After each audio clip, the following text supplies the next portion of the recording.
Alright, hello and welcome to the Shark Stream. My name is Gage, aka Acid Shark, your host with the tankard full of Monster Energy drink. Now you may be wondering, Gage, why are you drinking Monster Energy out of a tankard? Well, it's because I remembered I had a tankard. And I thought, I should drink something out of that. And thus here we are. The most Monster Energy drink. Hello, my name is Gage, aka Acid Shark. Welcome back to the Shark Stream. It's been a hot minute, hasn't it? I finished Silent Hill Ascension and needed to take a week-and-a-half break. That's not exactly how that happened. We had some family over, so I needed to take some time off for that. But we're back. And we're back to do the Moonfire Faire event in FF14. One of a few things that we're going to be doing today. You see... It's warm in here. Why am I so warm? What's the temperature of the house like right now? What was I saying? Right. So, we've got the Moonfire Faire that we're going to be doing. And then, as a special treat, we're going to have a guest today, once the Moonfire Faire event is done. My lovely wife, Moon in my stars, light of my life, Natalie, Ghosty Naps, is going to be joining us a little bit later. Natalie has been recently getting back into FF14. That is concerning. Is your AC working properly? It ought to be. We just got it repaired not too long ago. Natalie is going to be joining us. Natalie has been working on getting through the story.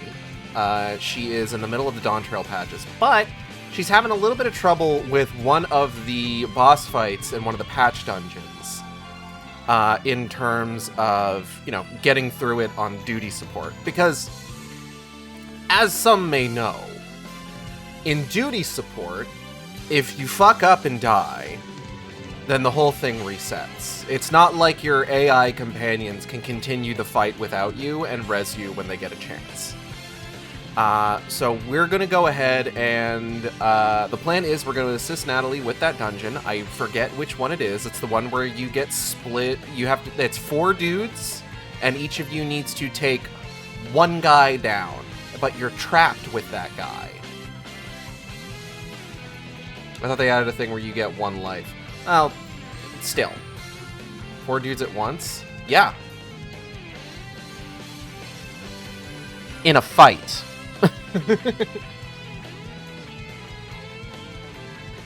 But what's been going on? Oh, there's been developments while I was gone. So you may notice I've got a couple tags on the stream a couple new tags on the stream. There's a couple different variations of this going around, but I do have the no generative AI tag on. As you may be aware,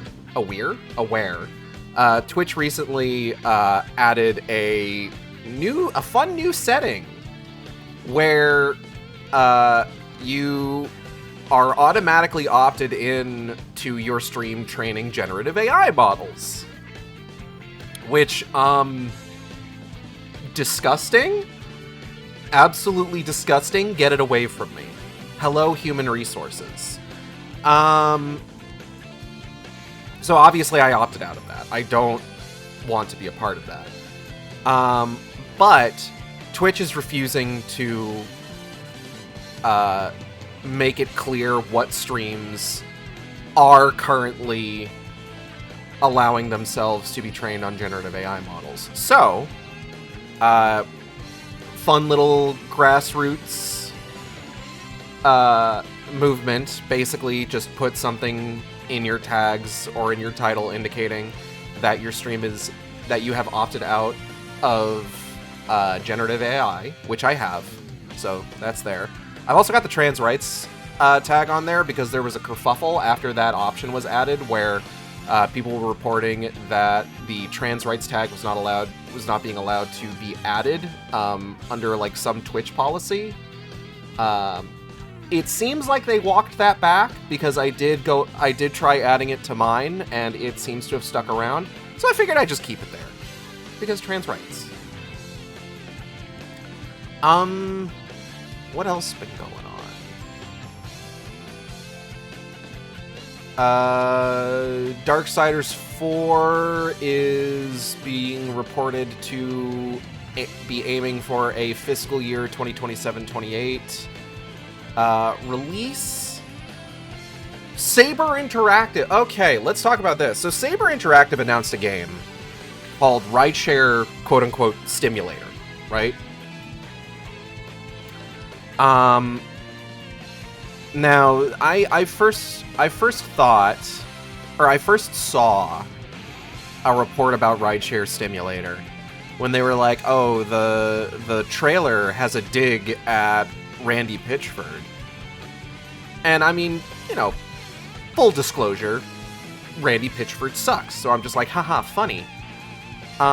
It then came out, one of the people who wrote for Rideshare Stimulator came out and said that Saber Interactive had replaced her with ChatGPT and fired her. And, you know, I talked about this on Blue Sky.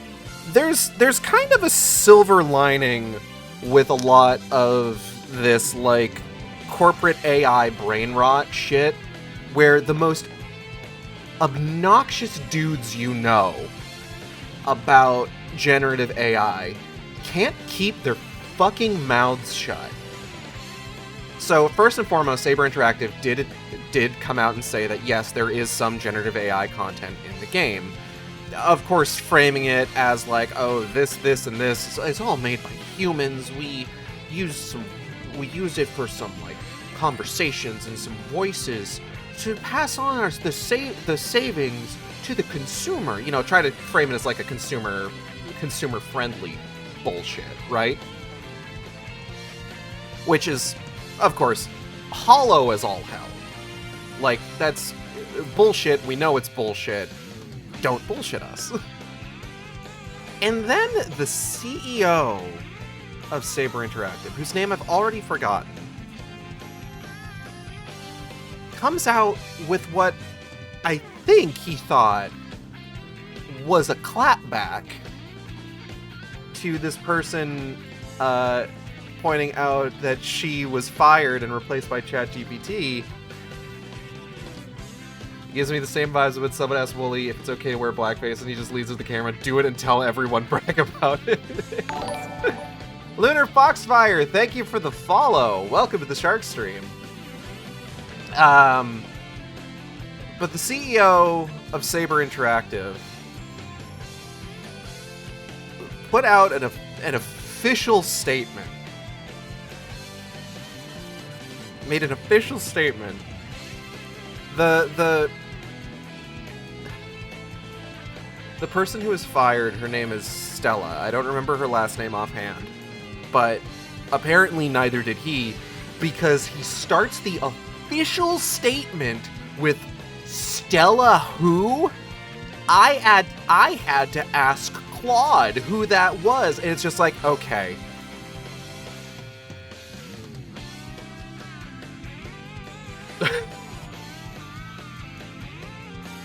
Not off to a great start. Off to a really poor start on your official statement. And just everything after that was just the most tone-deaf fucking thinks he's the coolest guy in the world bullshit. And it's so fucking cringe, man. Cringe, parentheses, negative. Cringe, parentheses, derogatory. In a just world, that man would not have a job anymore. In a just world, he would not be able to work in this industry or any adjacent industry ever again. In this world, we cancel our pre-orders. That is unfortunately true. I was looking forward to the Hellraiser game that was scheduled to come out in October. And there was a part of me that's just like, wait, isn't that by Boss Team Games? Like, weren't they the ones developing it, and, like, Saber Interactive was just publishing it? It's like, everything I found, like, Boss Team Games' entire name was scrubbed from, like, every resource I could find. I'm just like, okay, so it's just Saber Interactive.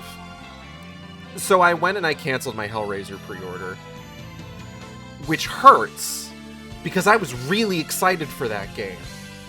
But, oh my god, it's not worth that guy getting a payday.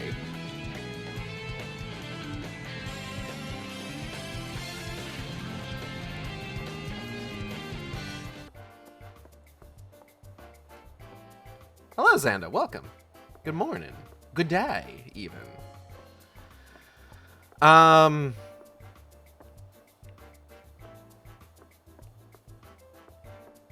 And then, of course, they finally added, like, an AI disclosure to Rideshare Stimulator's Steam page, and oh, they're trying.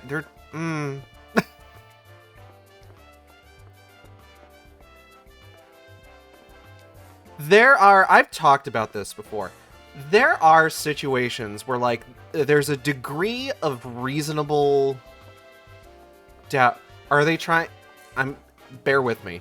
There is a degree of reasonable doubt that I'm willing to give in terms of, like, game dev AI usage, where it's just like, you know, sometimes the way that certain, like, disclosures of AI are phrased, it's just the way that it sounds is, it was mandated that we had to use these tools, so we attempted to use them at the absolute bare minimum just to say we used them to the fucking investors.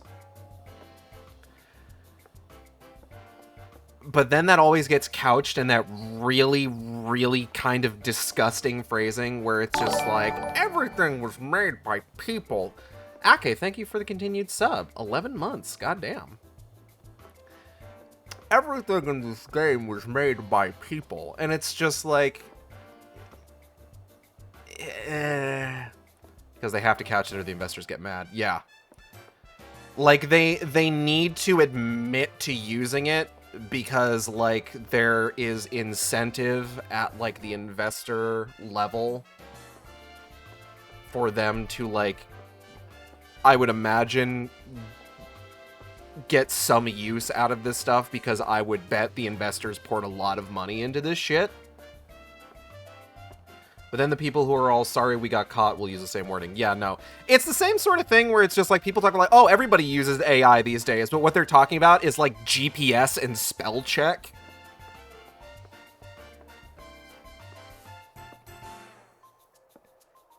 Like, they phrase it as like everybody uses AI these days because what they want people to think is they want people to think that everybody is out there using ChatGPT to figure out like recipes and look up information. But no, what they're talking about is they're talking about people using the exact same, like, tools that they've been using for, like, a decade, but now it's getting roped in under the same definition of AI because it helps make the shit that everyone fucking hates look better to people who don't know better. How's it going? It's actually going pretty good. Like, I haven't been doing too bad, honestly. I'm talking shit about the Saber Interactive CEO. Expedition 33 is forgiven, except for giving every AI bro the exact word-for-word template for an apology letter. Yeah, no, that's honestly, like, the worst thing to come out of Expedition 33's AI usage, in my opinion. Like, again, it's the thing where it's just like, bro, I used DALL-E, like, a handful of times back in 2023. Like, I can't even say that I haven't used that shit before, because at the time, it was just like, oh, look at this fun little thing. I can make these fucking, like, hallucinatory, dreamlike images of, like, Junji Ito's King of the Hill. But then it's just like, as more information came out about how these models are created and, like, how they function, it's just like, oh, this shit sucks ass. I feel bad for ever having used this. I'm never going to touch one of these again. Like, there was a time where it was just like, I wasn't sure, like, there's the pixel frame, like, logo generators where it's just like, you can type in whatever you want and it, like, makes, like, oh, this is these words in the Pocopia font. Hello, Vlam. Who? Oh, I'm dunking on, I'm talking shit about the Saber Interactive CEO. There was a while where I wasn't sure, it wasn't super clear whether or not Pixel Frame used generative AI for, like, their logo generators. They don't. They have a whole disclosure on their website where it's just like, hey, it's not generative AI, here's how our generators work. Which I'm grateful for. Because then I can use that to make all those Read Wicked game images. I did find one that I've yet to use only because friends of the stream, Ulse and Caramiella, have given me really good options for making Read Wicked game posts.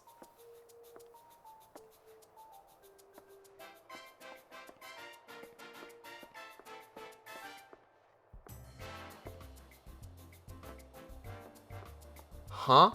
Hit me up, camera 2?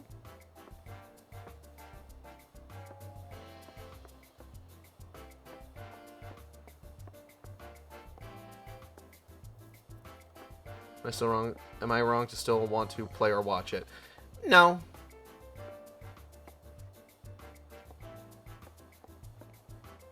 Honestly, like, it's whatever, you know, at this point. Like, the thing is just like, it's kind of like Kale said, where it's just like, the worst thing that came out of Expedition 33 is that the way that they kind of, like, explained how that stuff, like, happened, how it got into the game, where it came from, gave people who aren't as genuinely apologetic or used it with 100% intention a template to on how to apologize for it later.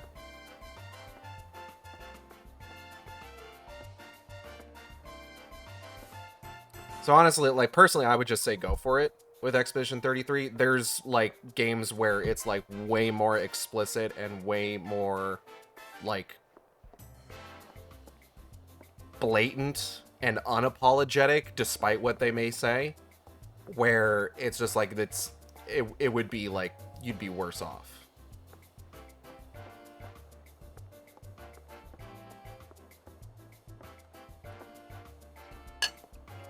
Hold on, I'm gonna eat a big bite of this. 1 second.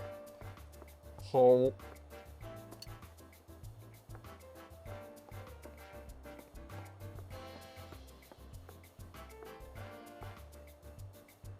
Oh. That was maybe too big a bite.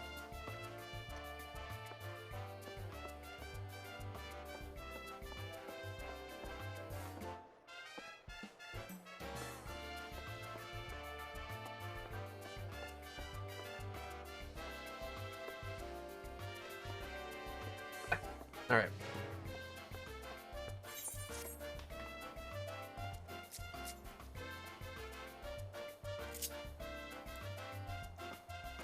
There she is. Natalie's going to be joining us a little bit later, once we have finished the MayaCapra.com. Natalie will be joining us a little bit later once we have finished the event, so let's go ahead and talk to Mayaru Moyaru. Earning your water wings. Come rain or shine, ceaseless, unrelenting shine, Mayaru Moyaru will ensure adventurers are aware of the Moonfire Faire. Ahoy, Eigelд! Wouldn't you rather be frolicking in the ocean waves and sweltering in the sun-baked Leminson streets? Yeah. Luckily, the Moonfire Faire is upon us once again. As well as providing respite from the heat, the fair has become an opportunity for the Adventurers Guild to demonstrate the skill and capabilities of its members, including your fine self. Excuse you. Lala Fell, Lala Fresh, goodness. To the people of Eorzea, whether potential petitioner or prospective recruit, our star attraction is the Queen Lamine, a ship fully remodeled into the ultimate seaside resort. Relaxation, refreshments, and giant cannons, it truly has everything. Suffice to say, I certainly wouldn't be standing around in this heat if not for my duties. Get yourself down to Costa del Sol and speak with the Grand Chaperone, Hermaga, to join the summer fun. Yeah, alright. I'll do that.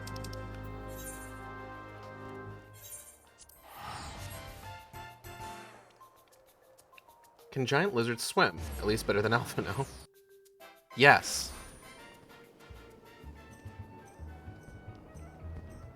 Somehow I always end up doing these at night.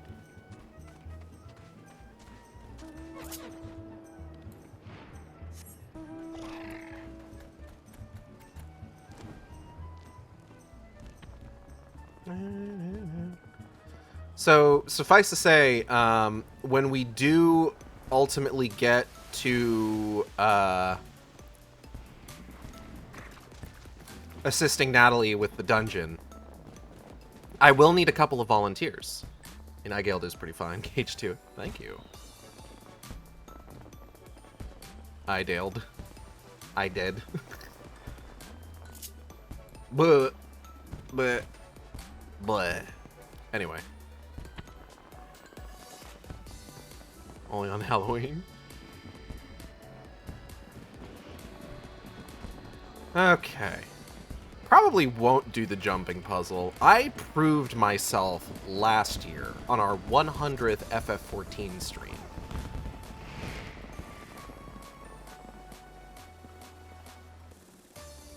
Oh, hey, Delina. Oh, and Silma's here. Everybody hanging out. Hi, Hermaga.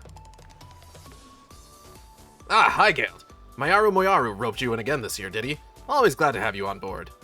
The Moonfire Faire is a roaring success. Let's take a look around. Talk of the Queen Lamine's splendor has spread far and wide, and folk have journeyed from across the realm to see it. A fine thing, to be sure. Still, expecting those who have never so much as smelled the sea breeze to plunge headfirst into the spray, well, it don't always go to plan. We can't have anything impacting the guild's reputation, be it injuries, drownings, or boredom. So, we've thought of a way to ease our less confident guests to the season a little more gentle-like. And we could use the help of an adventurer such as yourself to convince them that the terrors of the deep won't be terrorizing these shores anytime soon. Bro, I jumped off the side of the boat the other day and landed right next to a shark. It was super cool, but... You remember Pobiano. She's down on the sands below. Now, I'm sure she'll be more than happy to give you the details. Like the pepper? Wait, so does that mean that, like, people close to her call her Obiano? Girl, is your name Obiano? I keep calling her Poblano. Go, be free. Terrorize the local wildlife.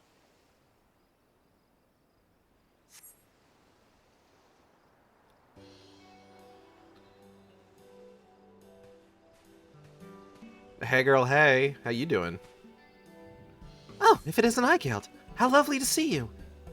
Hi. Bunny, bunny, bunny, bunny, bunny, bunny, bunny, bunny, bunny, bunny. Hermaga sent you along, did he? Perfect timing. Many of our fairgoers aren't terribly confident around water, you see. Swimming classes are already on offer, but even getting into the ocean is a step too far for particularly nervous guests. First things first, we need to show them that they can enjoy being beside the seaside. Allow me to introduce...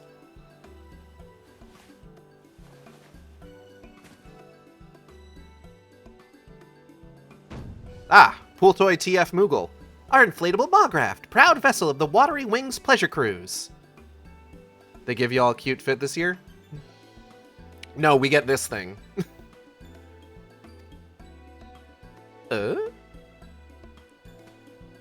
Adorable and practical, if I say so myself. Spacious enough for guests of any size to lounge comfortably above the water, listening to the lapping of the waves with the sun on their face. Who could fail to fall in love with the ocean?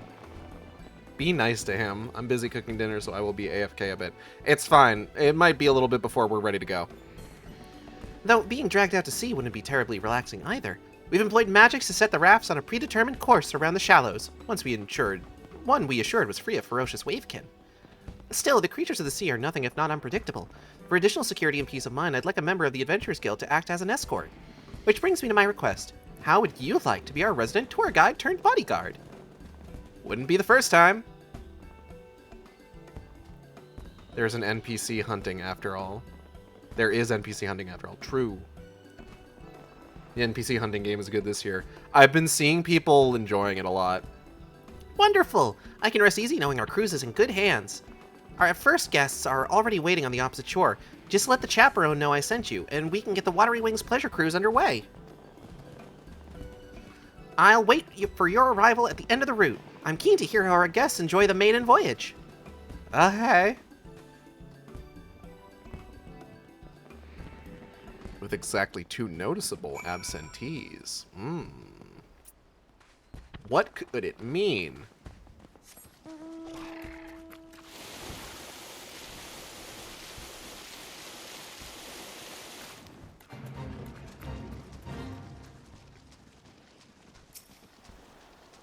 Ignoring that. Might you be the adventurer escorting our guests? Yes. Thank you for agreeing to help. The 2 young ladies here have come all the way from Gridania to attend the fair. However, as soon as our Makote guests spied the ocean, she became quite agitated. Oh, what? The cat doesn't like water? I can't see her boarding the raft at this state. Perhaps it will set her mind at ease to know such a stalwart adventurer is to accompany her. Would you be kind enough to speak with her? Racism. Yeah, alright. Oh, it's okay. Deep breaths.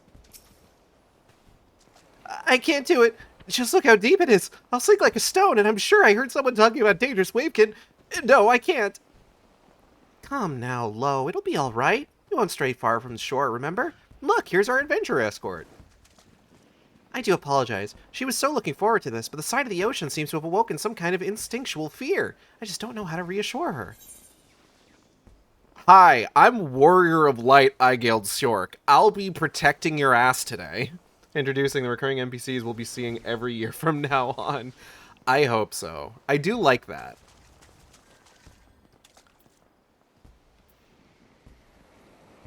I can fell anything in this ocean with a single strike. Hold on, what did Wayne Radio TV say about me? 1 second. I put it in my Blue Sky profile. So I need to just remind myself real quick. I can defeat anything in the ocean. Ah, fuck. What did Wayne Radio TV say about you? Wayne Radio TV said that I could defeat anything in the ocean.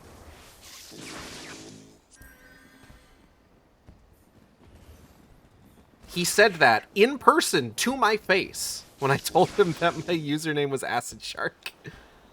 Howdy, y'all. How was your break? Hi, Kobold. It was good. Now it's it every time is pretty funny. What's an ocean? It's like a big lake. Really? With that kind of confidence, you must be incredibly strong. Yeah, you could say that. All right. I'll trust Igeld and ride the moogle. Like a great lake? I mean, it's an all right lake. No, a great lake is more like a sea. I'm heartened to see her fears have been assuaged. Fate failed. Once our own preparations are complete, please give Miss Avon the word. The Mograts are ready and waiting. Please take a moment to ensure you are prepared for a leisurely ride. The cruise will depart as soon as our guests give the word. A sea? Yeah. Never met a fish or crab that you couldn't dominate. That's not quite how I would put it, but sure. I can do this. I can do this. You got this. They said these follow predetermined course, so I don't suppose I'll... Ah! Hello, Raiders! Thank you! Hi! How are you all? Welcome to the Shark Stream. My name is Gage, aka Acid Shark. I am drinking Monster Energy out of an actual tankard. It's pretty good. Makes me feel cool. It does have a straw in it, so I don't know if that lessens the coolness of it.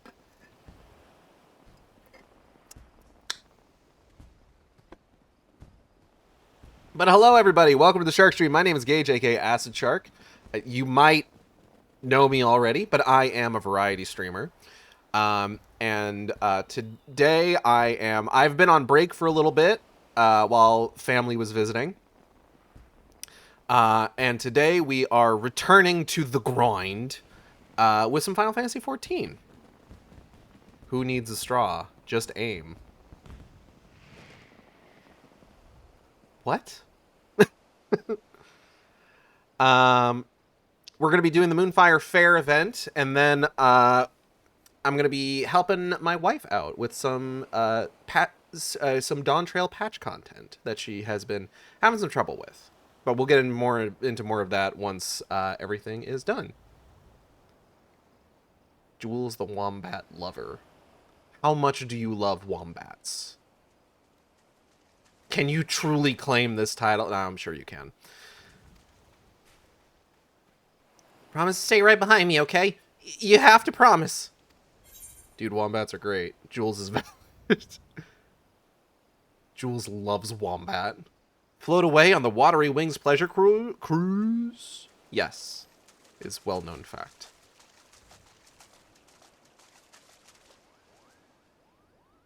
Bleh.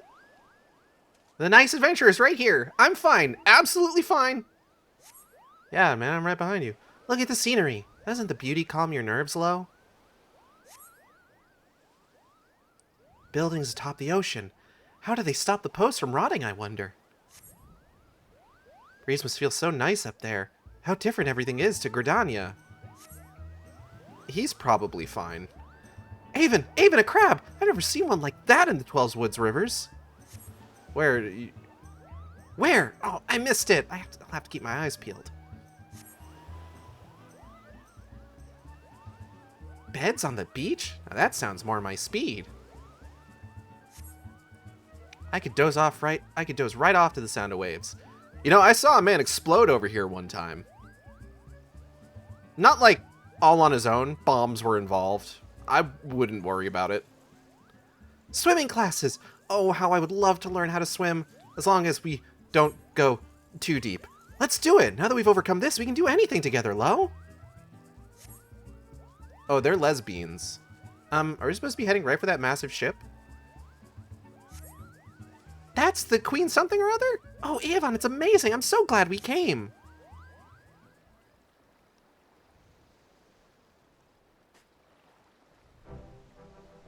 I'm going to catch up on chat in just a second, I promise. This is actually a good time to do so. Hold on. I love wombats so much. I would brave the hellish flora and fauna of Australia for one chance to give a wombat butt scritches. Do not the wombats. Xanda would know. Xanda's from Australia. Kaylin, and I'm back. Had to go post-stream care. Understandable. Well, Lila. The very funny thing is that sometimes there's a fate nearby that has giant fuck-off crabs. True. Asking if Jules likes them is like asking if our sheepicorn is rainbow. True. Like, wombats are fuzzy boulders. They just don't care. I saw a man fall 400 yalms from the air. They're such lesbians. Doing deep. Being glad they came. They love each other so much. I am from Australia. True. Welcome, welcome. How did you enjoy your first ocean voyage? It was wonderful. The feel of the raft swaying with the leaping waves was exhilarating. And the Queen Lamine is so imposing up close, it took my breath away. I saw the most unusual creatures, and everyone looks to be having such fun playing in the sea. Girl, what was that face? Honestly, you'd never know she'd been about to run for the hills before you turned up. Thank you for giving her the courage to enjoy yourself like this. Smile. Uh-huh. Uh-huh. While I'm tempted to go for another ride, following the same route again might get a little stale. Perhaps it would be fun to have something else to do during the cruise. What do you think, Lo? Why, we can do anything you'd like, Haven. I'm perfectly at home on the high seas now, but maybe nothing too adventurous. So the quest is repeatable and you can now tour with different NPCs. Yes. Actually, if you really like wombats, are you aware of the quokka? I am aware of Barry the Quokka from the murder of Sonic the Hedgehog. Something else to do on the cruise, like you. What do you think? Goodness gracious. That's an interesting suggestion. If the Watery Wings Pleasure Cruise offered a different activities, it might keep the guests coming back to ride again and again. Did the ride over here give you any inspiration, Igald?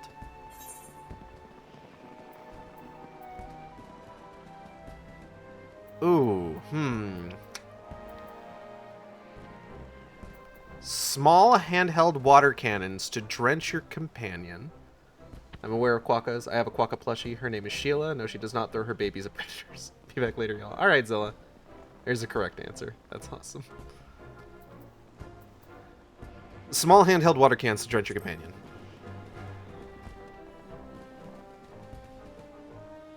Perhaps it would work on the beach, but I don't think I'd be able to relax sooner someone's firing upon me for the entire cruise. Come on, Avon. It would be such fun. Don't tell me you're afraid of getting wet. Since we have everything set up, we could always tailor the experience for different guests. Perhaps we could offer water cannons as an advanced option, assuming all participants are willing. Any other ideas? A perilous course lined with bombs. A guide giving information about the local area. That sounds lovely. I did wonder about the architecture and fashion of Costa del Sol on the way here. Everything is so unlike Gridania. I'd love to learn more about the ocean flora and fauna, too. Yes, a leisurely chat may make the experience even more relaxing. It seems likely to appeal to visitors unfamiliar with Costa del Sol. Any other ideas? Some cold treats to snack on. Are sweets made of ice? That sounds perfect in this heat. But I wouldn't want to drop them overboard with how the raft sways. Indeed, foodstuffs may not be a good fit for the Watery Wings Pleasure Cruise, though a refreshing juice might be just the thing to stay cool and hydrated, so long as it were not prone to spilling. Any other ideas? A perilous course lined with bombs.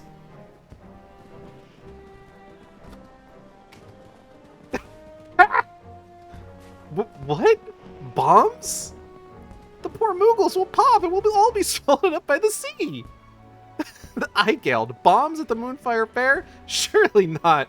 Don't worry, that's just the adventurer's sense of humor. I didn't realize Barry was a quokka. Does anyone call him Baza at any point? No, I don't think so. But only because the only Australian character in Sonic the Hedgehog is in an alternate dimension. Any other ideas? It couldn't possibly be any more fun. So, like, if Marine the Raccoon showed up, then perhaps. I'm offended. I'm getting healthy aging ads. Reminder that the in-lore reason for Moonfire Faire was bomb monsters attacking Lenosia. I'm only 32,300 plus years old. How dare. You don't look a day over 28,000. Well, that's given me plenty to think about. Thanks to you three, I'm confident we'll make an even more pleasant pleasure cruise. Okay. I was going to say 25,000. So kind of you. Come on, Avon, let's go and look around the Queen Lamine. Have you seen the giant water slide? Don't you want to get something to eat first? I don't know what they're serving here, but it smells amazing. That sounds like my cue to show our guests around the Queen. Would you mind letting Herr Maga know how things went? Absolutely. They offered me a hair growth ad. Goodness. I have become so scrunchy pilled recently. I talked about this last time where, like, there was the discussion, I think it was during Caramiella's stream, about, like, scrunchies versus hair ties in terms of, like, wearing something that's not going to, like, slowly rip your hair out over time. And it inspired me to start wearing the scrunchie that I got as part of a pre-order bonus for Princess Peach Showtime, and I actually found like a copper-colored scrunchie recently, and that's what I've been wearing. I forgot you talked about this last time. I haven't gotten a scrunchie yet. You should. Scrunchie good, actually. And an eye vitamin ad. Okay, Twitch, I get it. They've seen your head. If you get any more, you'll be a lion. Thank you, and I hope you'll enjoy the rest of the fair. I will. Give me my pool toy TF moogle.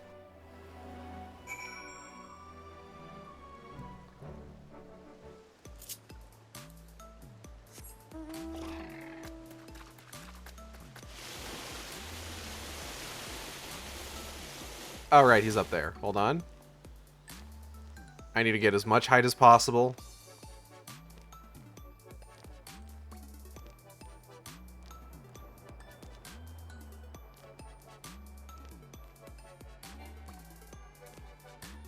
Boop. Alright, let's go! Come on! Come on! Yes! Nailed it.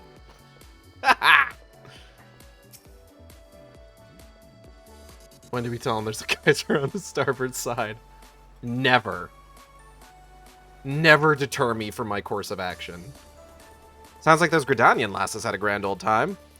As did you, by the wistful look on your face. No need to ask, friend. Here, I've secured an inflatable Mograph for you as thanks. The magical limiters have been removed, so you can take a piece on Costa del Sol summer with you wherever you go. Thanks, man. Okay, I won't tell you. Thank you. If I know adventurers, which I do, then you're no doubt thinking of all the unlikely and wildly inappropriate places you can ride this beauty. I won't ask, just remember, safety first, you hear? Oh, but before you go floating away to the ends of the universe, it seems like word spreads fast. Fairgoers are clamoring to ride the Watery Wings pleasure cruise. If you have the time and inclination to escort some more guests, the help would be more than welcome. Either way, I hope you enjoy the rest of the fair. Perhaps I'll even take the old Mograph for a spin myself and admire the queen from a more intimate angle. Ha ha ha! Thanks, man.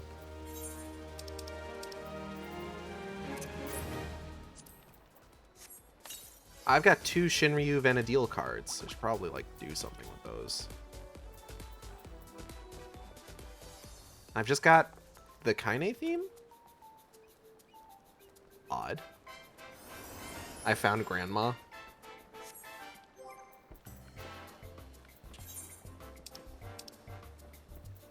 Oh!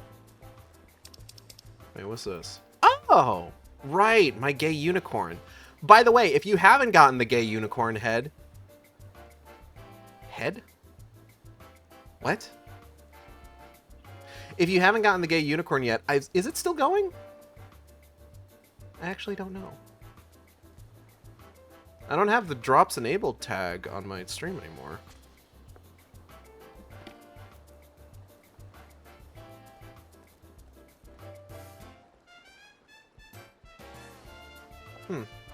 Oh well, whatever.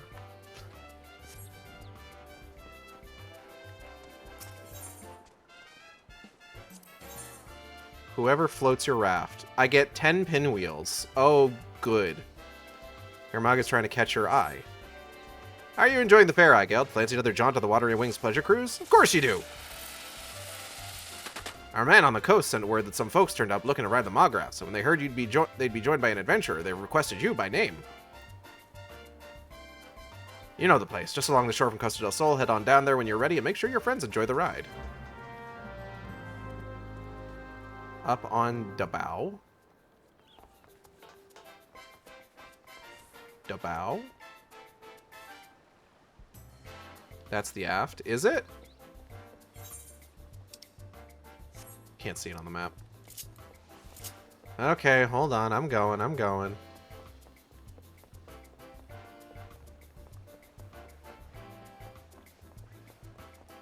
Hi, Flamine. How's it feel to have a boat named after you? Well, I was rather hoping to avoid running into any acquaintances. It's a little embarrassing to be found aboard a ship bearing your own name, wouldn't you say? Though it's flattering, really. It's an honor to have one's name associated with such a place of joy, when I can't say I rightly say I deserve. Yet, I am gladdened to think my time on stage left such a legacy, that this should be how I am remembered. Forgive me, I must be growing sentimental with the years. Girl, you are in your mid-30s. Please don't talk like that. Bleh. That guy's dead. Green. Whee! Incredible. She's Shit. Stop! While we're heading over there, here's something. I wrote a new chapter of Wicked Game. It's out now. You can read it. And you should.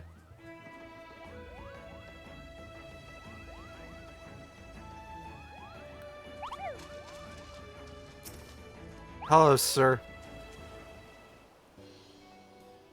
Oh shit, just realized it's Cage presentation time. Have fun, FF14 night, y'all. Thanks for stopping by, Yake. Ah, hi, Gail. Thank you for agreeing to escort our next guests. They were quite insistent that you be the one to join them. Bunny bunny banani banoy.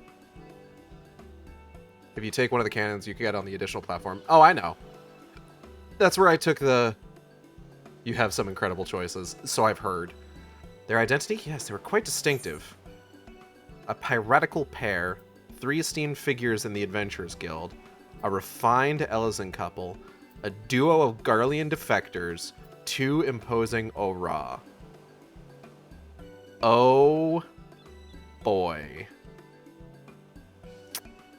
Okay. Hold on.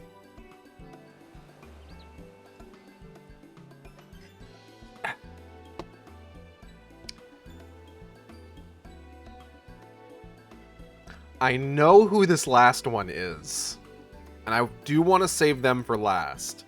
So let's go in order here. Let's start with the piratical pair. If you'll wait but a moment, I'll inform them their escort has arrived. I also know who the second to last ones are. Oh my god, you two are together? Listen here, Carvalane, you spineless cod. This is a challenge, a test of your courage, if you have any under that puffed-up shirt. Don't you go getting any funny ideas, you hear me? I dare say the entire beach heard you. I remain skeptical that a seasoned pirate should find anything in these shallows to test their mettle, unless some manner of ambush lies in wait. Finally not in the background. I am shocked that you two are, like, even talking. Like, face to face. Not a word of this to anyone, Scragger. I'll cut out your blabbing tongue for me stew. The siren is as foolish as she is boorish if he believes her transparent ploy will lower my guard. Roswin, this guy's an idiot. You 100% need to be more upfront with him. He's not gonna get it. Are you ready to depart? Yes.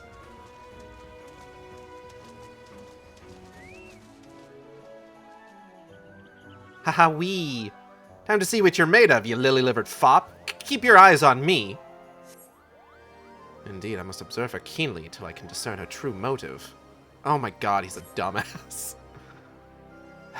Thus compelled to look upon her unrefined visage as a test of endurance rather than courage. What's with that look? I'll cut your eyes out, your goppin' face.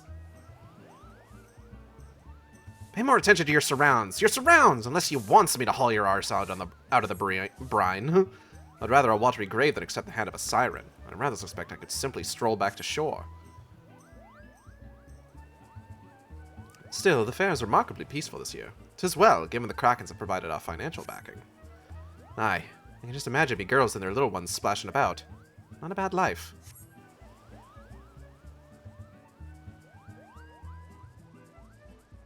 They're so close. Sorry, excuse for a pirate like yourself could stand to have a few lessons, eh, Carvalane? Misplaced concern, for you'll find him quite adept in the Ishgardian style. Your form, however, no doubt resembles a half-submerged sturgeon.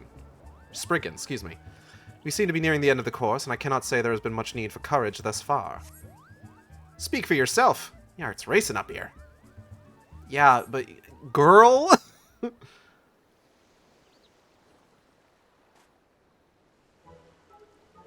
Notice different NPCs along the path depending on who you pick. Oh. Well, I failed to see how a pleasant ride around the coast was a test of anything more than my patience. Perhaps inspecting the outfitting of the Queen Lamine will be more valuable use of my time. If you'll excuse me. The straits are not okay. Did you hear that? Pleasant, he says. You best think of me next challenge. If the coward's got the stones to face me. Godspeed, Roswin, you fucking idiot. Both of you are so dumb. I love you. Thanks for helping out again. Should have known an adventure of your caliber would be in high demand. Wouldn't surprise me if others came asking for you. Feel free to stop by again if you have the time. Oh, believe me, I have the time.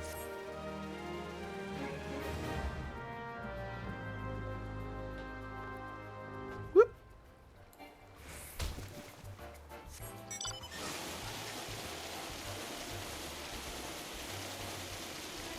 After the first bridge, look up. Girl, just admit you're a bisexual.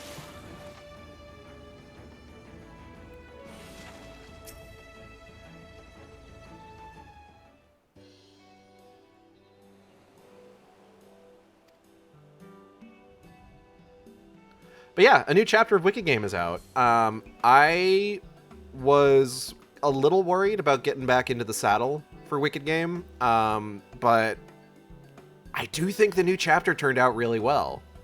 And I have started work on the next one. It's a little slow going. I have unfortunately had some issues like finding the motivation the last couple days, so I'm a little bit behind, but in terms of like the way that I tried to like do a bit of writing each day, it is a very good chapter. Thank you. 3 esteemed figures in the Adventurers Guild.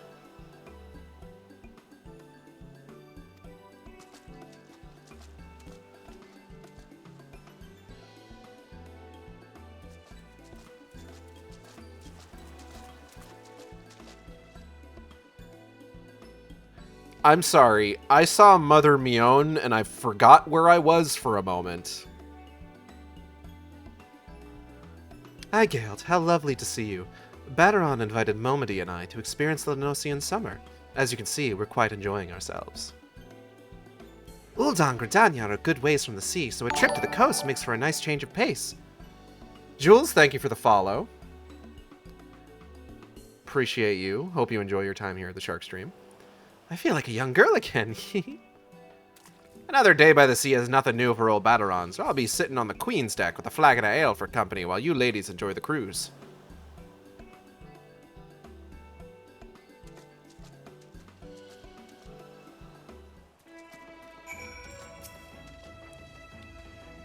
With you joining us, I feel quite at ease. I'd best not have so much fun that I topple in. I don't much fancy being left behind by the raft. You ready to depart? Yeah! I don't ship these two, but they're very good friends. It was sweet of you to suggest I take the front, but I hope I'm not blocking the view. I can think of none better suited to lead. Besides, I'm happier keeping an eye on things back here. Mion, dear, you might need to duck through here. Get it? 'Cause you're tall. What is an adventure without a little danger? Oh, hey, look who it is! How beautiful. If only I could take this view back to the canopy. Shall we commission a painter? I can think of the perfect spot on the quicksand's walls. How novel. Perhaps I should consider setting up something similar for the canopy patrons to soak up the forest air. They really do seem to love sun around here. The straights are not okay. The gays, however, are feasting. You might not expect it of a desert girl, but I'm a strong swimmer. Nothing clears the head like a few laps of the Goblet's Pool. In that case, how about a little race? I've swum the rivers of the 12-foot since I was a girl, so I can hold my own. Hey, you two. Look, the Queen Lamine! Do hope Baderon isn't too bored, sitting up there all by his lonesome. I rather think he would have enjoyed the cruise. We must insist he join us next time. Alpha, the boys! The boys are here. Hey, man. I've always pictured the sea as raging and tempestuous. What a delight to find it has a gentle side, too. A refreshing change of scenery, to be sure. Wasn't it just lovely? Now I'm dying to sample the Lenosian drinks. Gotta be keeping an eye on the competition. Now that I can help you with. And my first flagon were all the finer for the view.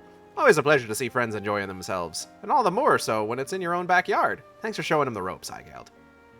Smile. Uh-huh.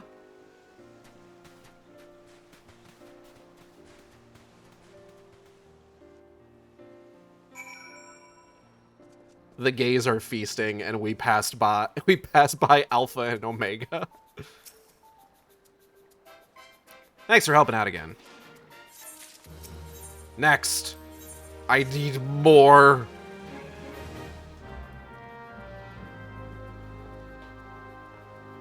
Whoop. Ow. We need more ship fodder. I mean, the ship's right there. I don't know what more you need.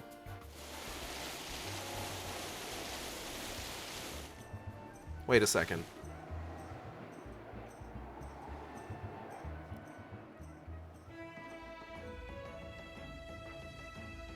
Flamine is at the aft of the ship, Kale. The aft is the back. The bow is the front. That's the bow. I corrected myself. Scroll. Oh, okay. You know what? I thought you were saying that I was at the aft.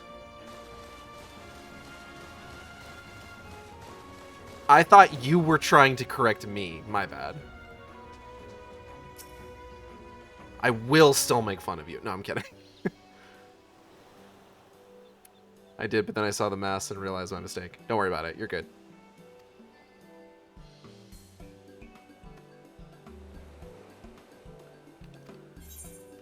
A refined Elysian couple. Oh, this is gonna be the fucking Leveilleurs, isn't it?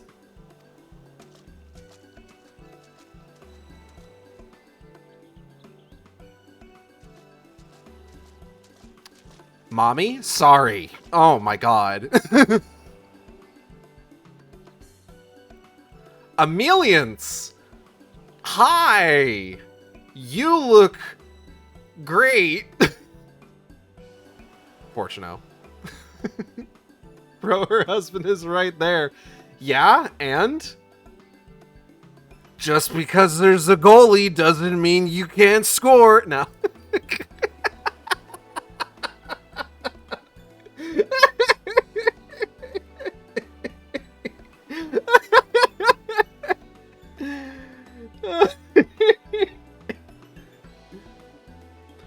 Fortuno's a hard maybe. 'Tis lovely to see you, Igeld. Fortuno and I have fond memories of a trip to Lenosia many years past, just the two of us. We were both in agreement that we were long overdue another visit. My apologies if we have called you away from any matters of import. Ameliance was most keen to see you once she heard you were in attendance. We can be on our way at once if you should be so kind as to join us. He's hot, but he'd be a super bottom, you know it. Ameliance pegs Fortuno on the reg, if we're being so fucking for real. I am panromantic demisexual, hot people are just hot, I don't make the rules. True. Daily. Daily. Fortuno insists I take the lead, to better enjoy the view. Oh, I bet he does. You have something to say, then say it. Oh, he knows. He knows. Are you ready to depart? Yeah. God. Aren't these mographs the most darling things? If only Alphino and Allie say we're here. I am counting on your discretion, Igeld. Under no circumstances are my children to hear of this. Wouldn't it be wonderful to live out our twilight years somewhere like this? The idea is not without merit. Aw, little shark. These pillars are quite close. Take care not to lean overly far, Ameliance. I am a grown woman, Fortuno. You needn't fuss so.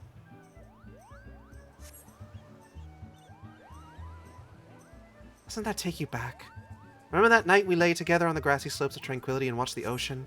How young we were. Ameliance, remember present company. He's so embarrassed. Oh my god, what a fucking goober. Might Alphino improve his swimming with similar training? I harbor my doubts. The boy just isn't very buoyant. Oh my god. I can almost feel my cares being washed away by the natural beauty. You must not leave it so long until our next visit, Portiono. I will accompany you wheresoever you wish. Always.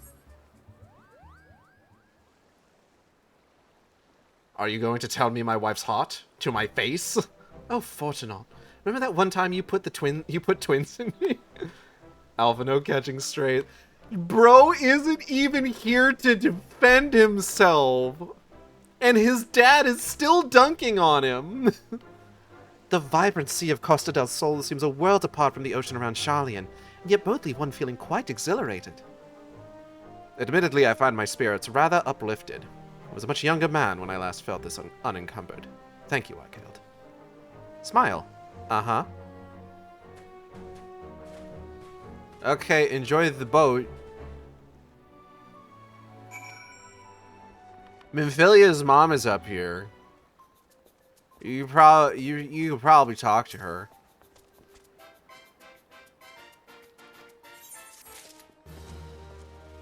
Wait, these are Alice and Alphinode's parents? Yes.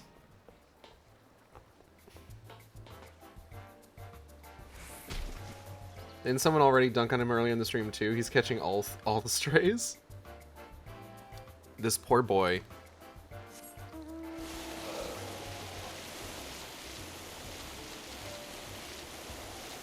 See, big lizards swim just fine. Why am I going this way? Hold on.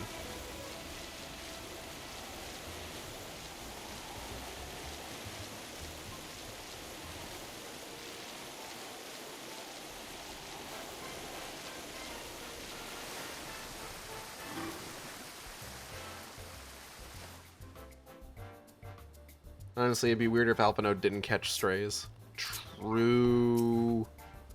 He catches strays like he collects firewood.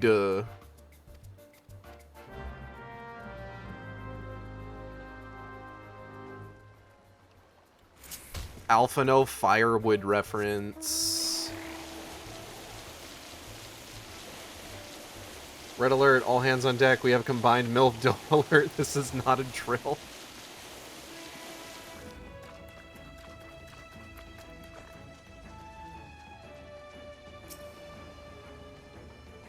Not incorrect is the thing.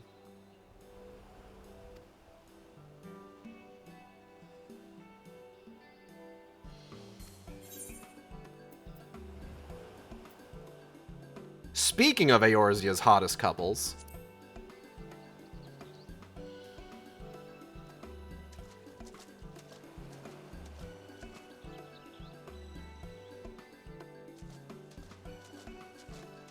hey boys, you guys didn't even try to dress up for this, huh? Y'all are just wearing your work clothes. Okay. No, that's fine. Yeah, but these ones are divorced. And yet they're not. I think... No, you know what? This is the textbook definition of a situationship. This is definitely the gays are not okay set. This is the gays are toxic set. Ah, there she is. Afraid we're here on business today. The Ironworks is helping the Queen Lamine keep her shine, which is to say Jesse sent us along to maintain the lights. And I thought it only meet that I inspect the quality of these vessels as consultant to the Ironworks. Let us see if the accomplished hero makes an equally accomplished guide, shall we? Yeah, alright. That is Jesse confiscated Nero's Curl Prince Speedo. He definitely owns one. I do feel someone... Fucking called it.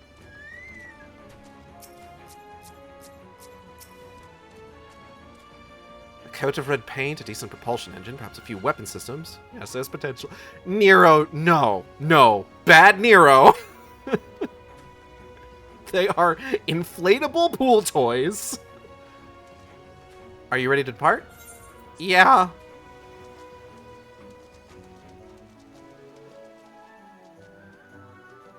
Oh, boy. Margraft, full steam ahead. Can't you get a little more speed up, Garland?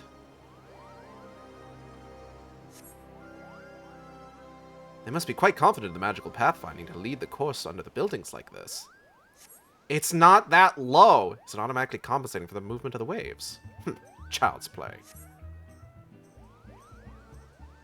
Nero, you haven't capsized back there, have you?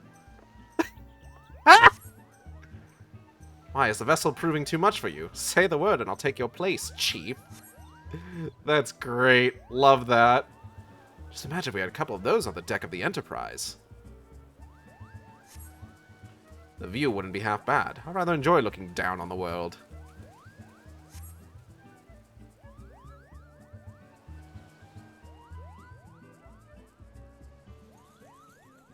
In this heat, the idea of a dip is quite inviting. If only I'd brought a bathing suit.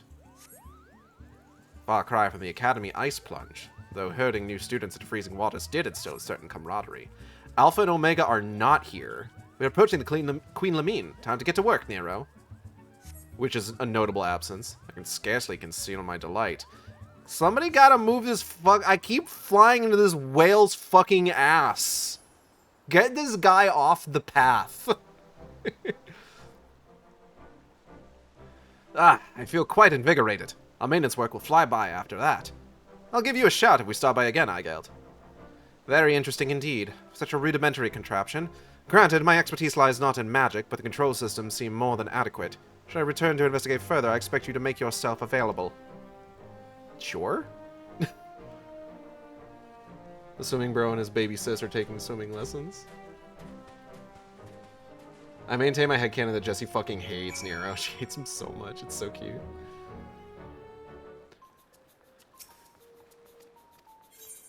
Okay, one more.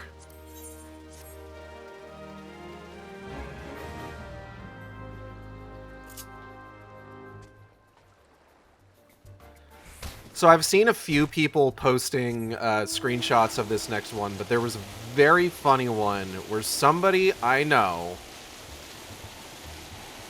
who I already knew played with mods, posted this screenshot, and it was just the most, oh, you're using mods right now, aren't you? Ass screenshot, just based on how the next guy looked.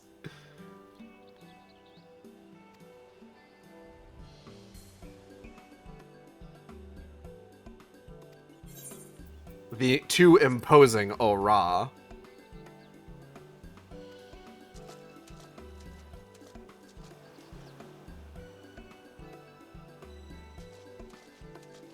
Hi, Magni and other person. Do not look so surprised. What stage more fitting for the union of the most radiant son of Azim and his Nama than a land taking the sun for its very name? Come, I grant you leave to render your service. Prepare us our vessels. These small scouting crafts shall allow Brother Magni to survey the surrounds from atop the ocean, that he might find his Nama. Do not mistake his summons for a petition of aid, Khan. Your presence is merely a matter of convenience. Sure, guys. But yeah, no, it was...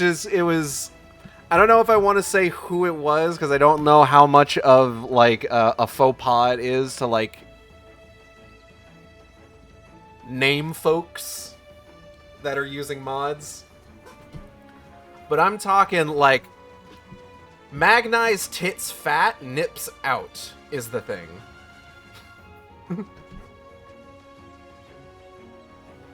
Which was appropriate for the person who was posting the screenshot, because they love Magni. Cage, I'm gonna be so real. Yeah? Give me the outfit they're wearing, and say he'd get good help.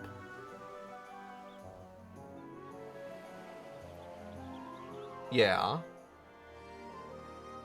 Tits out Magni is the least dangerous option. True. Him whole dick could be out. Be glad, Khan, for the minor role you shall play in the Legend of the Sun and his Nama. Sure, man. The road to this land was long and arduous. I will not suffer to see Brother Magni return disappointed. Sure, man. Oh, shit. Why did it default to no?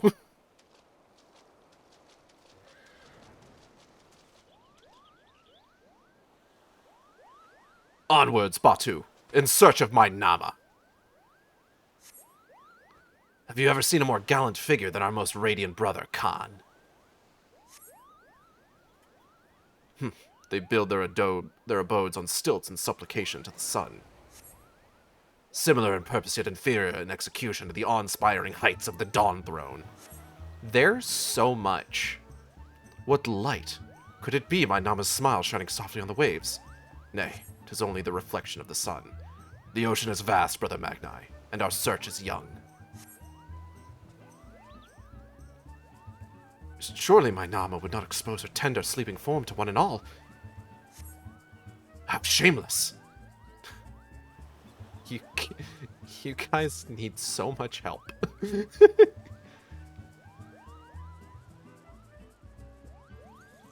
The ocean knows no shadow. To bathe in its waters is not an entirely unappealing proposition. Indeed, how I should like to have visited with my dear Why, look there, brother! It would appear our time draws to a close, yet I do not forsake the search for my ethereal moon, shimmering like the light upon the waves. And you shall not walk that path alone, Brother Magni. Back into the whale's ass? Anyways, there are NPCs on the canon-only platform. I wanted Sadu and Serena on the beds during this loop. My Nama must be modest indeed to conceal herself so from my radiance. Very well, if she means to test my sincerity, let me show myself to be true. My journey shall continue as surely as the sun does rise. This land is indeed blessed by the sun. Its rays reach even the ocean floor as though the water were naught but glass, as our most radiant brother's light shall surely shine upon his Nama. Sure thing, fellas. You can keep up the good work.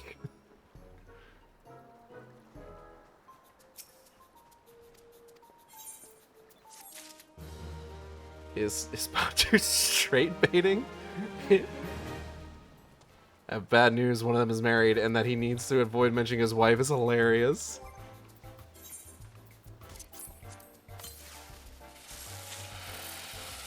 Whee! Excuse me, ma'am, I'm gonna blow myself out of a cannon. Shit, that wasn't the one I wanted to choose. Damn. Hi, hello, hello friend, hello.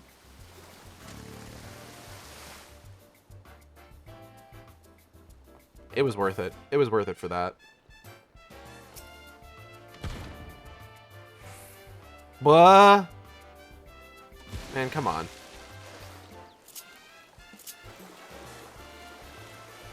That one was not worth it.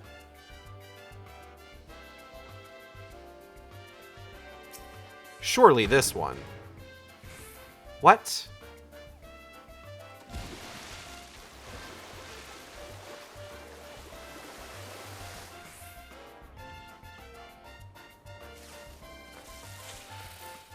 Surely this one.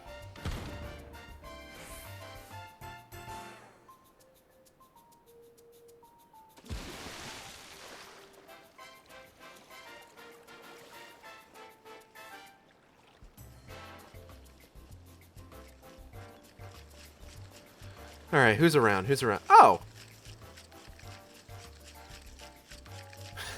Ah.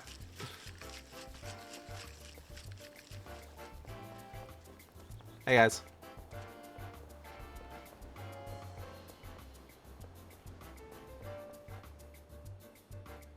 You can do it, man. I believe in you. Anything will preserve well enough if you fucking destroy that shit with salt. My boy Fish. Of course she's in a gold swimsuit. Of course. Whoa.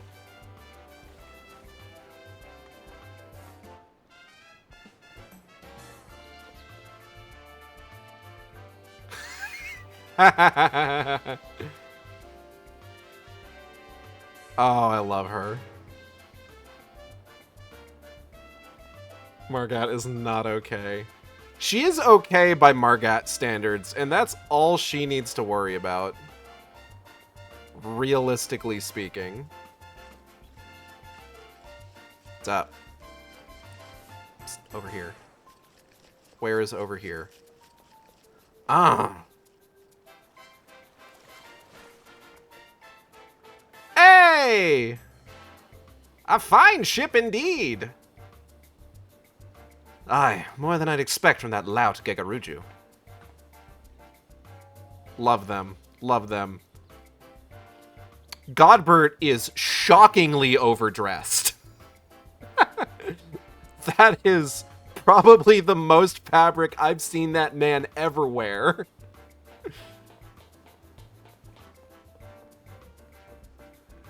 So that's the Moonfire Faire event.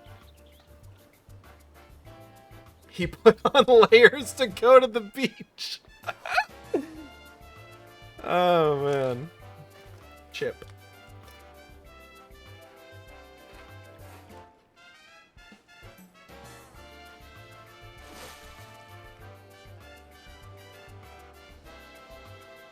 I gotta check something real quick. One moment.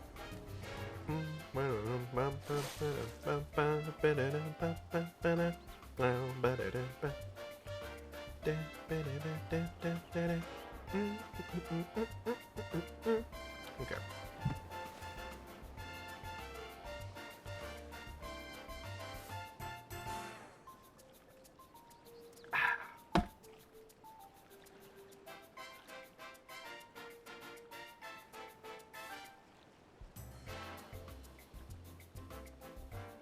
Did I ever tell you about that meme I saw once? It was just like, drink that second Monster Energy, white boy. Some people are doing crack cocaine. I think about that sometimes. Oh. Oh.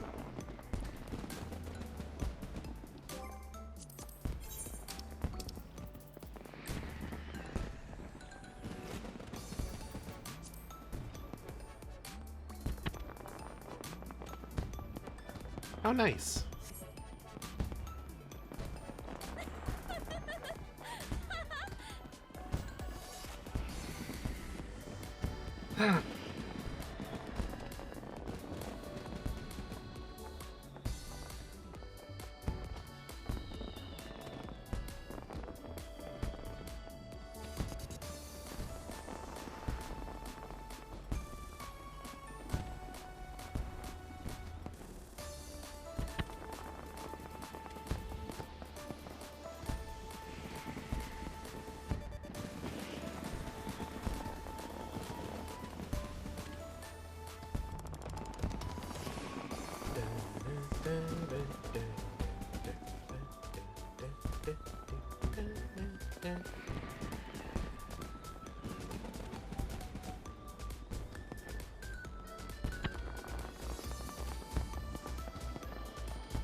Oh, okay.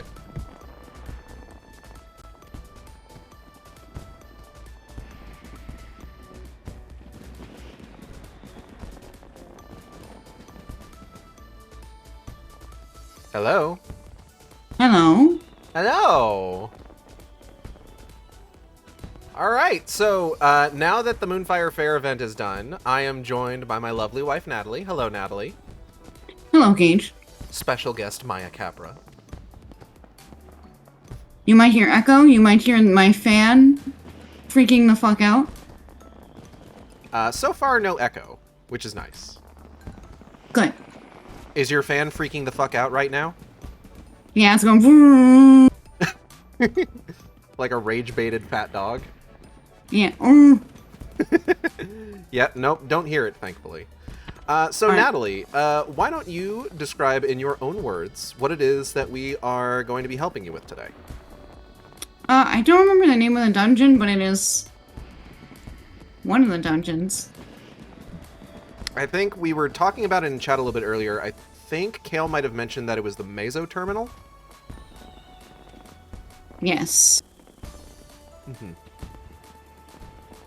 I mean, I tried it several times with NPCs, but my hands don't work so good no more. And also, I don't really understand the mechanics for one of the bosses. So, I need help. Well, I think we have a couple folks willing to help. I'm going to go ahead and send Lila an invite, though I think Lila might still be BRB at the moment. Oh, nope, Lila's here. Alright, I am already... I was gonna go DPS, so it would not matter so much if I died. Okay, so that would just mean that we would need a tank and a healer. And everybody needs to be in summer wear. So get your glams on.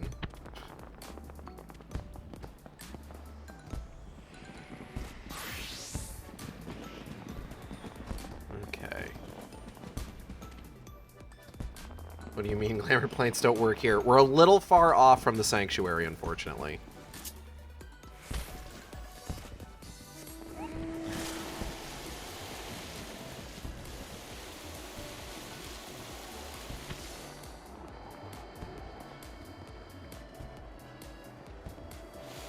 Alright, so since you are the one who we're doing this for, I'm gonna go ahead and make you party leader so that you can get us registered. I think it'd be better. I mean, it's fine for you to be party leader. I already Why do I gotta be party leader?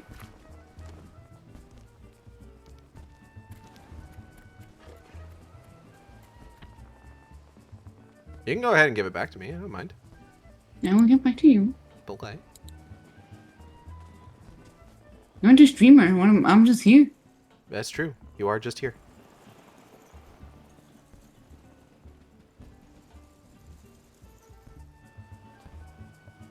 Hold on, I found Sickard in a mana lane.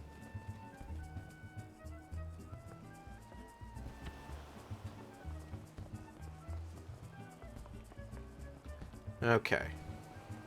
The gaze. The gaze. Very good the gaze content on this particular event. I heard that the straights were not okay, as per usual. This is true. But they were not okay in amusing ways. Like, they had the two pirates that, like, one of them can't admit that she really likes the other guy and the other guy's too stupid to notice. And then Emeliance and Fortuno were there. Emeliance looking fine as hell, and there was a brief discussion about how she definitely pegs him daily. Jules, the Wombat Lover in chat, says, the pans are great, I am feasting.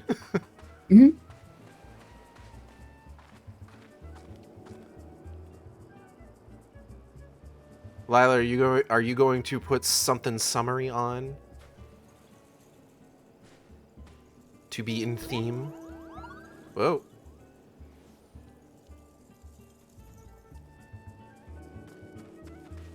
I can heal, I think. I should hope so.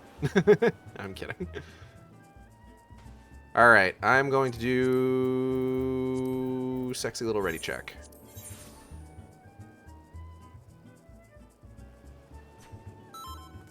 Okay.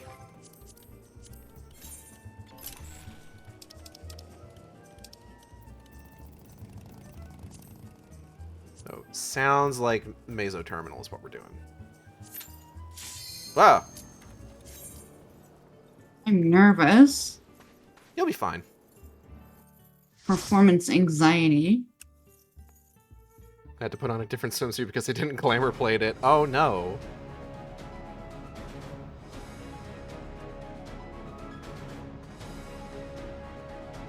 Oh no, did I forget to... I didn't update my plate, right? So I'm just gonna have the DMV photo. Fuck.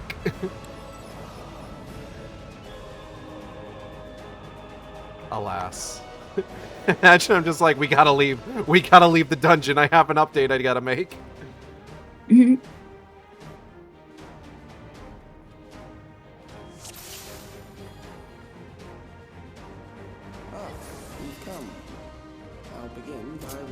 down.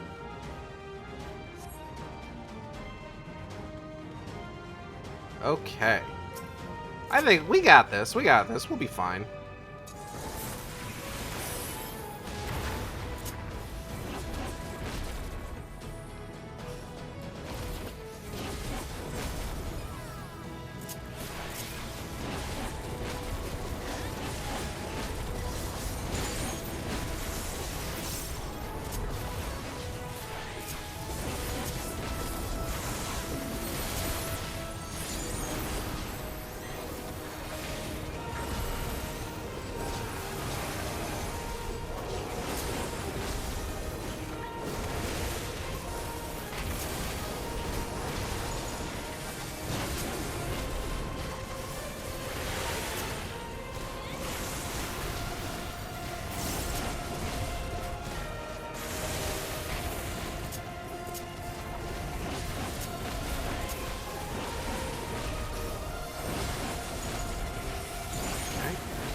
Alright.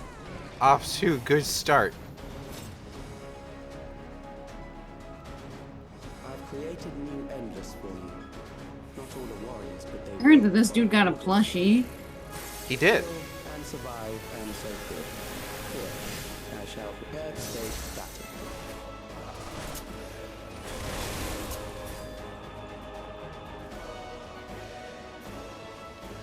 I don't think you've seen the context of the plushie form yet, though.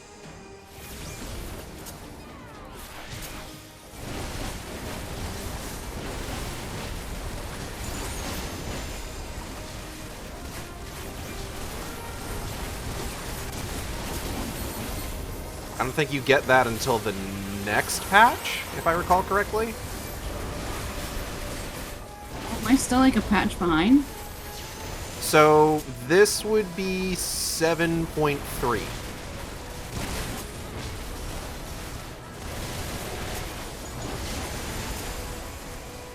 Because I think this is... Because, like, the whole thing... It's kind of that thing of, like, where the first 3 patches are kind of like an epilogue to the main story of the expansion. And then the last 2 patches are the setup for the next expansion.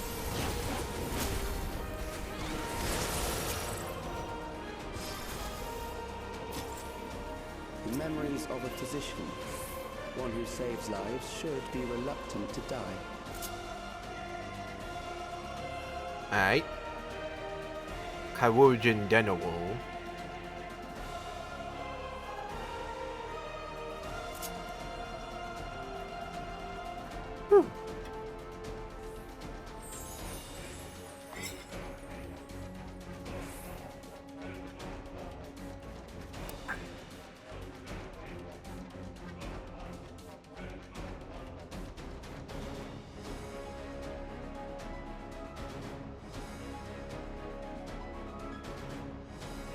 Bro's got tentacles.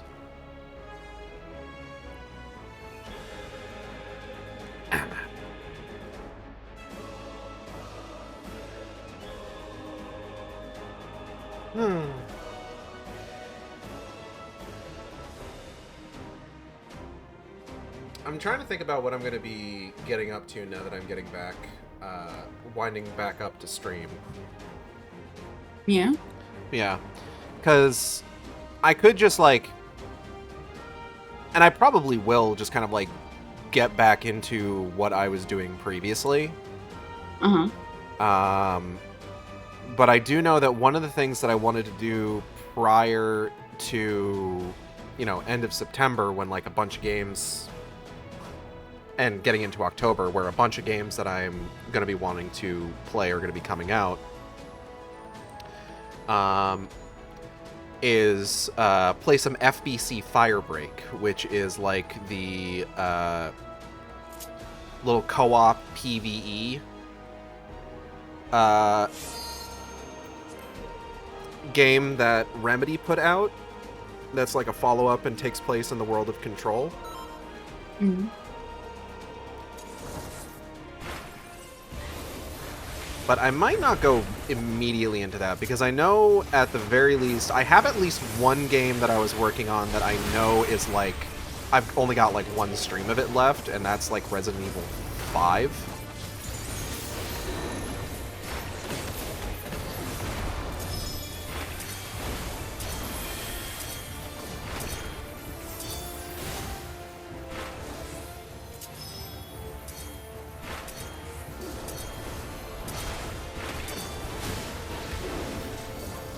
Oh.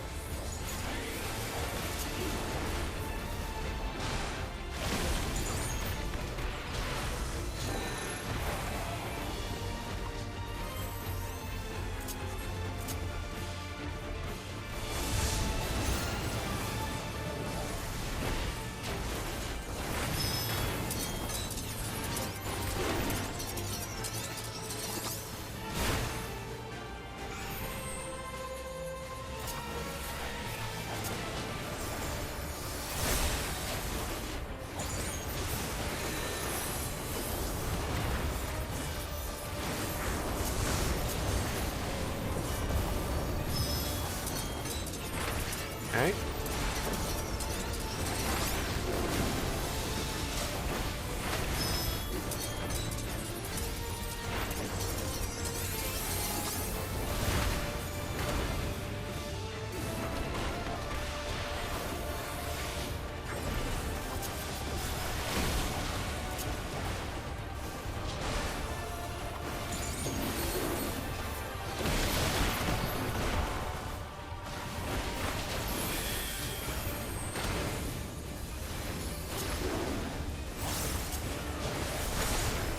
You know, ultimately, I don't think I'm, like, too broken up about needing to cancel my Hellraiser pre-order.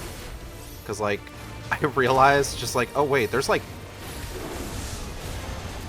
other games coming out that, like, I don't really need to...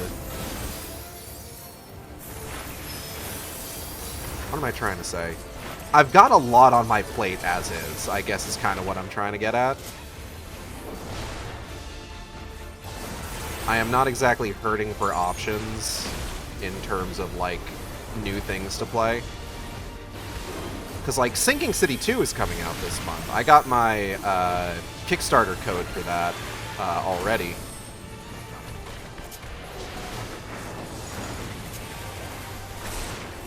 And then later this month, I know Resonance, A Plague Tale Legacy is coming out. It's weird. I feel like I'm the only person I know who, like, gives a shit about A Plague Tale, like that series of games. It's not something I see, like, the sort of folks I follow talk about a lot, which is kind of a shame because I really like those games.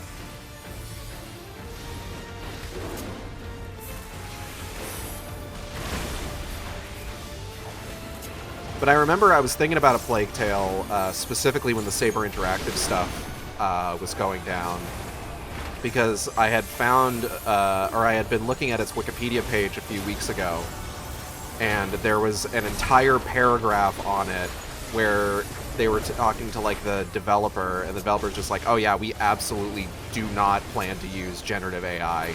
We think it sucks ass. Oh, you've overburdened the system.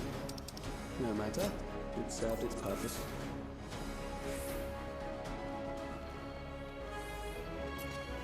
Which I appreciate them just kind of coming out and saying. Mm-hmm. Especially with the Saber Interactive guy showing his whole ass in 4K.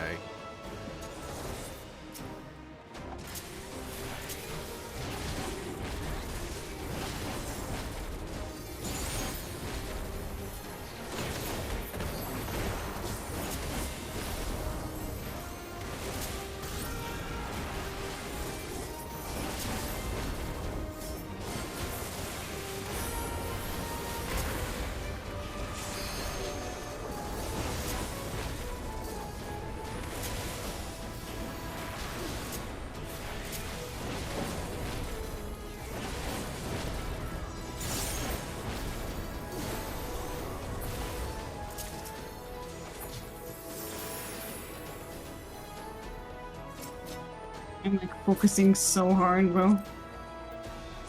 There's a new bracelet for you. Bracelet, yeah.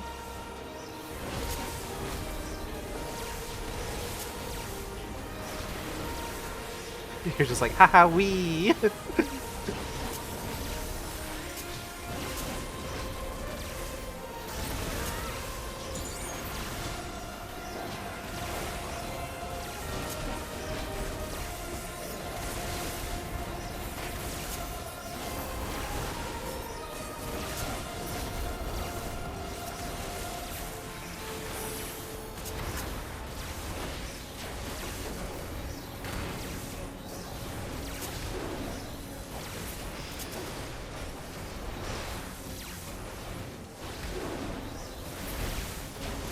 Next, we visit a prison of sinister repute.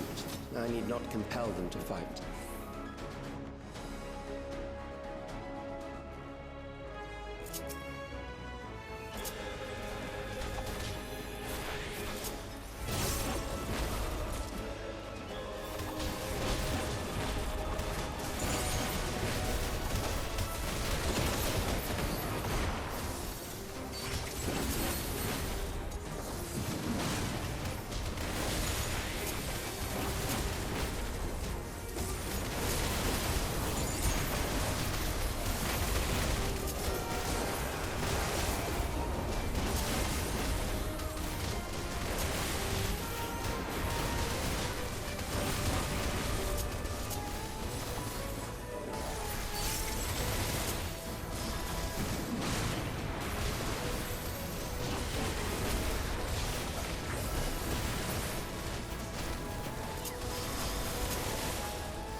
Okay. Alright, this is the part that fucks me up. They shall deal appropriately with criminals.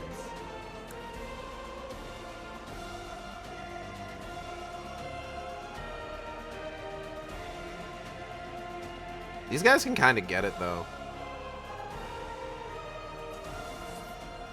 Your Alright, sentence is death. I got this guy. How long can you defy it?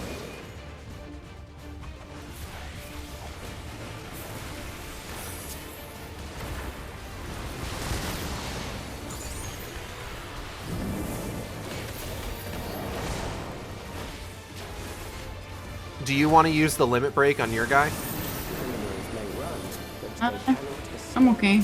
You sure? Yeah. Alright, I'm going to use the limit break on my guy then.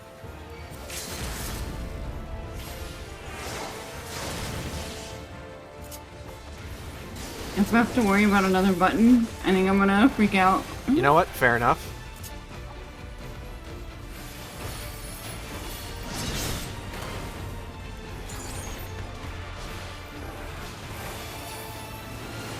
So when the things come up, do I focus on the things? Oh, the little... that thing? Yes. Yeah. Yeah, focus on that.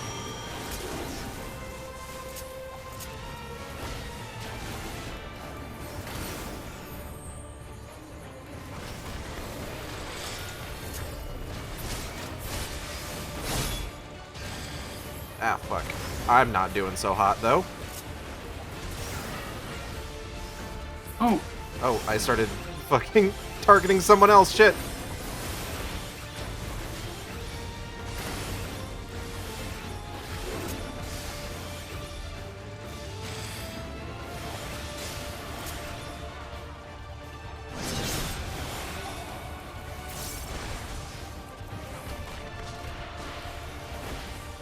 Oh.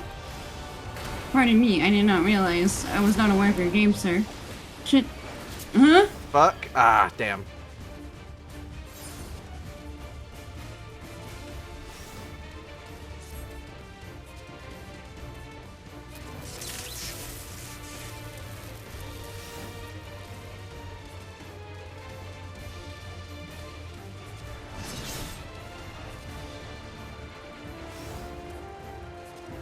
Well then.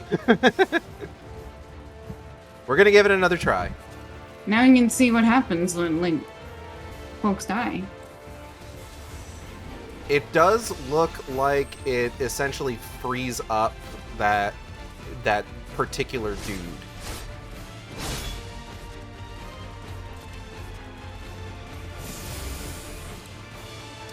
Okay. Turn the starting point. That's interesting.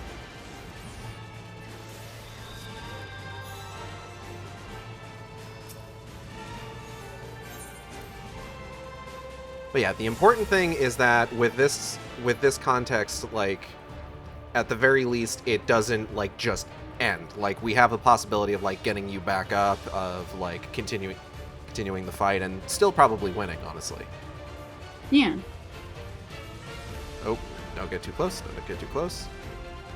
And we ready? Mm-hmm. Your sentence is death. How long can you defy it?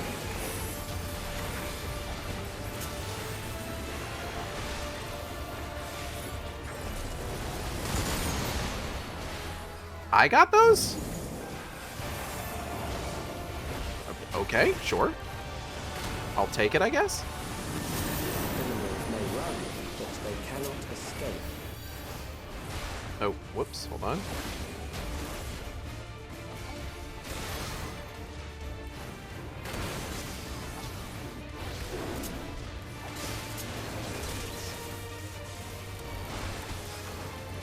I did end up, like, still taking a lot of damage during that last one, or taking a lot of, like, vuln stacks. I'm not sure why.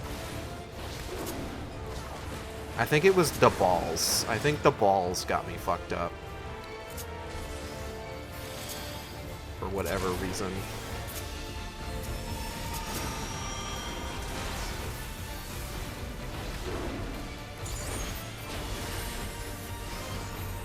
Okay, hold on. Get that out of here.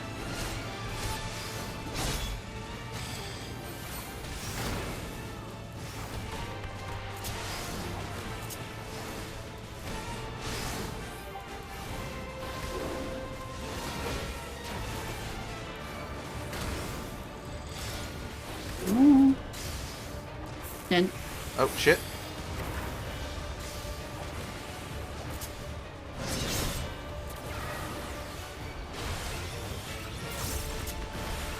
A bunch of mechanics come up and my brain goes woo. Such is life.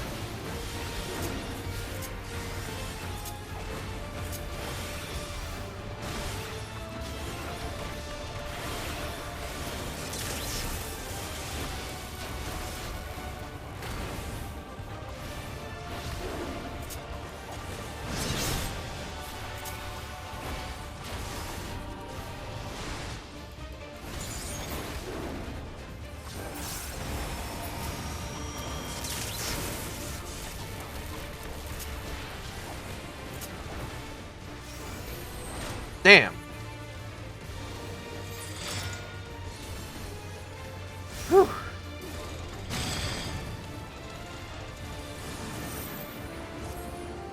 Oh, I see. All right, Delina, do it perfect.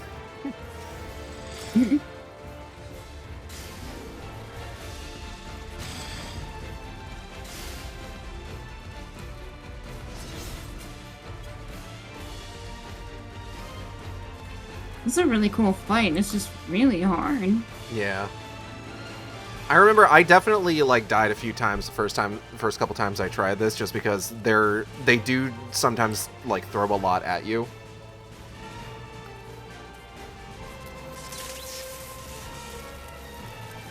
So it can be difficult to like keep track of everything that's like currently active on the field.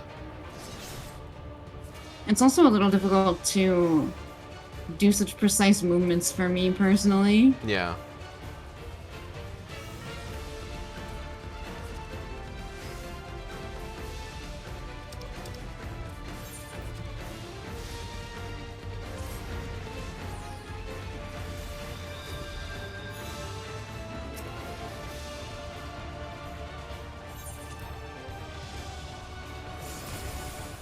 Also, the order of all of that, like, what's gonna go first, what's gonna go next. Yeah.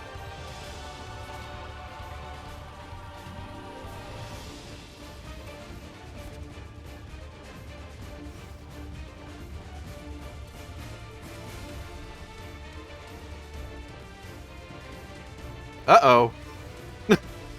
They got tired of waiting, I guess. Go, Zelina, go! Prioritize! Prioritize! This is really cool, though. This is actually pretty dope.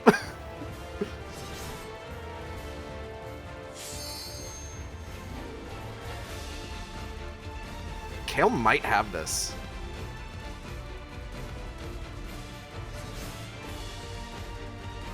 Gunbreaker is pretty good at, like, keeping your own health pool up.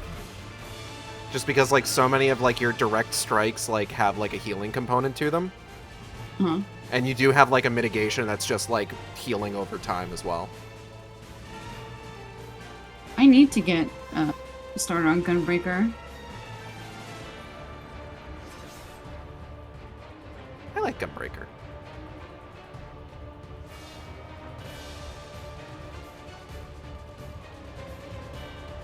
Yeah, Lila, I think they changed the Gunbreaker invuln where I don't think it drops you to 1 health anymore.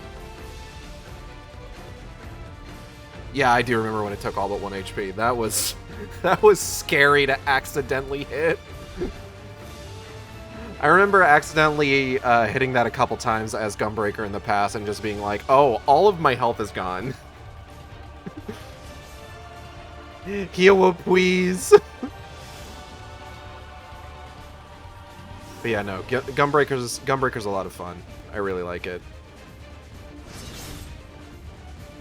I did a very silly thing upon returning back to 14. Yeah. Was I accidentally sold some of my gear.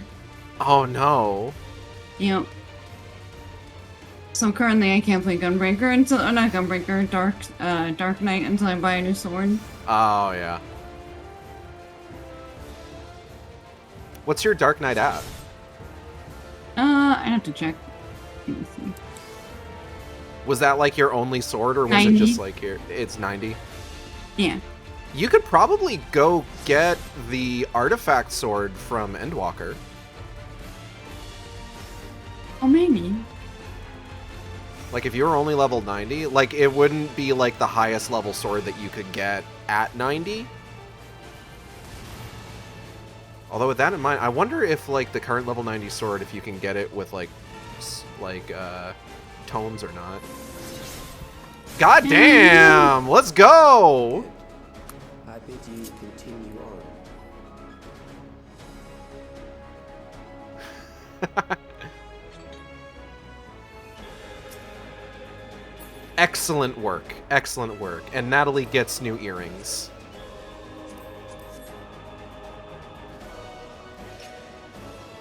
This dungeon made for me.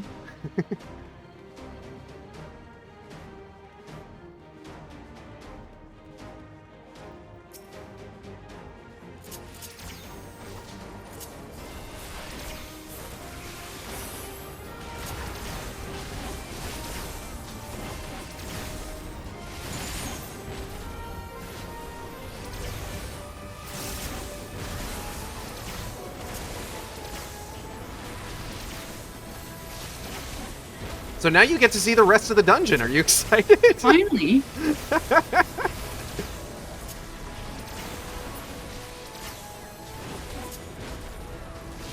Oh, Lila, you're working on the relic? That's cool. Yeah, apparently, I think the last step of the relic is doing all of the Dawn Trail dungeons. I don't need a Fending Ring. I don't need a Healing Head Wrap. I'm good.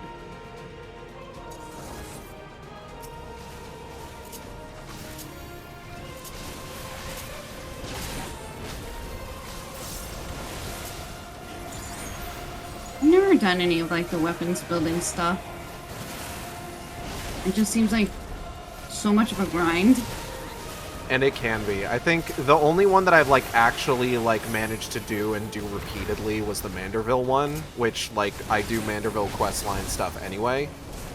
And at a certain point, it's just, like, if you've done the quest, it's basically just gathering up enough, like, tomestones to buy the material you need for it. Which you can, like, do anything to get those.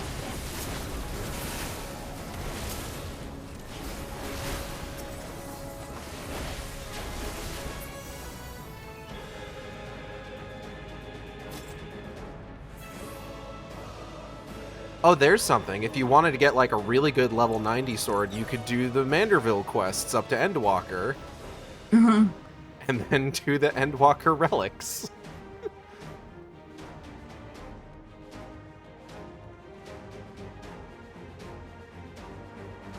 Memories from an age rife with death. The desperation will serve well. Who's ready for War Crimes Enemies the at musical? gate. To arms, good soldiers, protect your kingdom.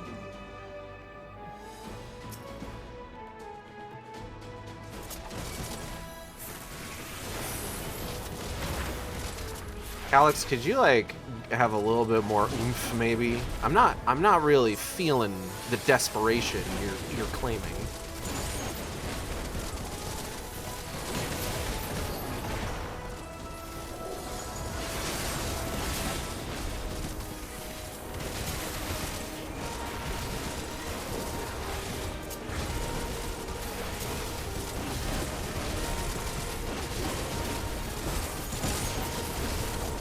How do you feel about Calyx as a character? He's definitely one of those, like, I ultimately like smug like, yeah, whatever, this is all within proper, According to Kikaku. according to Keikaku, characters, like, if I can at some point make them sweat, you know? If I can break that fucking smug facade of theirs, like, that makes it all worth it in the end. Mm-hmm. So, like, for a long time, I thought Calyx was just like, ugh, this fucking guy, you know? Very well. If one by one they fall, I'll send them all as one. Recall the anguish you felt when you faced death, and rise. Rise to defend your nation, your people, and your loved ones.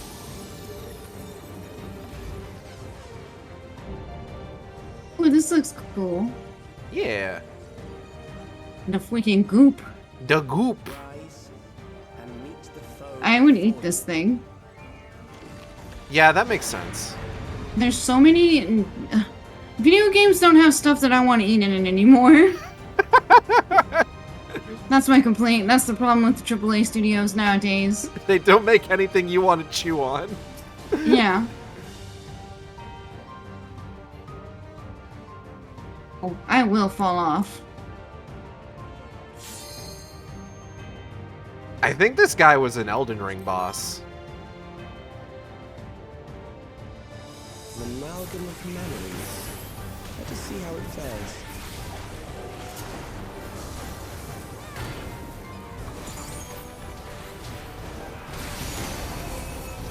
It is the midst of the storm surge.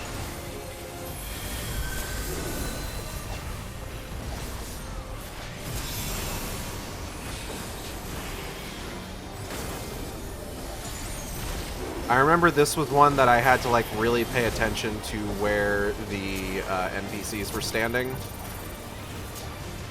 So definitely do your best to kind of keep track of where Delina's at. Countless lives are lost in the senseless conflict.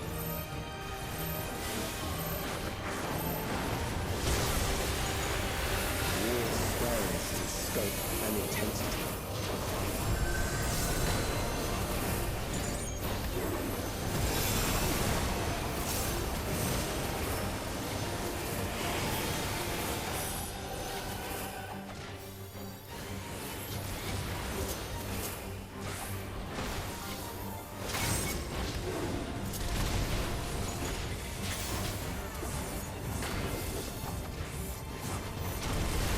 bombs rain down without pause or mercy.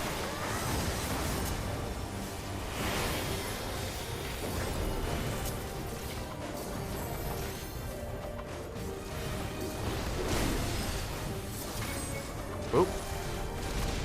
Ow. Okay. Yep, that hit me. That's fine. I'm good. The spark of life is dimmed with every blinding flash.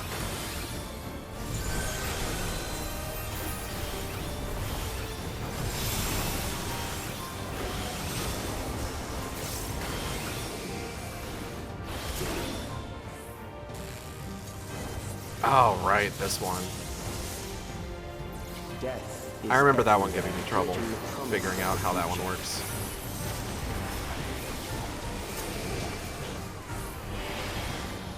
I'm not really understanding. Ooh. You kind of have to pay attention to the direction the people are running. Like I said, this was one that I relied pretty heavily on like what the NPCs were doing.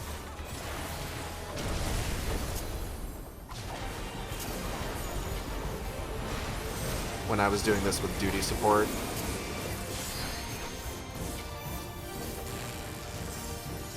Oh man.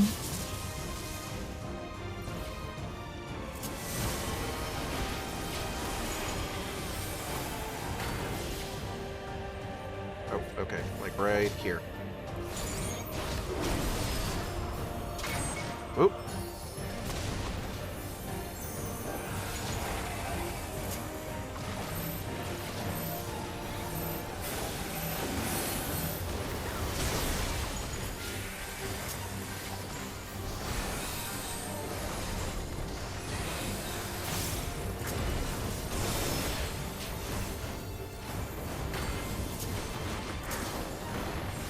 I'm gonna hold on to that limit break.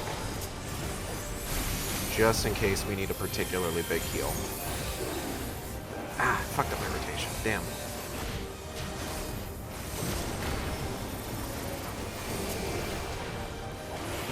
Oh, okay.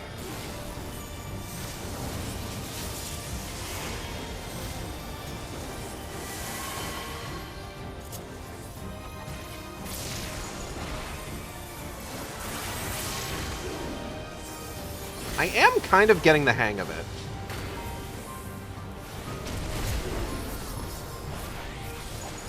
Which is nice.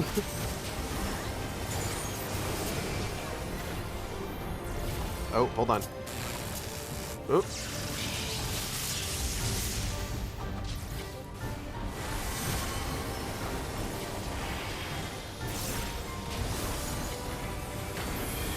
Okay.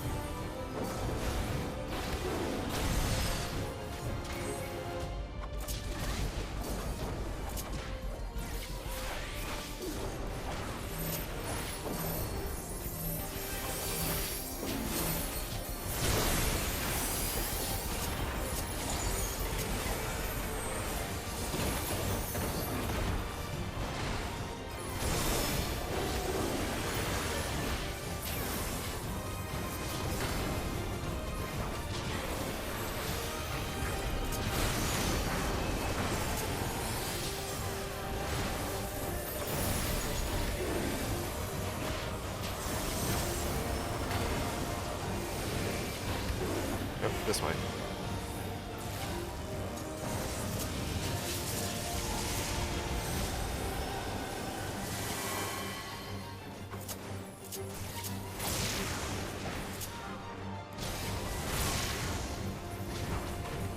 Yeah, I'm starting to see the fucking Matrix now. This shit ain't nothing to me, man. Mm-hmm.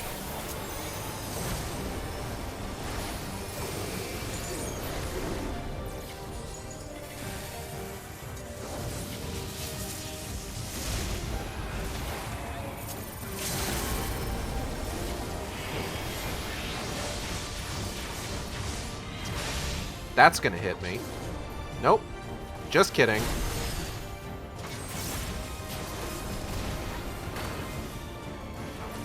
I think I'm getting it. This motherfucker must be wearing a regulator. He forgot that I'm him. Sorry. You did a really good job, Yay! Hooray! Thank you so much, chat. You're welcome.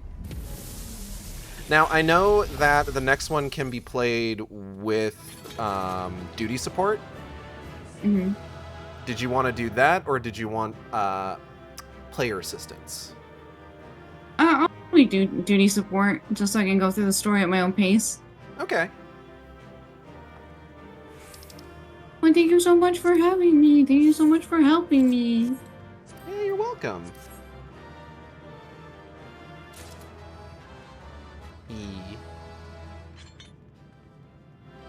You want to go? Oh, nope. The Scion. All right, you got this, hon. I believe in you. Thank you. All right, I'll go ahead and disband. And then with that, jumping puzzle. Jumping puzzle to close out the stream, I think. All right, let's get gauged through Palace of the Dead 1 through 50. No, I think jumping puzzle. Jumping puzzles seem like a good idea. Have fun jumping puzzle. I'm gonna go do story stuff. Okay, have fun. Let me know how it goes. Bye. Bye.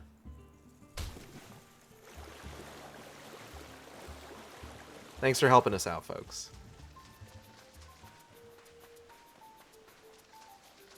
Nally, working hard to get to Evercold. You should look at my trans rights sword. I feel like I've seen it. I don't know if the stream has seen it. Meet me at the top of the jumping puzzle, and we'll take a look. That person is dead, straight up. How'd they do that? Wait, hold on. Blue mage. Makes sense. Yeah. Here we go. I've done this jumping puzzle before. I'm gonna let you go. Yeah. Fuck. No, no, no, no, no, no.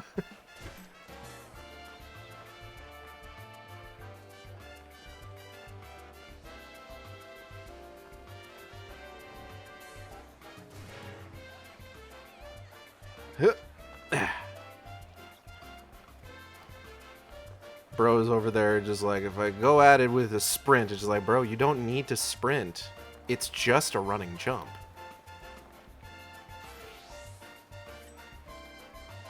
I will not waste my time with that. I already did so once. I did it on stream last year, so I don't necessarily need to, like, prove myself, but it is fun to do.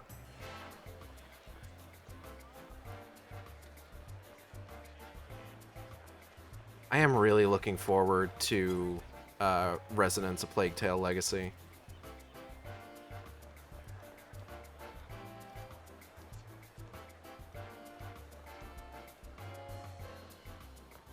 I don't know, like, those games are, like, got some really cool shit going on.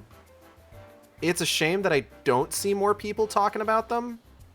Like, who can forget Rat Pope? Or the Rat Egg? Or the Rat Waves? Waves of Rat.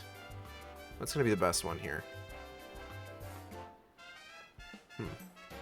Rat Waves on the Rat Ocean. There was, in fact, a Rat Ocean. Fuck. Da, da, da, da, da. I keep thinking of that fucking video. Shit! Oh my god! I killed fucking cracked her head off the side of the pool. God damn. Gage, do you have a flying bed mount? I do. In point of fact. God damn it.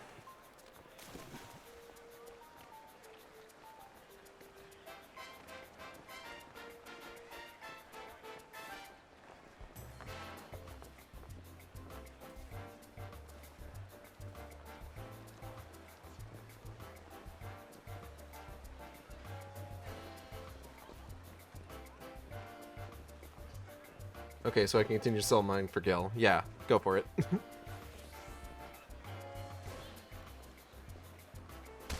Fuck.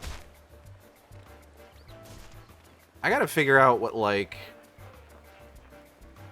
the best, like, return on investment is for, like, alchemist stuff so I can make a lot of money.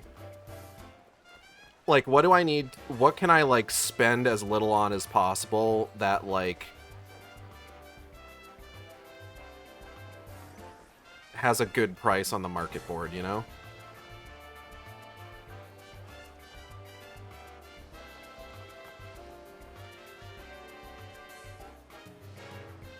Venture coffers? I don't think I can make a venture coffer, though. I cannot craft a venture coffer. This is the problem, you see.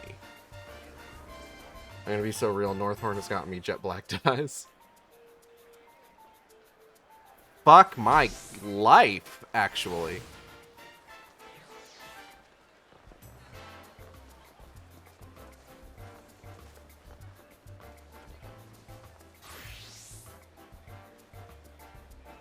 Damn it.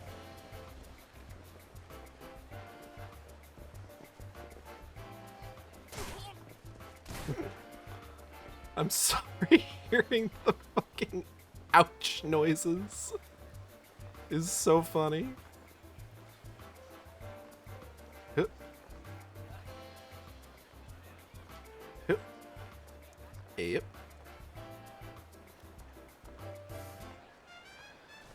But also do maps and sell materials or make outfits from the map materials. That sounds like a lot of work, though. I need to make money easily, with as little effort as possible.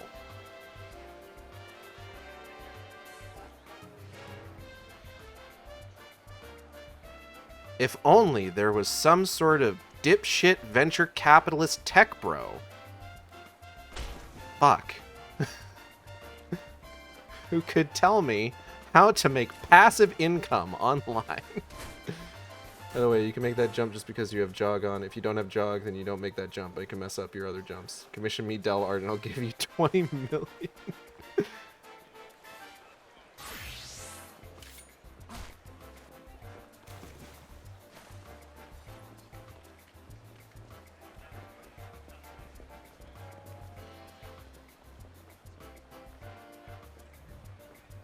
I'll think about it. Damn. I think some of these I might be having trouble with because I have jog on. So, like, I'm accidentally overshooting them.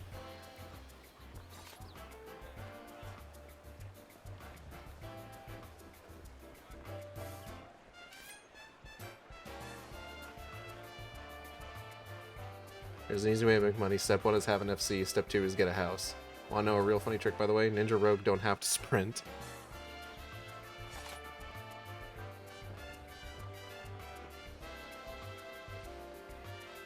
Fuck. Step 3 is submarines. I know we've got submarines, I just don't know how that whole process works. Fuck.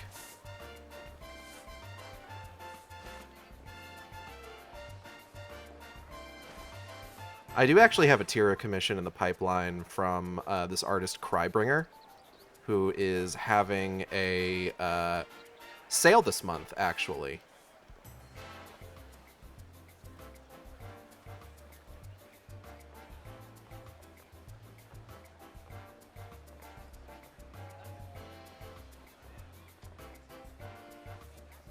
Or should I forget to buy I forget to buy things from Crybringer.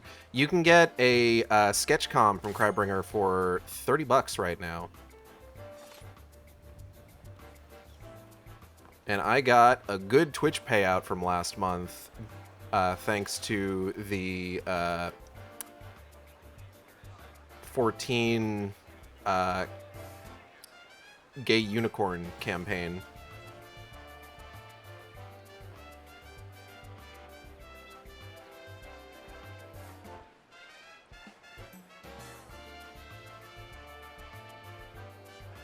Fuck. So I was just like, yeah, why not? You're welcome. Thank you. Thank you to everyone in chat who bought their gay unicorns via my stream. I appreciate you all so much. Fucking finally. Okay. Fuck. Damn it.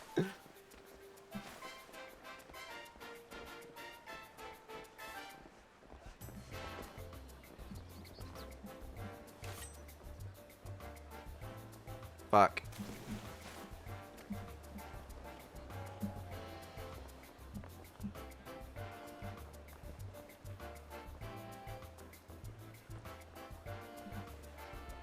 Fuck. I'm like undercompensating. La. The fucking Azim step music. That's such a funny fucking video.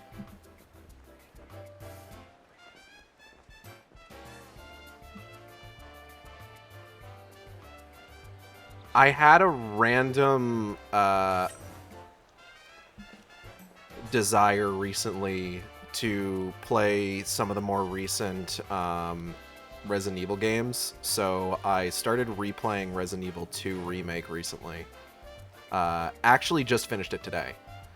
Fun game. Really like that game. Really enjoy that game. I have started in on Resident Evil 3 Remake, son of a fucking bitch. And thus far, I'm having fun with it.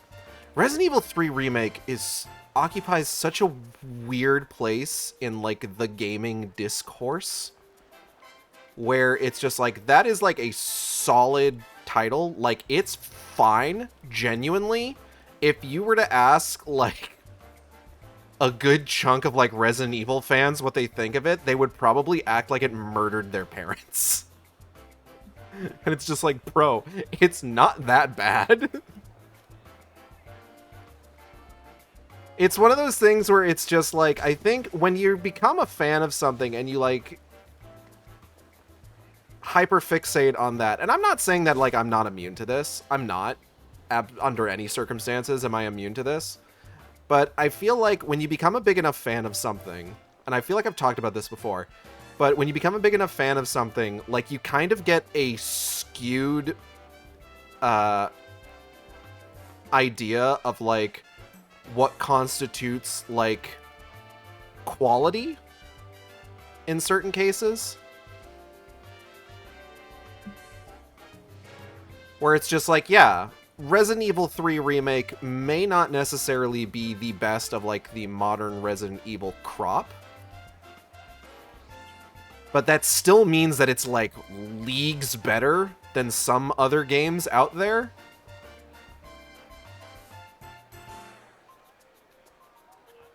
But it doesn't matter, because it's not those games. It's a Resident Evil game.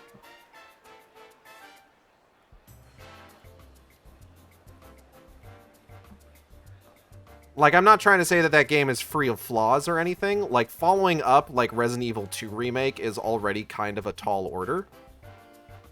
And it is maybe a little weird that there's, like, certain aspects of, like, fucking goddammit. Excuse me, ladies.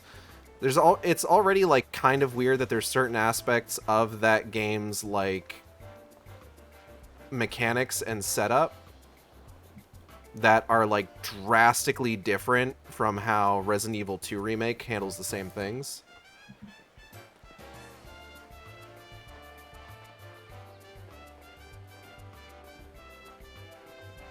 Like, especially, like, sub-weapons, for instance. Like, Resident Evil 2's got, like, the whole sub-weapons thing where it's just, like, you've got, like, a separate weapon wheel for knives and grenades, and they can be used to, like, get out of grapples and things like that. And then, like, Resident Evil 3 Remake, like, those are just on the normal weapon wheel. And you have to mash to get out of grapples, only in some cases, though.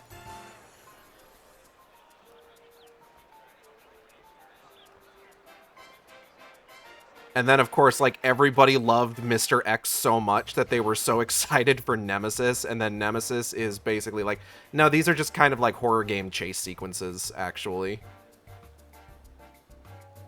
They're very separate from the rest of the experience. Nemesis is not a persistent threat. Fuck my life.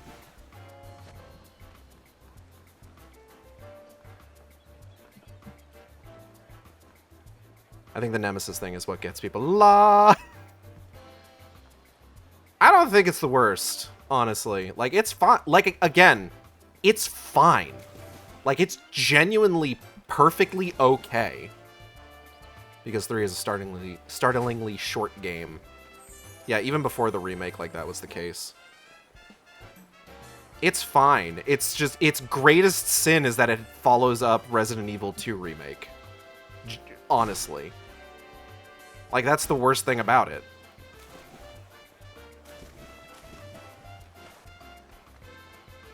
If we're being so fucking for real right now.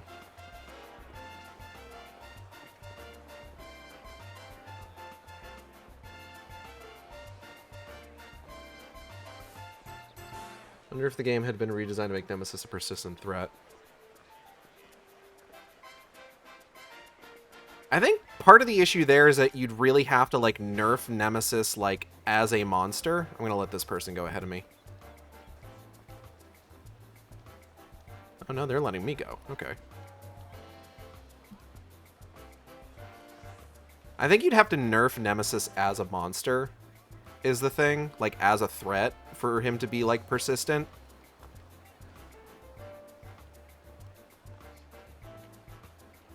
Because, like, Mr. X's, like, main things is that he's big and can punch you real hard.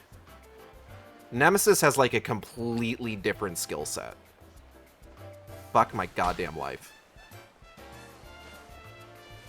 It would have been so much more work. Yeah.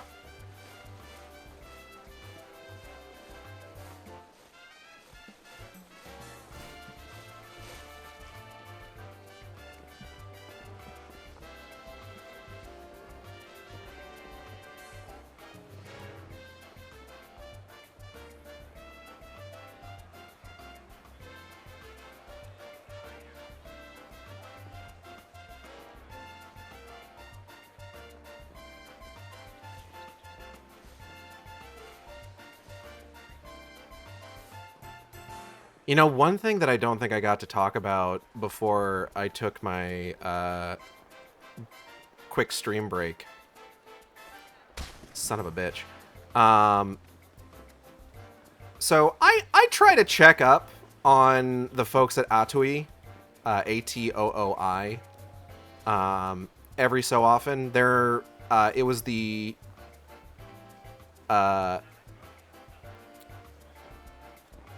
new development company founded by one of the guys that started Renegade Kid, who did, like, a lot of, like, DS games and stuff like that. Really good DS games. So I keep an eye on Atooi every so often. Just, you know, see what they're up to. See if they're, you know, working on a particular title that I am kind of looking forward to them doing. And, I gotta tell ya, those motherfuckers. Those motherfuckers. But I think it's like Nemesis is sold and advertised in-game as a persistent threat, which they had in the previous game. Yeah, sort of, I guess. Son of a bitch.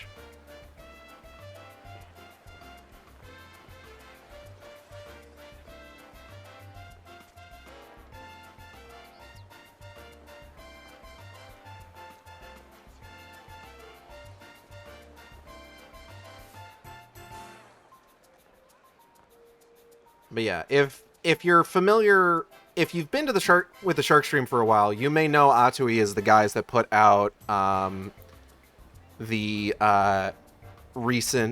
somewhat recent Switch edition of Dementium the Ward, which was a port of a remastered version of a DS game. Like, this was a remaster that came out on the 3DS, and it was a new port of that game to the Switch. They actually got a physical edition just within the last few months over in Europe,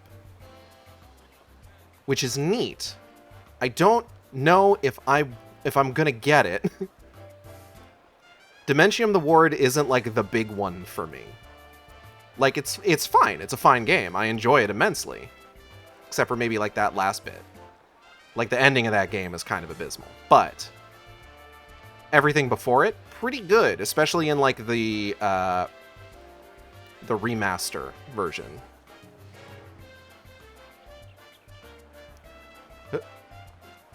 Oh, is that my fault? That might have been my fault. We jumped at the same time.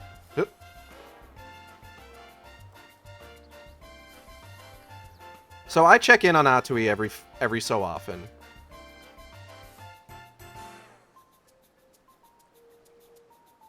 Because I like to keep abreast of what they're doing. And those motherfuckers on the official Dementium Twitter account. Son of a bitch. Oh.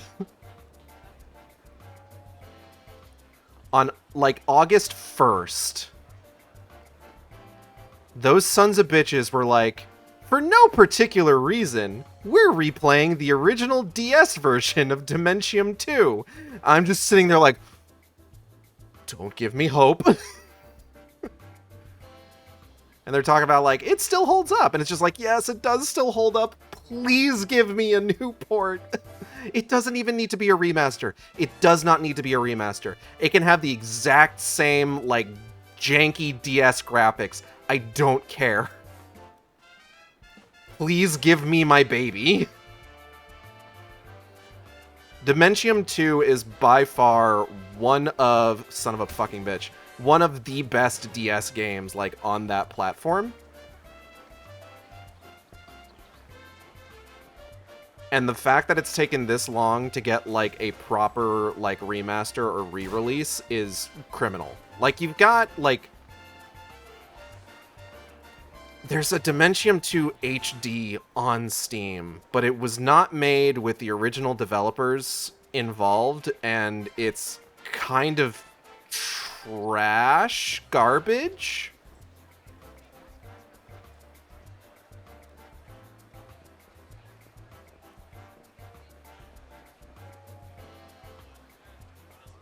But, like, forever ago, Atui was, like, really excited to announce that they had finally secured the rights to, like, re-release and make new Dementium games. And it's just, like, so far, all they've done with that is that they've released Dementium the Ward Remastered.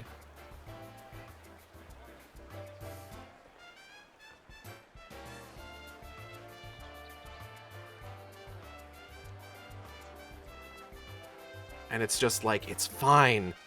It's not the one I want. So I'm wondering if possibly them sharing that is the, like, a cheeky little, oh, guess what we're working on? Because I really, really want it to be.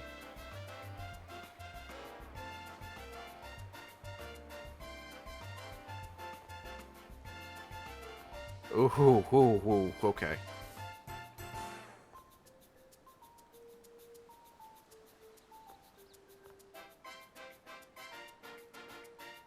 Fuck! Ow! That reminded me of the Alpha Paladin lore, and I'm angry again. Unfortunate.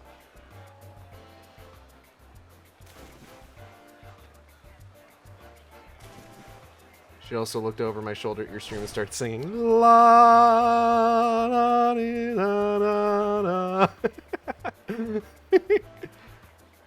La.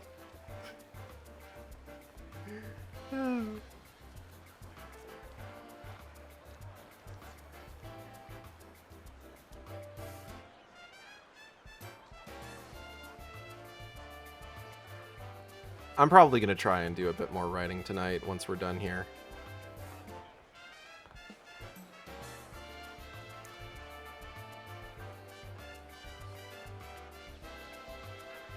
The part of Wicked Game that I'm at right now is one that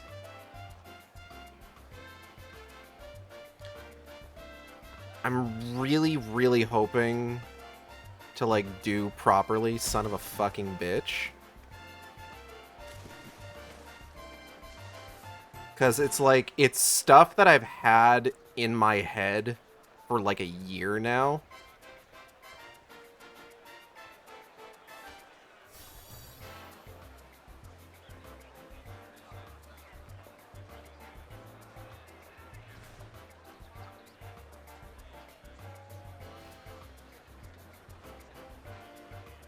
Like, all of the events that I'm about to write about for, like, the next, like, 2 chapters from where we're at right now is stuff that I have been thinking about for a long time.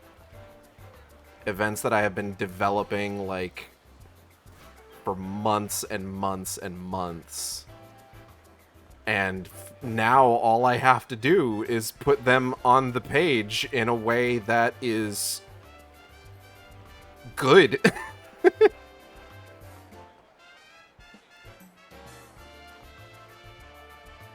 Which is more difficult than you might think. Son of a fucking bitch. Whew.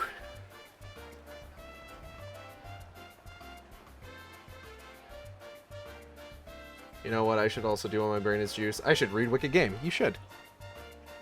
You should read Wicked Game right now, while I'm talking about it. While I'm talking about writing it.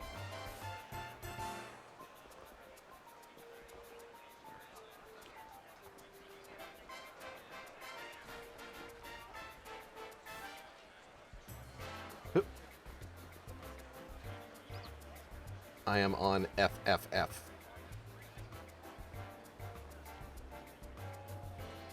What's your point?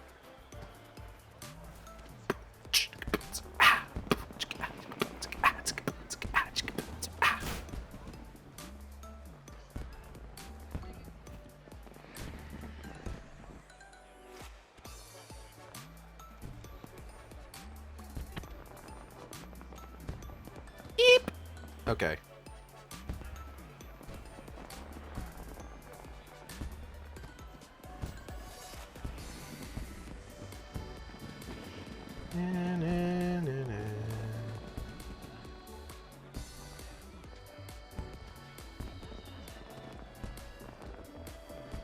Okay, we're good. We're good.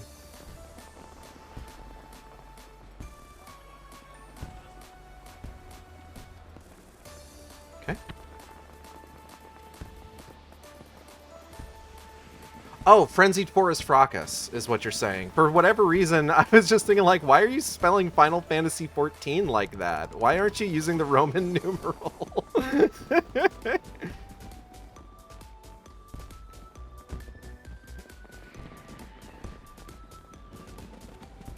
A bitch forgot what they named their chapters. I'm bitch in this scenario, in case it's not clear.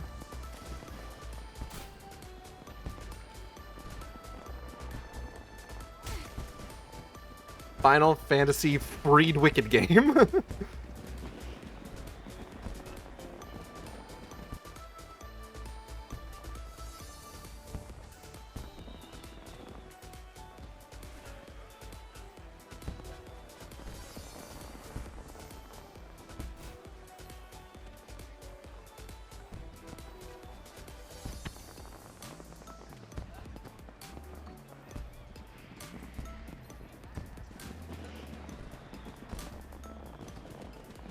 I like this dance because I get to remember that I gave Dell a nice ass.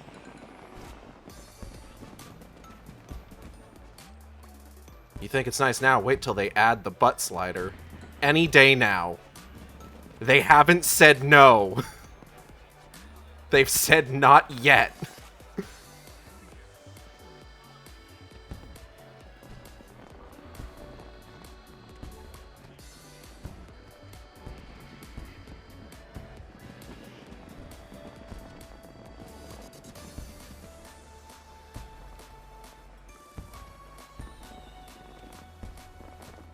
Oh, God. That was a bad jump. I'm glad I made that.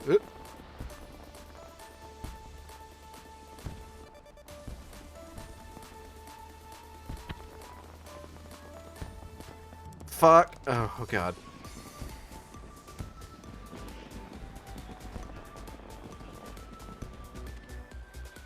You can go first.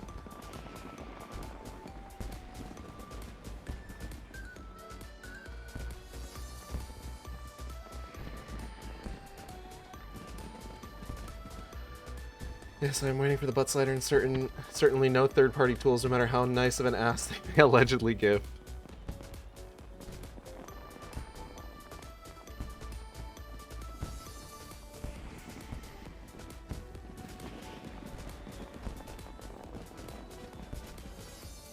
Fucking goddamn it! Why do I keep overshooting that?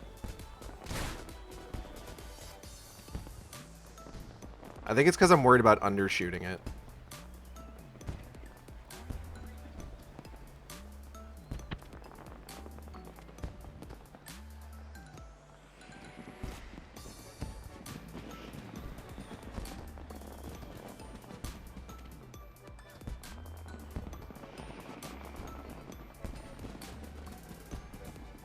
Same with this one, honestly.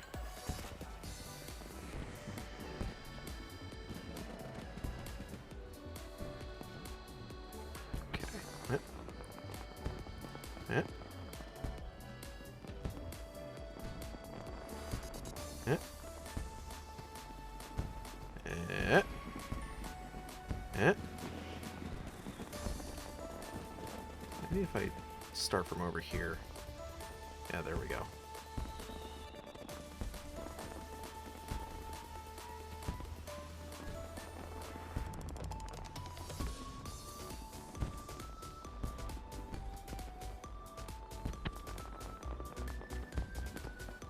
Fuck. Okay. That's fine. That's fine.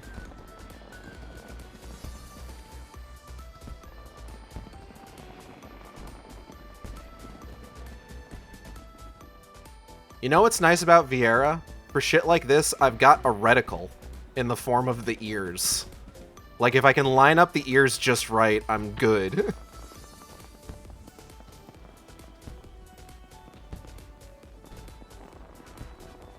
Bunny advantage is real.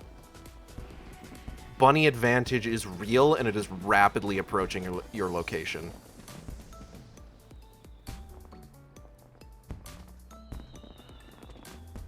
Cat's got it too.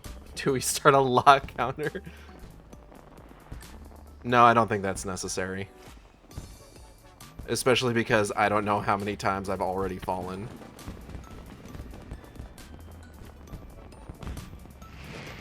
Oh my god. Okay. Oh, fuck! Oh my god. Alright. Let's fucking go.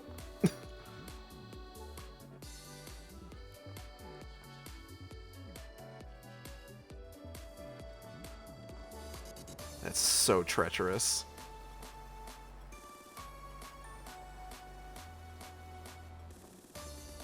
Shit.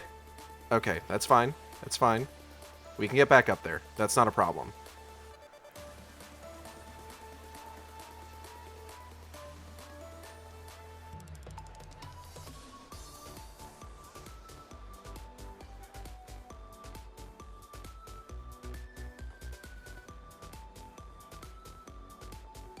This shit ain't nothing to me, man.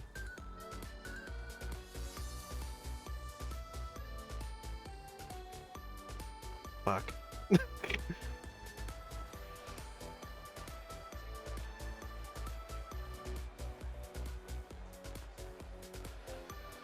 Whew. Bunny girl is rapidly approaching my location.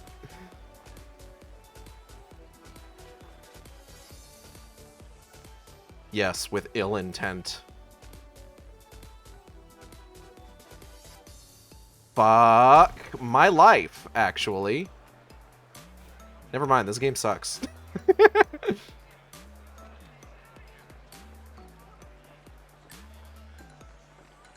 Have you heard of the award of the critically acclaimed MMORPG Final Fantasy XIV? It sucks, don't buy it.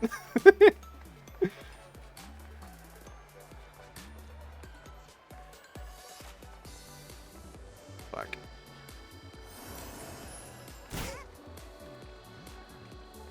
Shit.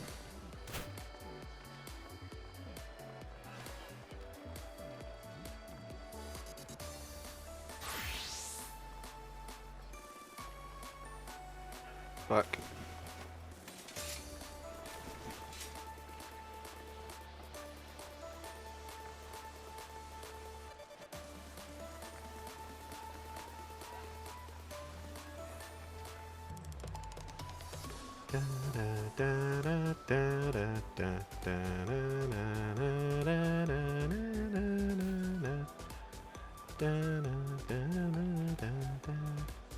Shitting goddamn fucking bitch ass motherfucker.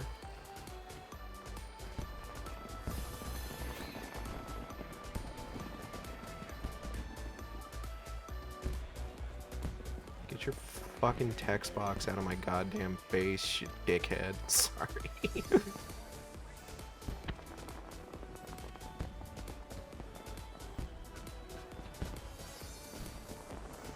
Alright.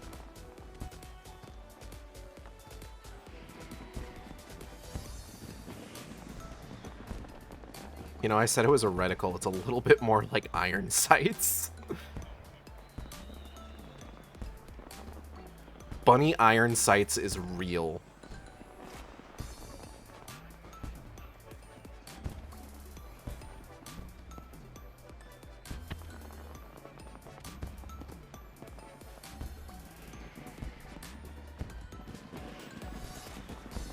I'm ready for Bunny Girl to kill me. You shouldn't be ready for that.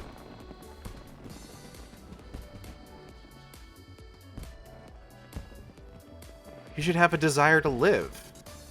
It makes it more fun for her. Anyway. I'm making this weirder than it already is.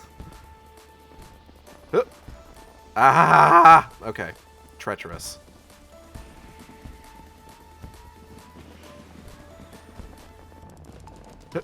Okay. Okay. We're good. We're good.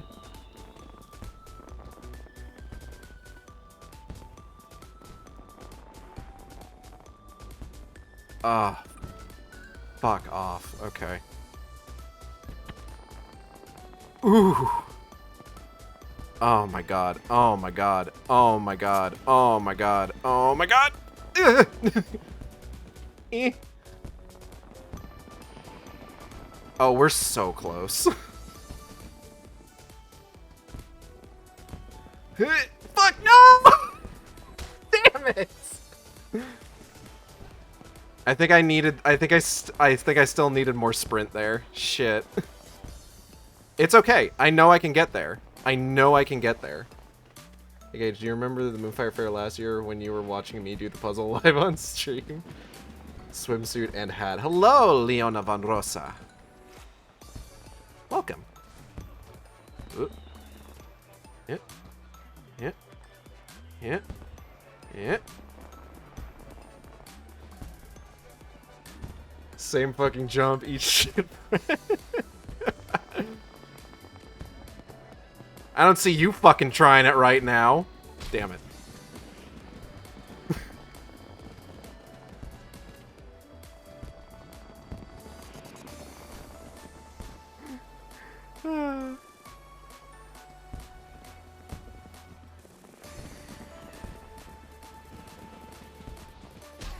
Fuck. Fun fact, I've never been in an FF14 stream. Also, is that fan art of your OC as a chat censor? I freaking love that. It is a commission that I got from the artist Knucklebone, Isaac. Back when he still took commissions.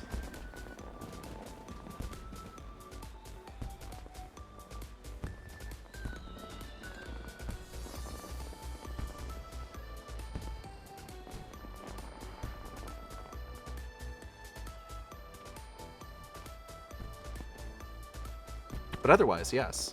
I try to use I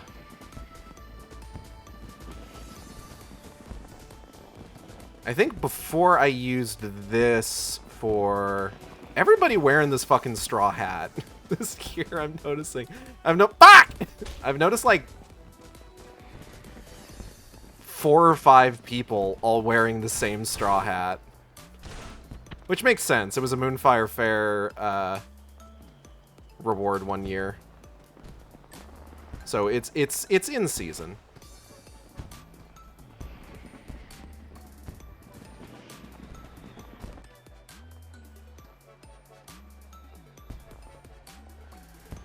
Whew. I did the same thing with like stuff I've gotten from Dr. Doves and whatnot, so that's amusing. Good Astro hat. Oh, there's Delina. Yeah, she's hanging out.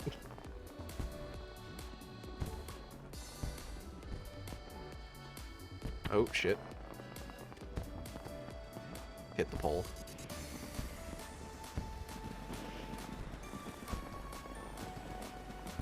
I'm technically still a trial sprout. I keep telling myself to pick up the game. I keep telling myself to pick up the game myself, but I know I'll never put it down if I take it like half serious. It's a fun game.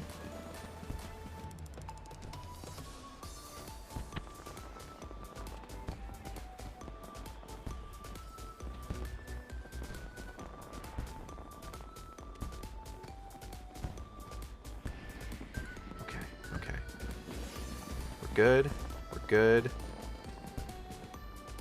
Bunny iron sights working as intended. I wonder if maybe I should be doing that instead.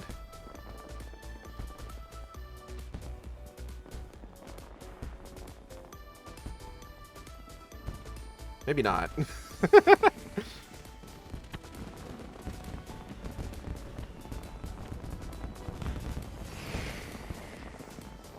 Ooh.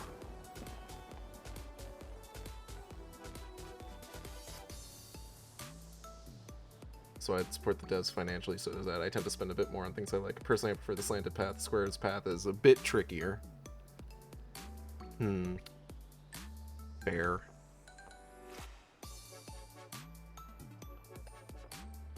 Oh, I forgot to ask Natalie to talk about the Warrior Cats RPG that got announced. Son of a bitch! I can't believe Warrior Cats would do this to me.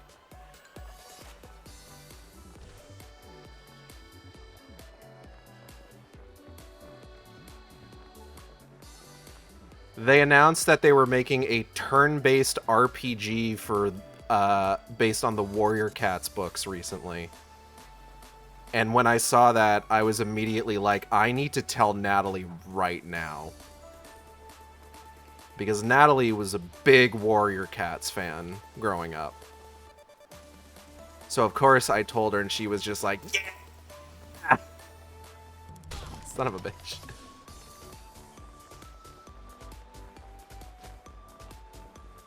She got really excited, and now she's catching up on all the Warrior Cats books on via audiobooks because she wants to make the Warrior Cats RPG her return to streaming. As she should, quite frankly. Son of a fucking bitch.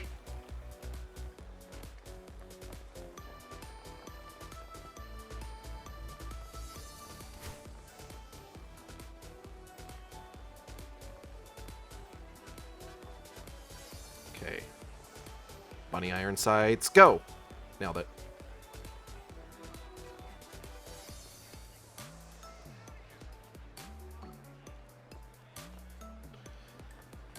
Never liked the reboot approach, Dragon Ball Z Kai versus Dragon Ball Z, or how Warrior Cats is structured past the first 7 books as a kid, so I was very much a Warrior Cats enjoyer.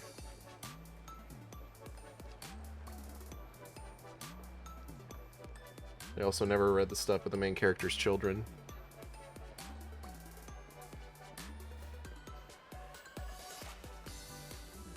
I don't know for sure where Natalie, son of a bitch, I don't know for sure where Natalie stopped. But she said that it's been really fun revisiting the books via audiobook. So, you know, I'm happy for her. I'm happy she's enjoying that.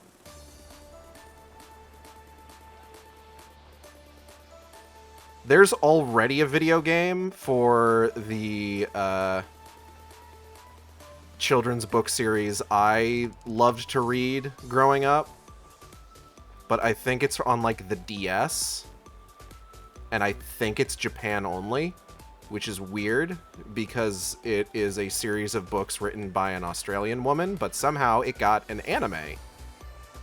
Which is odd, but, you know, cool. I haven't watched the anime, at least not all the way through. Someday.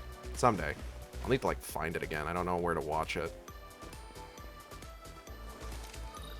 I don't want to say I was a purist because it sounds a bit more toxic than it is.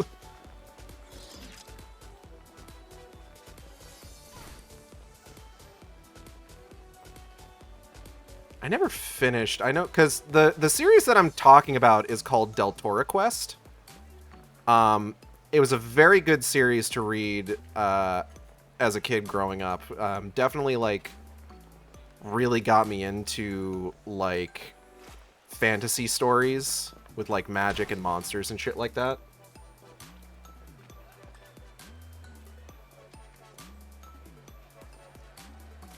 And dragons, of course. Can't forget the dragons. They got a whole series about, like, dragons called Dragons of Deltora. It's like the 3rd series. Because there's Deltora Quest, which is comprised of, I want to say, 8 books?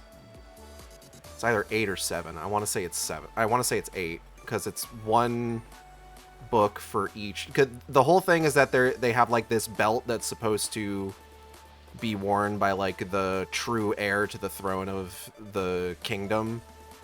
But they need to find all of the jewels that go into the belt. So there's, like, one book per jewel, and then there's, like, a book that just, like, kind of finishes up the story. For me, it was Artemis Fowl. And then, of course, there was the follow-up series, Deltora Shadowlands. And then after that was Dragons of Deltora. I only read up through Shadowlands. I think I started reading Dragons of Deltora, but never finished it. I like the idea that there's this entire second world of magic, but magic itself is technologically advanced and full of, like, cops and burglars and shit.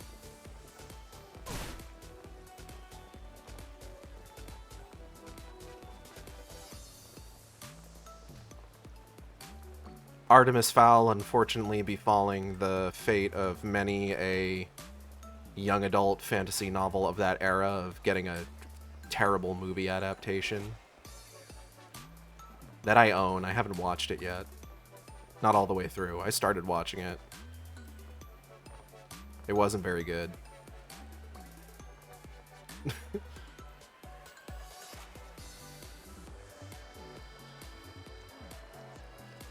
These Percy Jackson fans got fit finally. And I never watched the movie either, so I'm sure it's fine. But yeah, Deltora Quest got a whole ass anime series that I've heard is pretty good, actually. It does, from what I understand, take some liberties. It takes some of the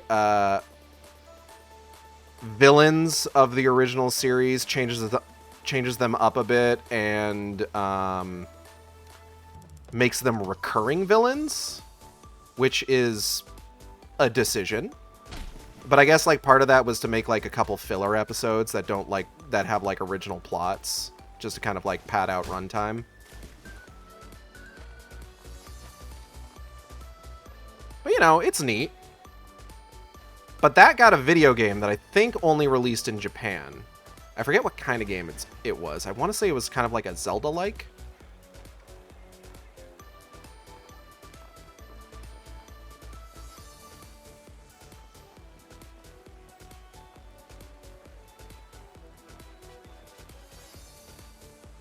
I feel like this parkour tower is a decision.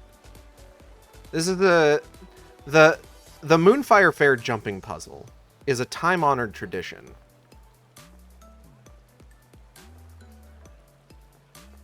And you do sometimes have to be kind of stupid to decide to tackle it. Thankfully, I'm just stupid enough. Oh. I guess the concert let out.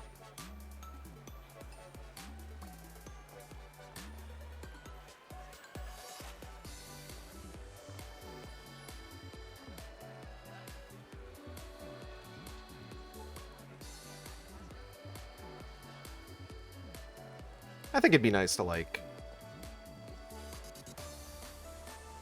check out the Deltora Quest anime sometime. I don't know if I could go back and read the books. It'd be interesting to go back and read the books. It's a book series that I can at the very least feel good about, like, going back and reading, because the author didn't turn out to be a fucking litigious transphobic scumbag. As far as I'm aware. I don't know what Emily Rada's up to these days. Hopefully it's not that.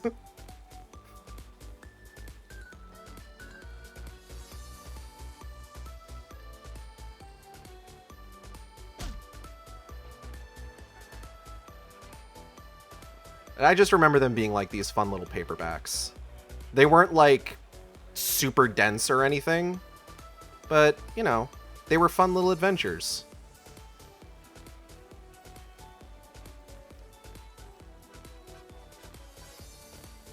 Like, the individual books themselves were, like, short enough that, like, they would eventually get, like, I want to say, like, repackaged into, like, sets of 3 later on. Like in collected editions. Or sets of 4, I can't really recall.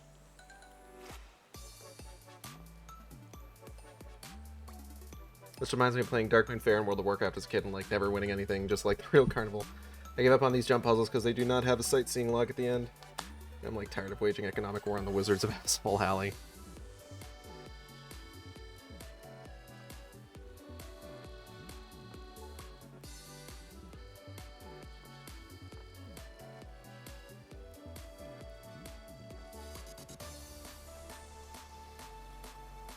Oh boy.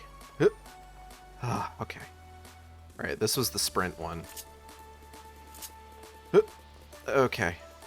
Okay.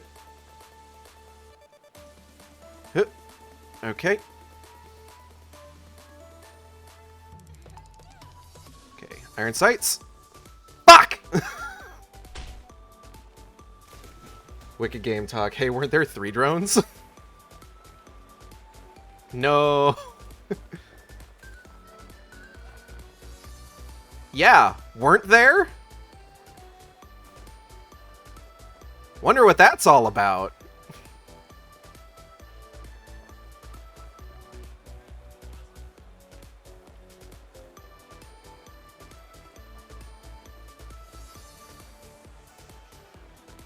Shit.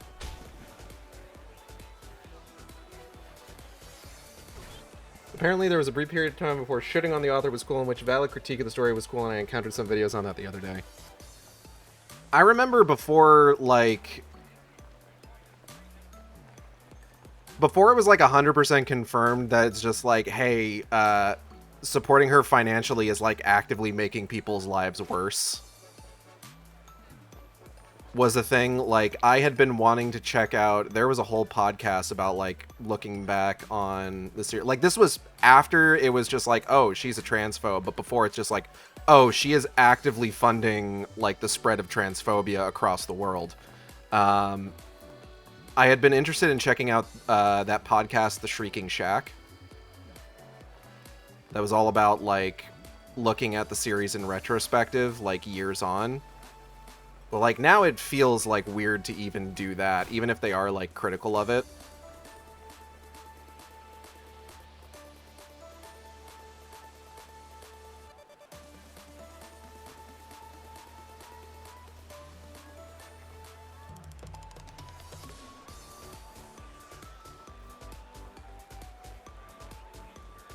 Apparently, all evil in the book series of Wizards, a champion name is easily defeated by the British SWAT and or a gun. Feels weird to give the world any oxygen. Yeah, no, for sure.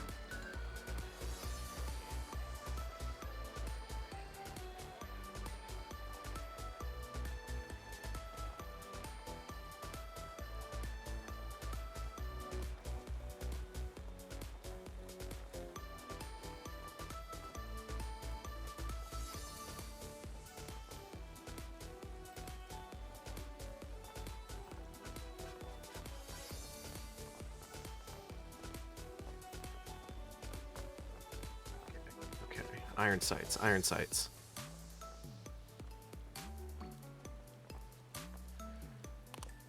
Welcome back, Ake.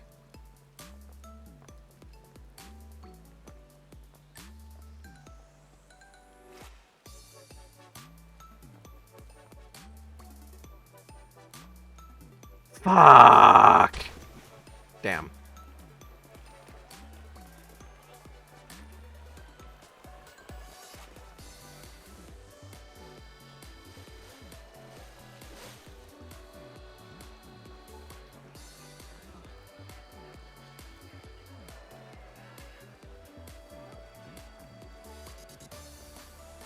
I guess part of me is glad that I did, in fact, read other books as a kid, so I was spared making that series my entire fucking personality.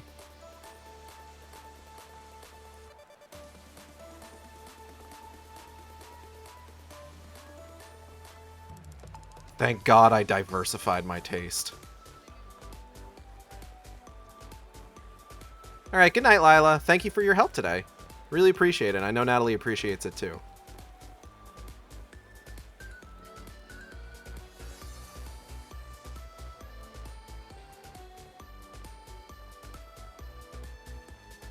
I think I somehow avoided making any one series my entire personality.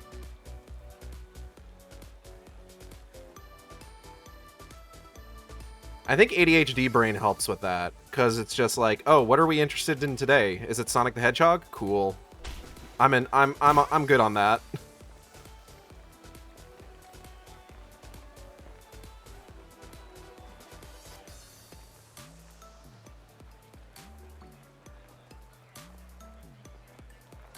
What are we feeling today? Halo? Cool, cool.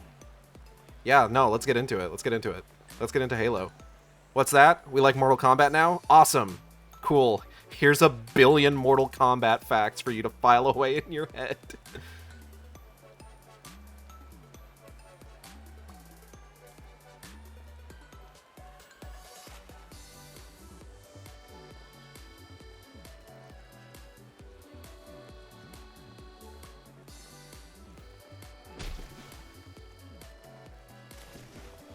Oh, sorry, were you enjoying that thing that you really liked? Guess what, motherfucker? You like SpongeBob a normal amount now. Like, I can tell when I'm super, super into something when I start making OCs or stuff. Like, my scaly persona goes back to Jurassic fucking Park if we really want to play genealogy. God, I've been thinking about Jurassic Park recently, mostly because of Sam Neill passing, which I'm still very sad about. Real interesting to hear that his last film role is gonna be the Legend of Zelda movie. Good for him. Miss you every day, Sam Neill. What a cool guy. What a cool guy Sam Neill was.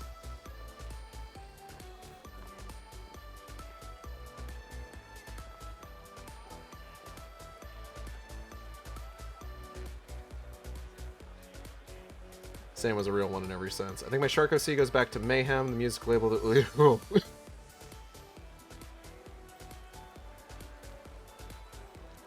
Cough. Anyway. Yeah, no, I know what you're talking about, though. That's just weird because I was so unaffected by sharks or scalies for a long time.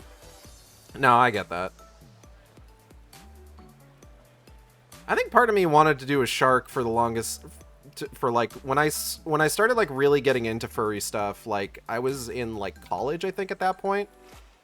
Like, I had been a Sonic fan for a while. And I don't want to say that, like, I wasn't, like... already into furry stuff. Listen, I got some stuff on IMVU, okay? I used IMVU when I was in high school. I tricked that avatar the fuck out. I had a tiger boy. It was great. Cough. Oh god, what did it... Oh, that is... that's kind of a story, and not a fun story.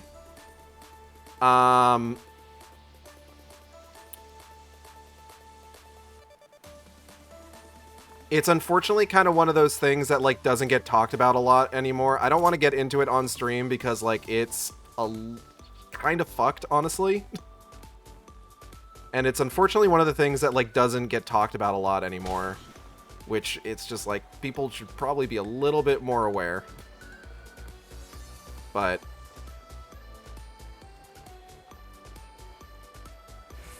I don't want to bring the mood down.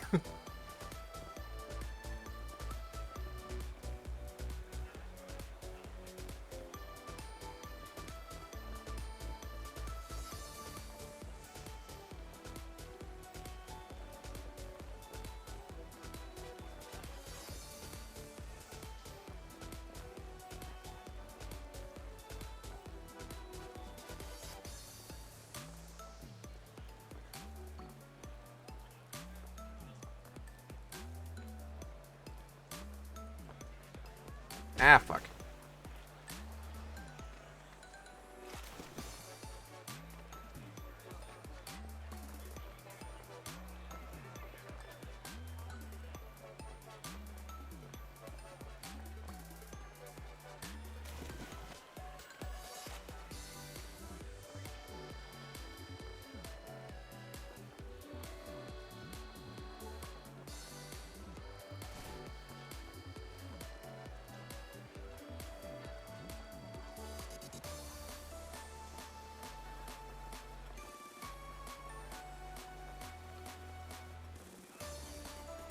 But yeah, I think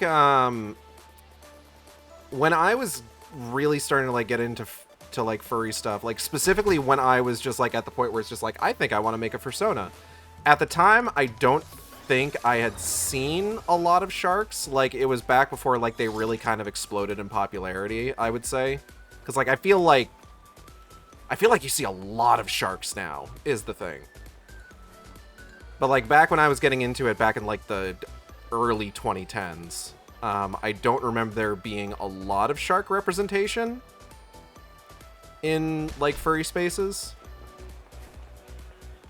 So I was just like, I want to do something where I will stand out a little bit.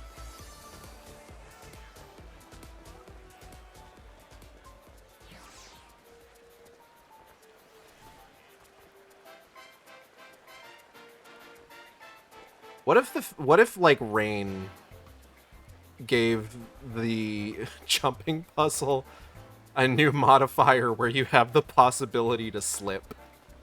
Could you imagine? Smash Brothers Brawl mechanics. Fuck. It's slippery now. That's why I fell. Not because I missed the jump. Do the jumping puzzle, but you have a sliding ice T buff.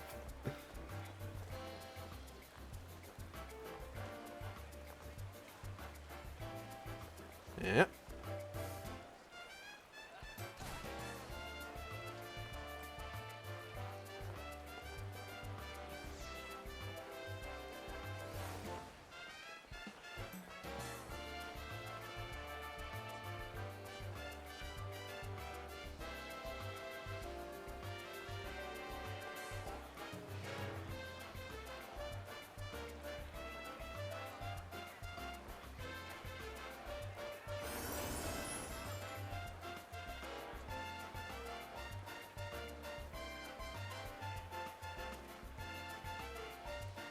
Like, my first attempt at a fursona was straight up, like, I think just a Thresher Shark.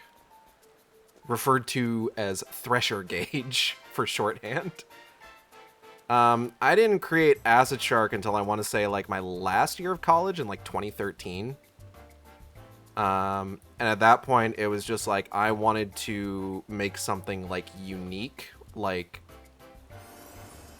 I was just like, I want... Again, it's a thing where it's just like, I want to, like, stand out. I want to be able to, like, have something where it's just like, at a glance, like, you know it's me, you know? Fucking goddamn son of a bitch. Well, I made red pandas a fursona. They didn't exist before that, really. Normal pandas didn't either. Every turn there was darkness in and the hearts and the people we met along the way, or at least the people who played the mobile games met. We'll get Kingdom Carts one day. Oh, we talking original Personas? Mine's an OC now. Hello, Zilla. Welcome. Yeah, I'm talking about, I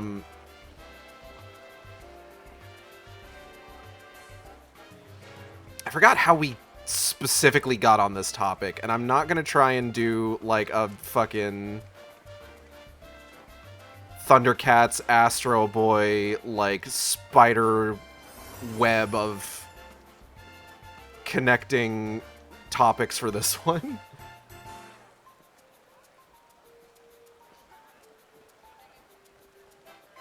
What's the difference, respectfully? Different people keep thinking different answers. The difference between, like, what, a Persona and OC?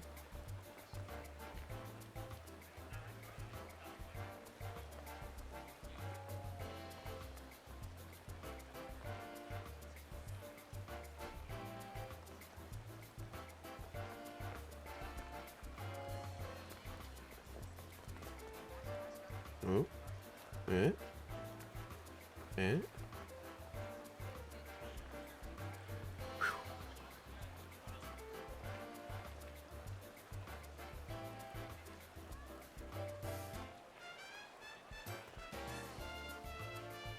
Liking a fiction so much you make it your personality. Okay, yeah, that was the starting point.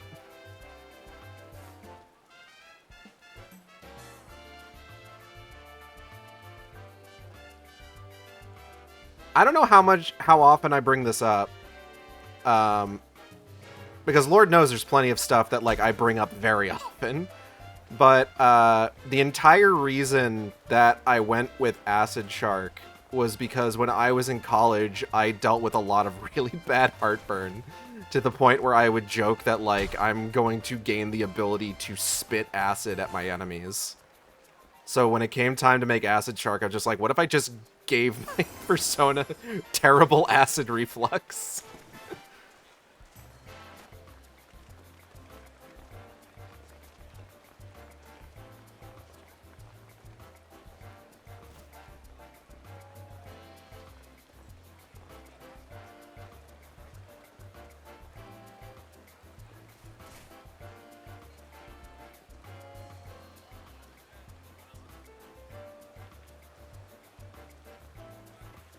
I don't deal with, like, heartburn that's, like, nearly as bad anymore.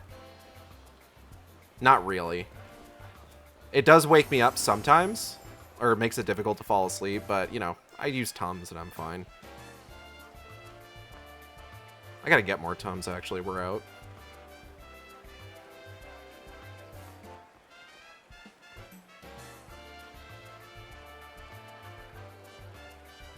What's up, Raggy?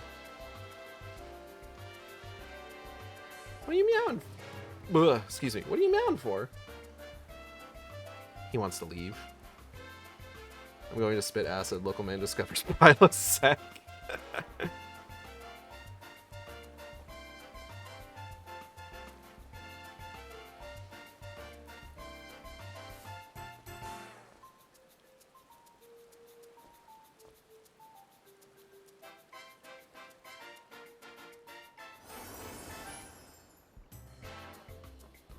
There's something to be said for the idea of, like,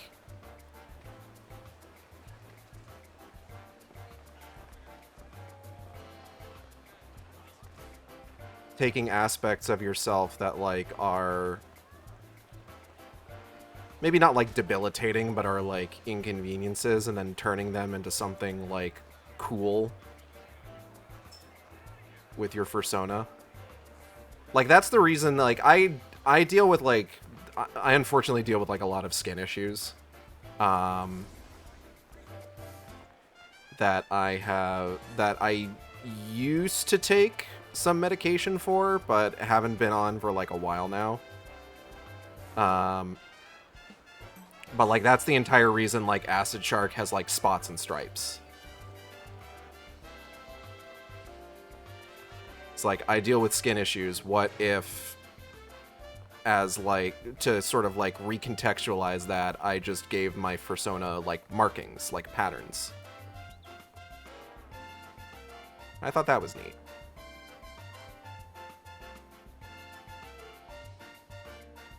Oh, it feels very quiet now without the rain, like when it's just the music.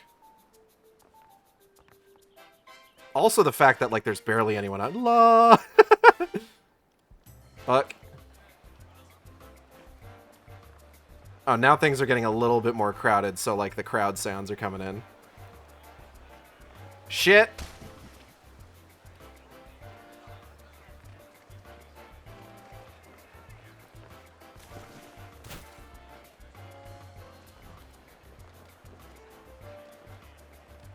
What? You really want to get out of the room, don't you? I might need to let Raggy out before I continue doing all this.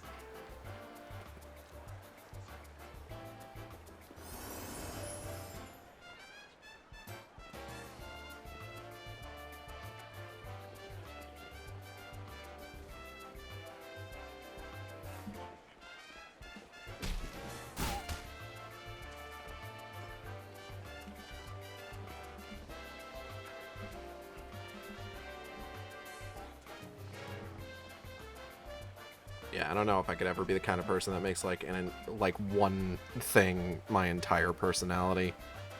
I think part of that is because, like, I like there's this really, like, when you have, like, multiple interests that, like, you kind of cycle through, there's this really, like, fun aspect of just, like, is today going to be the day that something sets off this special interest that's just been, like, lying dormant in you for years?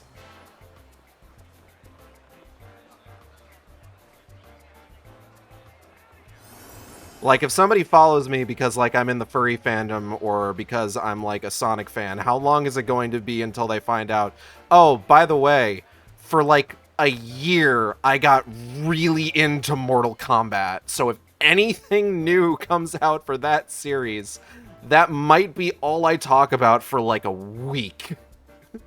Just to be clear.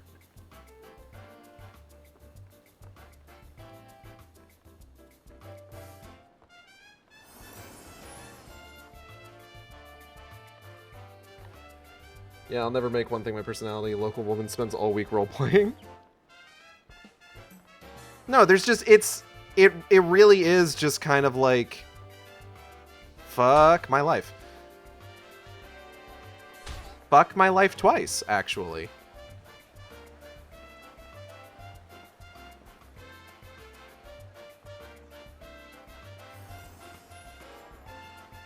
Fuck my life, but maybe use a different hole this time? God damn, what? Come on. Christ almighty? Okay. It's fine. It's fine. We're fine. Son of a fucking bitch.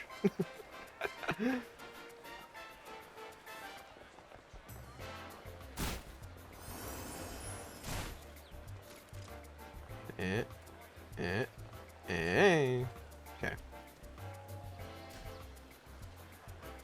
Fuck! I didn't even... I hit the jump button too late. Son of a bitch. Oh, no. Am I ever gonna get back up there? Unclear.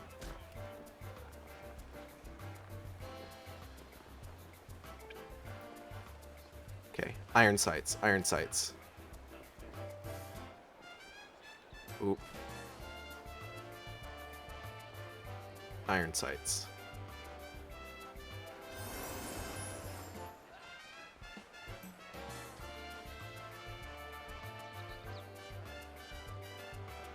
I don't think any of the, like... Not even, like, necessarily, like, personas, but I don't think, like, any representational characters I've had, like, I've kept around. Which is a little unfortunate, but what can you do?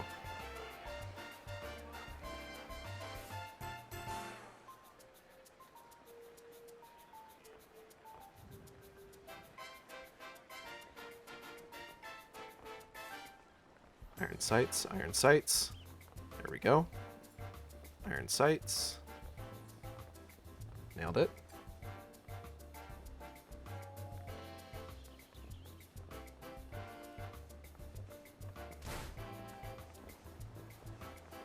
Iron sights. Fuck. I didn't have enough momentum. Damn.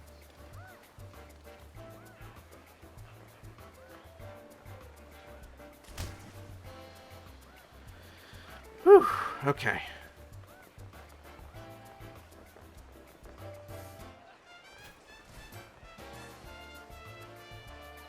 You know, all things considered, the hat might be, like, a little discourteous to the other people doing the jumping puzzle.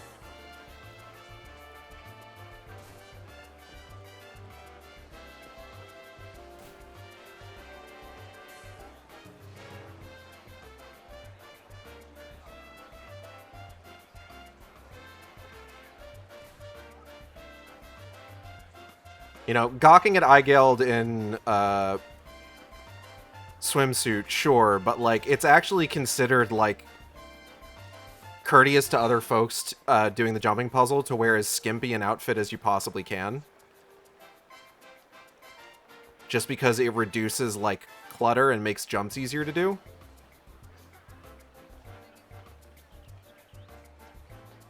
Little fun fact. La la.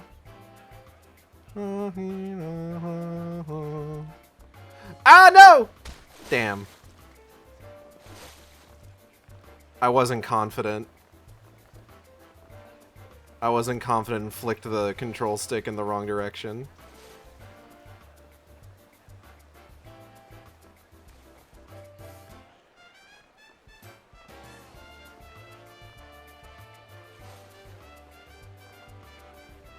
wonder if Del Toro Quest would hold up if I, like, track the books down again. There was, I think, like, my love of, like, fantasy monsters, I would definitely say started with the Del Toro Quest series. Because there was a, they had, like, a bestiary book that was, like, written, like, an in-universe,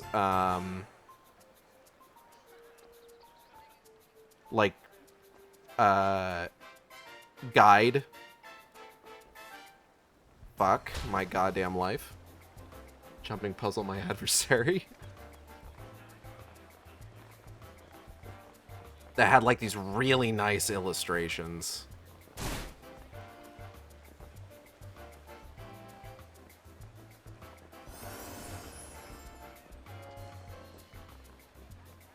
think it was, like, Monsters of Del Toro or something.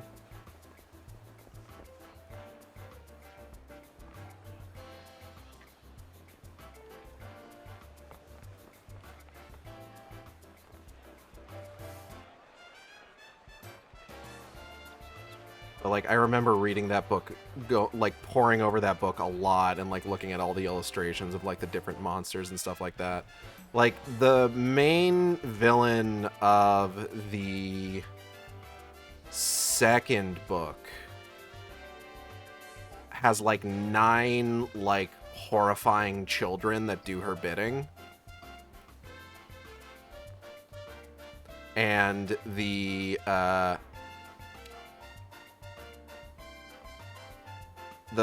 bestiary, little in-universe bestiary, had an illustration that included all 9 of the children. So it was very fun to, like, just based on the descriptions that you get in the book, try to put, like, names to faces. Whew, okay. We're at the sprint jump. Okay, nailed it.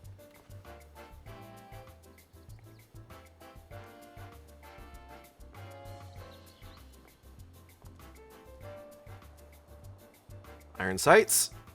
Fuck! I didn't have enough momentum.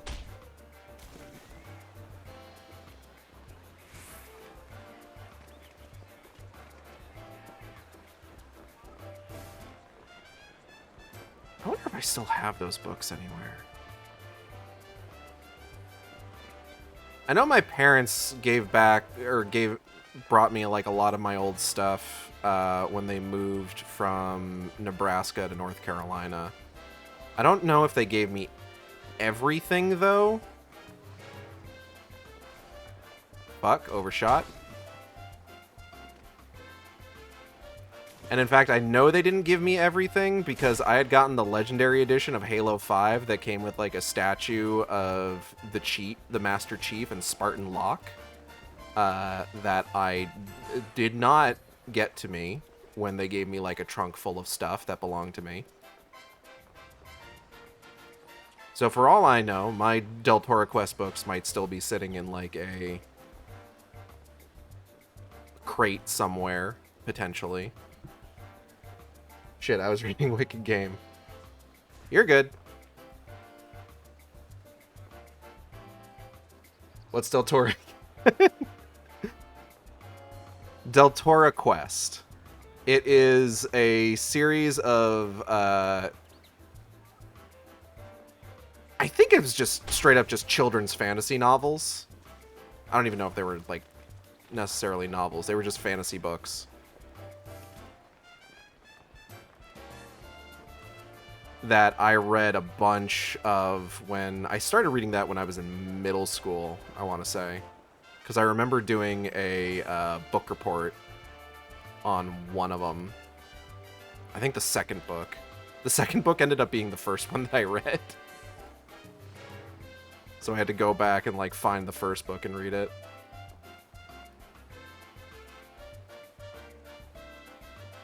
But it eventually, I eventually found out years later it got adapted into an anime series. How's Wicked Game going, though? Enough about what I was reading. Well, how's the thing you're reading?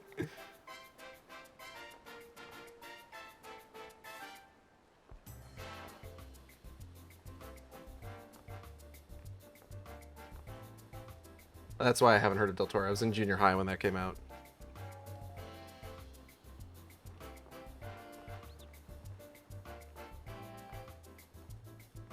I think I was in like 6th grade when I read the first book.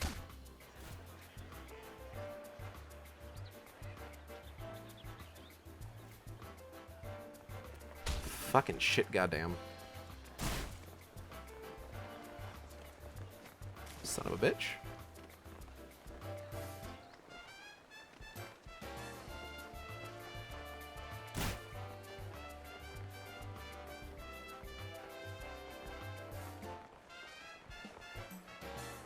Oh, we're in the void again. Fuck.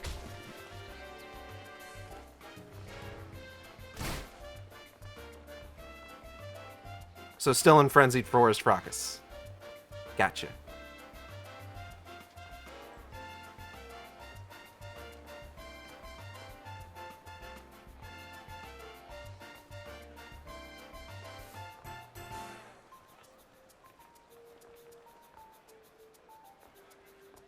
Okay.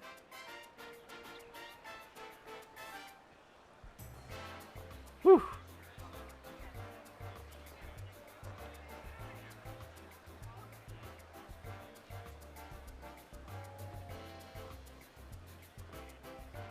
Okay.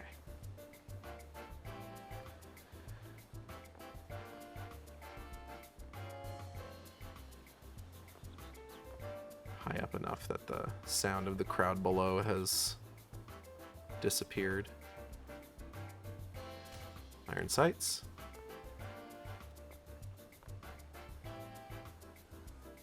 Iron sights. By the way, actually not too bad, despite you constantly talking about how bad you are at writing it. I'm glad my efforts are paying off.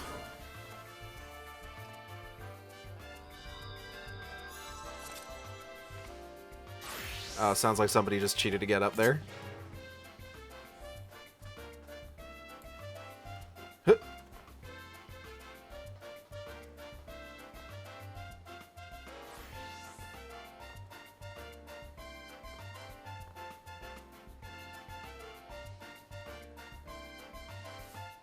Alright, I need momentum. Huh. Nailed it. Oh my god.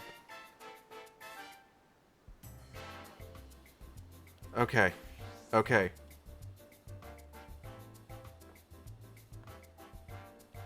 Okay. Iron sights. Oh no! God damn it.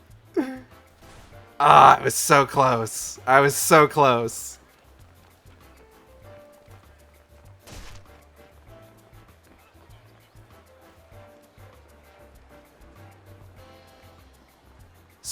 It's a slippery one, that one.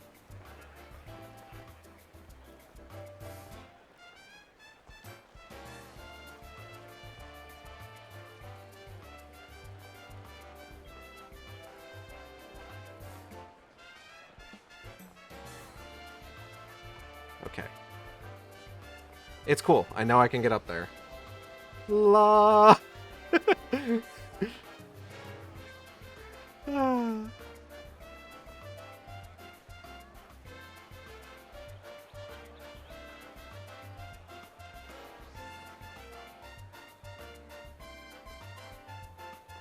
The thing with action scenes is that, like,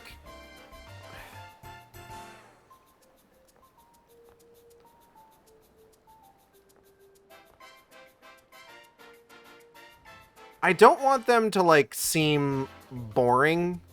That's a bad way of explaining it. I don't want to just, like, skip over them. I don't want to be like, and then a fight happened, and then, like, that is the most detail that I give. I think often about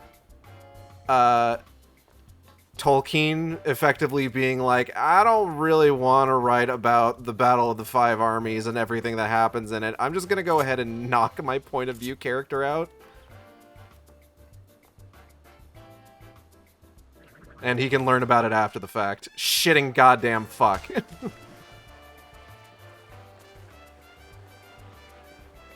Yeah, don't skip over them. But then it's just like, when I actually go to write them, the concern is the section where Av joined the fight. That was where you felt like you were at the peak of it. I could feel the juice flowing. I think part of it is because that's where, like, it fully, like, actually becomes a fight. Because, like, prior to that, like, the entire point of that section is essentially just, like, the mother speaking to Tira. Like, it's less about the fight, more about the conversation.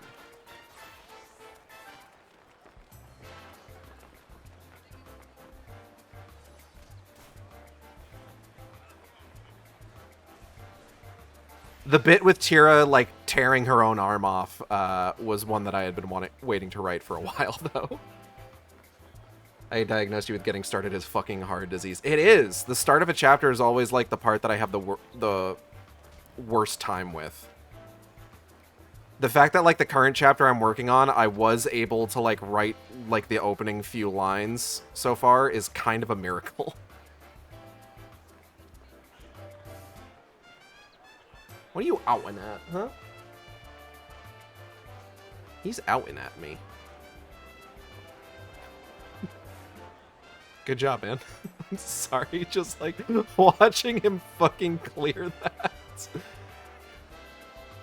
I think when I actually get into action scenes, especially like when it's like a big fight scene, my issue is like maintaining like the clarity of what's going on, son of a fucking bitch.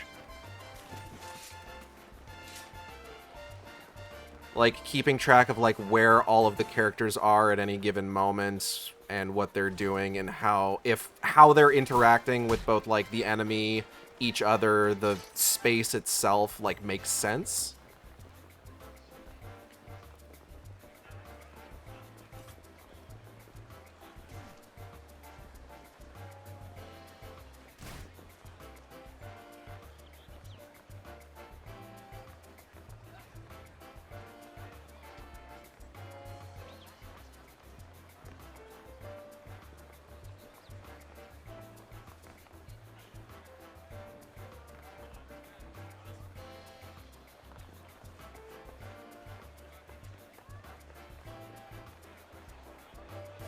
Like, a lot of times when you're talking about when you've got, like, this, like, big action scene that, or big, like, fight you're trying to, like, portray, the environment is as much of a character and a participant in the fight scene as, like, the actual, like, people are, you know? So, like, when writing, like, the fight in, like, Frenzied Forest Fracas, I do need to keep in mind that, like, you know, they're not in a particularly dense part of the forest, but, like, you know, there's trees around and everything. I need to kind of account for, like, how that affects, like, the actual fight itself. There's stuff in some of the more recent chapters that, like, take place in, like, the Hive, where I need to kind of keep in mind, like, how the Hive is constructed, about how there's, like, you know, pillars of dirt and, like, what sort of materials are being used for, like, the surroundings and things like that.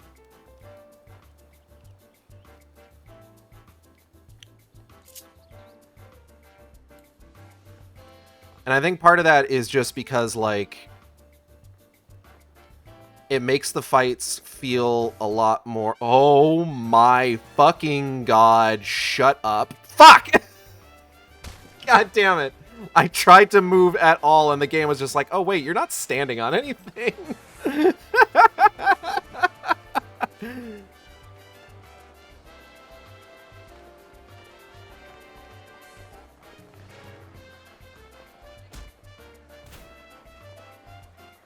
But making sure to, like, utilize, like, the space that the fight is taking place in, definitely makes it feel more, like, real. Like, they're not getting fucking transported to the Fitty Zone to have this fucking battle, you know?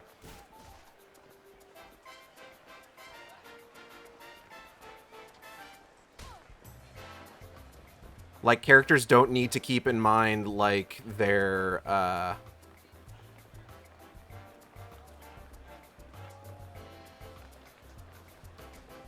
just, like, the people they're fighting alongside or the enemies that they're facing. They need to keep in mind, like, what's around them. So stuff like son of a fucking bitch. Stuff like, writing about, Tira getting thrown into trees and the trees just, like, not fucking moving when she hits them. Is just kind of like this whole thing of just, like, this isn't just, like, a fight that's happening in a designated arena or anything. This is an environment this is taking place in.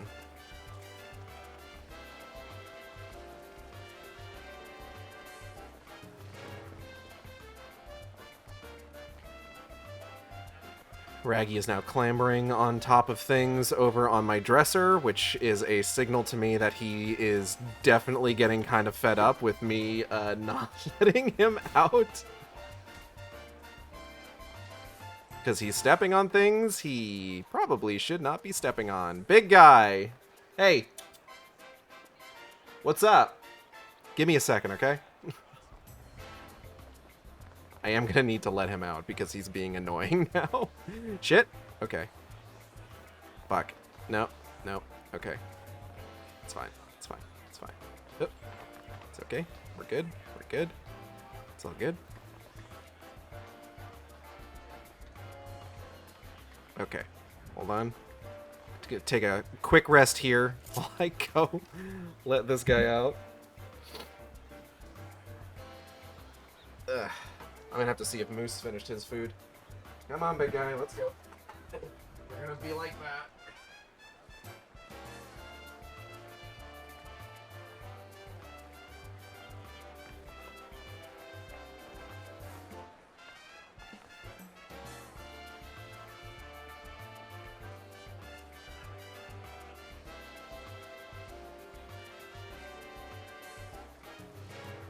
Shut my fingers at the door! I'm alright. Okay. Whew. I'm okay. I'm okay.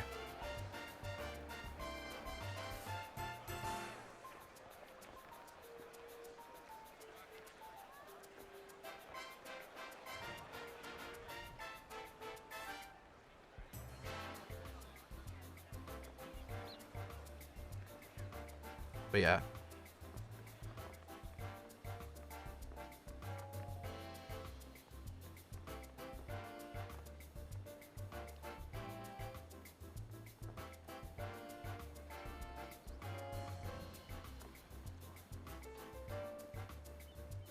Giving a fight scene like a sense of like place definitely helps a lot with like making it an interesting fight scene to read.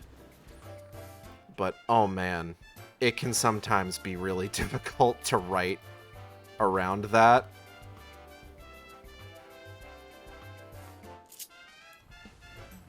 Like, I rewatched The Raid Redemption recently. Oh fuck, I hit the wrong... I hit the fucking select button instead of the jump button. Oh my god. Come on, man. That's some fucking clown shoes bullshit. Son of a bitch. Okay. I rewatched The Raid Redemption recently. And The Raid Redemption makes incredible use of, like, the spaces that its fights take place in, because, like, the whole movie takes place inside a...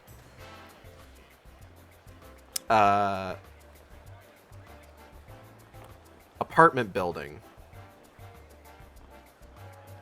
So, like, a lot of times these fights are taking place inside apartments. So, you know, there's, like, tables, there's appliances. So you've got a lot of instances of, like, them needing to, like, interact with the surroundings as part of the fight.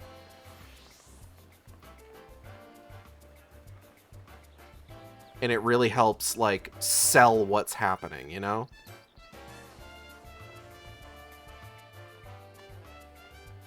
Yeah, practice fights and good RP. Part of it is also, like, not just the environment, telling the story and themes as part of the fight. For sure.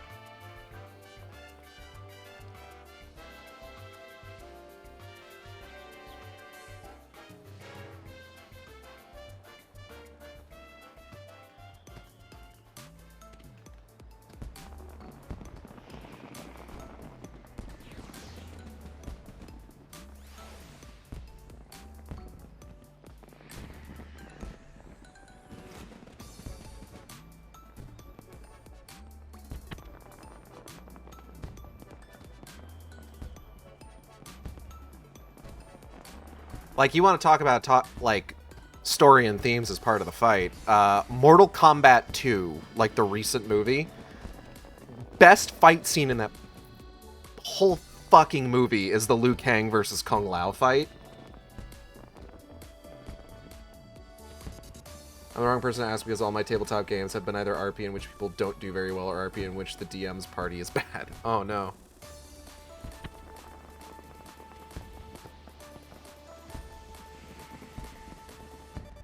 Shit! That person screaming jinxed me.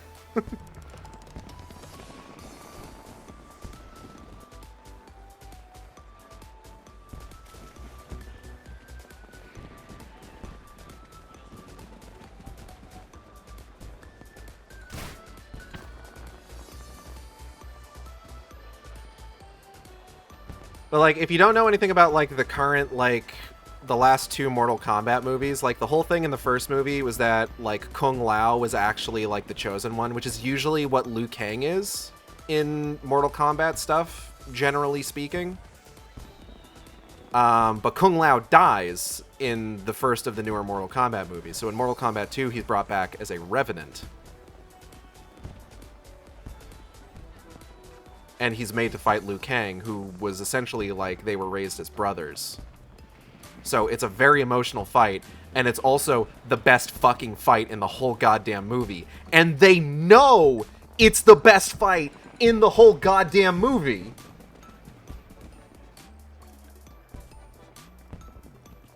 Because every other time they've done a fight in that movie, like, they've had, like, multiple fights going at once, so they'll sometimes, like, most fights are, like, pretty quick for one reason or another.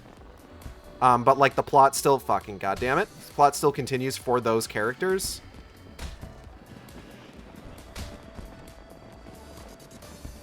But, like, when they get to the point of doing the Kung Lao versus Liu Kang fight,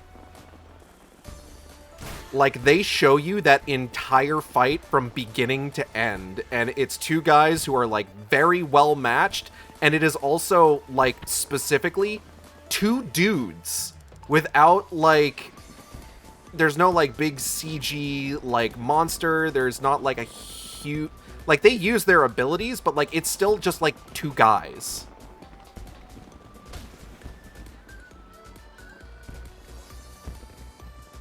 And they show you that entire fight beginning to end. And it's incredible.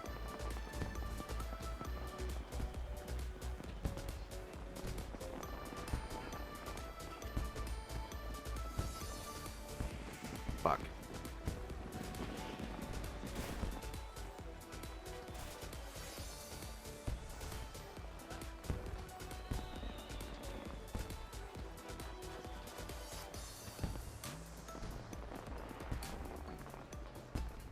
I gotta actually get that movie's, like, steelbook at some point.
A lot of people suddenly showed up to do this.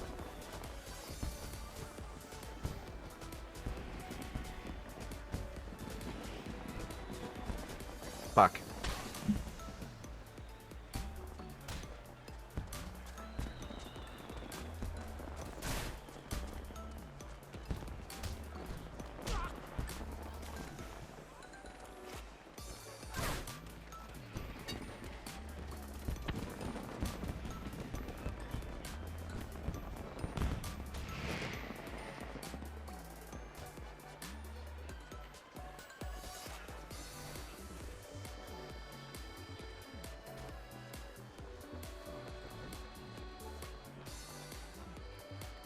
Okay.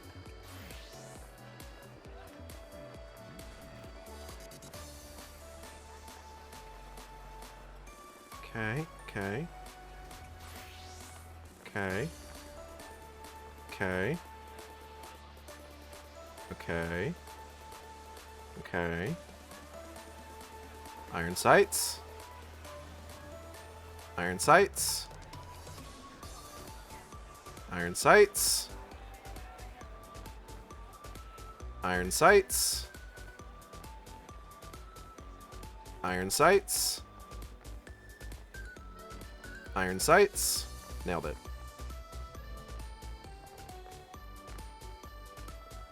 This one's tricky. Fuck. Overshot.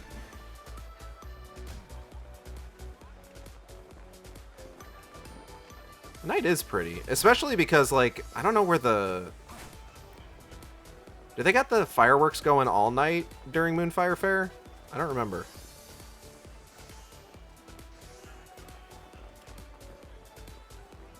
It doesn't seem like they do. But, like, early enough in the night, they have fireworks going.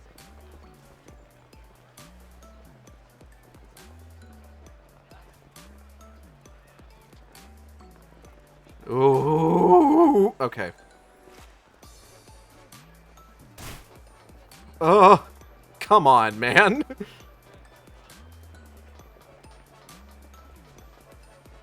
I'm out here making fucking Courage the Cowardly Dog sounds. Sounds like a Neil Cicereg album. Okay. Yeah, my shit isn't where I'm gonna play so much with y'all. You better. I'm holding you to that.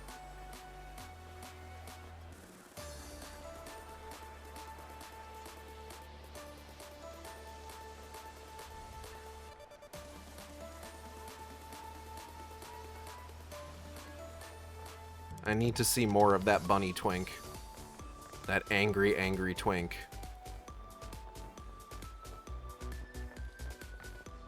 Fucking shit, goddamn. Son of a bitch.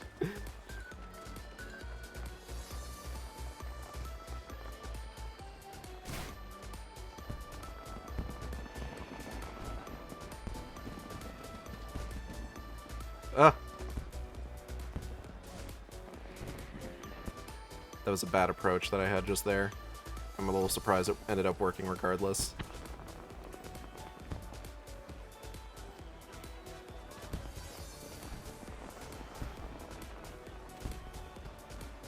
Things are getting a little crowded over here.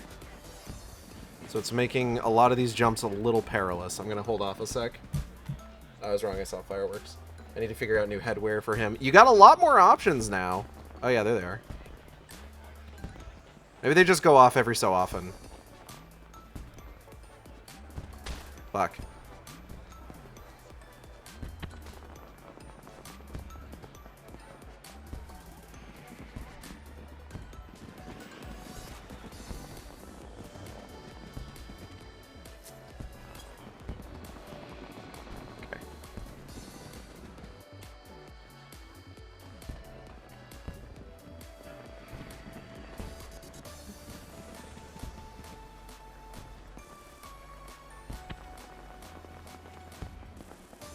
Okay. Iron sights. Iron sights. Iron sights. Son of a fucking bitch, I overshot.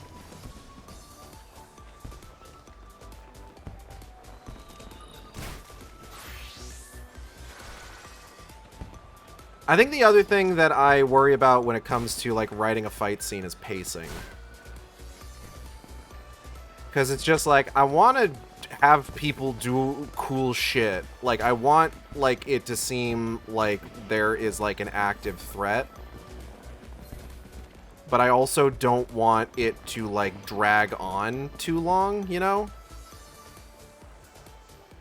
Like, unless it's, like, narratively speaking, it kind of needs to. Fucking goddamn shit, son of a bitch.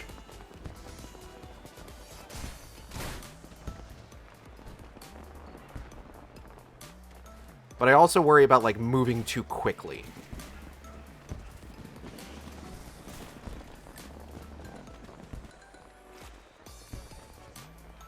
Like, if this fight is done in, like,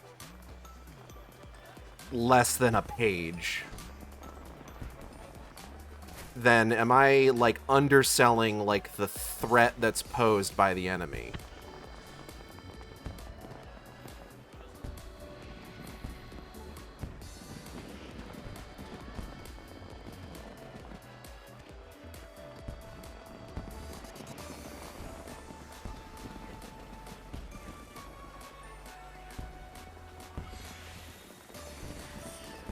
I think the pacing of the Tirazad app section was great.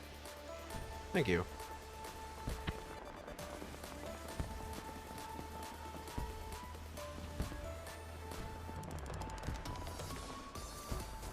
I try really, really hard.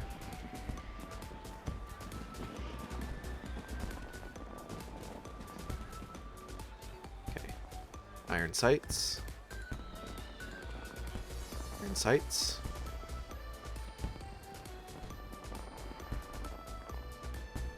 Iron sights. Iron sights. I was almost worried that I didn't get enough momentum on that one. Iron sights.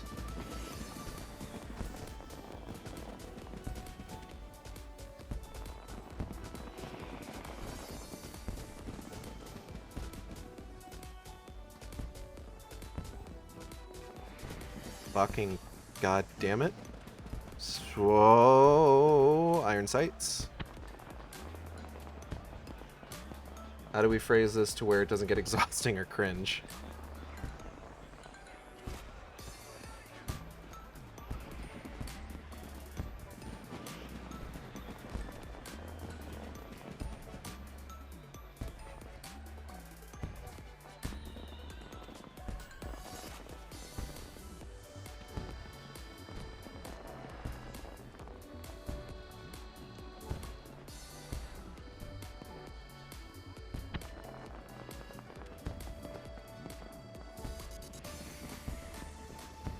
Fuck.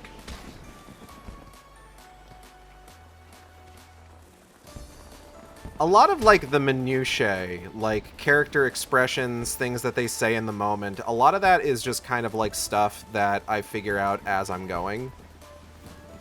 It's really just kind of, like, establishing what the structure of the fight is.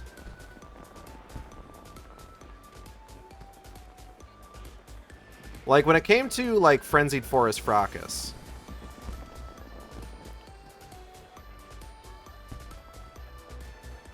a lot of it was just like, okay, how do the characters initially kind of, like, get separated from each other, right?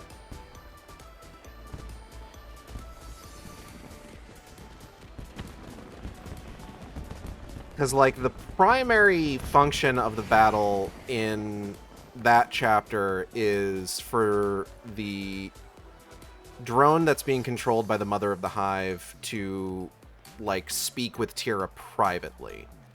So somehow it's just like, okay, Tira needs to be alone with this drone.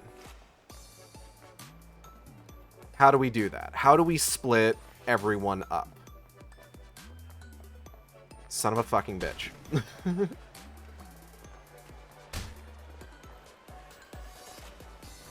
So it's just like, okay, so let's say...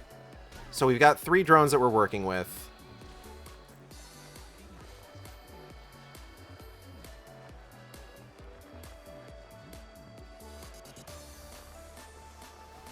Okay, no, I lied. It's not just so that the mother can talk to Tira. This fight also needs to lead into Avalon's transition into Magmel.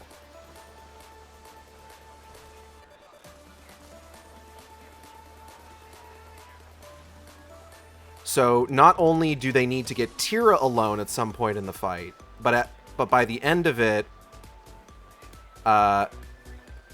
Magmel, or at the time of the chapter, Avalon needs to, like, die and have, like, his kind of, like, moment where he is kind of, like, cursing the attitude that he keeps bringing to these battles that puts himself and others in danger, which is eventually what is going to lead to his big egg crack.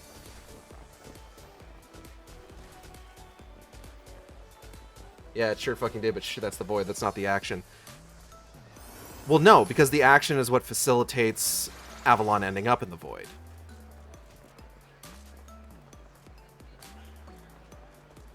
So it's a question of, okay, I need to get Tira alone, and then somehow by the end of this fight, Avalon needs to die. Basically. How do we facilitate that? So, okay. First, we got to split everybody up. Let's say Avalon and Zora, fucking shit, goddamn, go to, like, protect Mead, and at that point, we've got, like, 3 drones that we need to keep track of. Let's launch one of them off into the fucking horizon so that we maybe don't have to worry about him for a moment. And then at that point, like, we've got 2 drones left. Let's have 1 corner Zadak, and let's have 1 corner Tira. So while Zadak's dealing with 1 drone, the drone that's being controlled by the mother can have her conversation with Tira. So you're talking more about fitting the scene into the story than the story itself. It's sort of.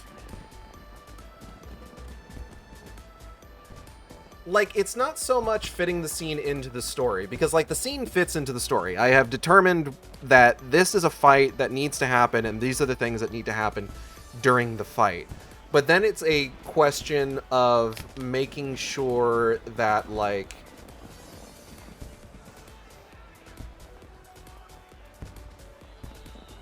one, these things that they're dealing with, because, like, I don't want to have, like, hive drones and hive beasts come off as, like, easily surmounted, because then it makes less sense that the hive has taken over as much territory as it has, where it's just like, these guys seem like kind of, son of a fucking bitch, these guys kind of seem like punk-ass motherfuckers. Why have we had so much trouble with them for so long?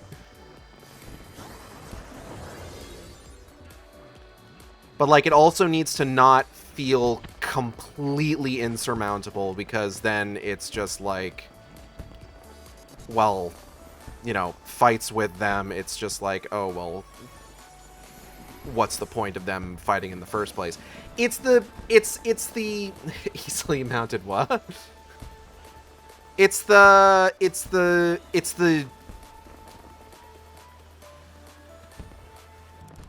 this is going to sound almost insane when I say it. It's the Steppenwolf problem.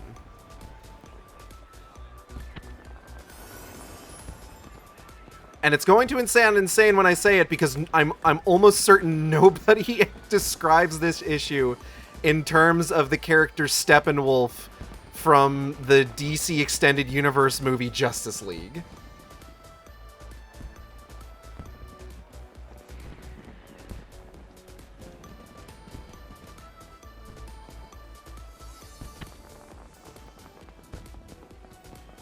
But for a bit of clarification, son of a fucking bitch, about what I mean, so in the DC Extended Universe film Justice League, aka the sequel to Batman v Superman: Dawn of Justice, the main villain in that film is this motherfucker named Steppenwolf, who's played by Kieran Hines.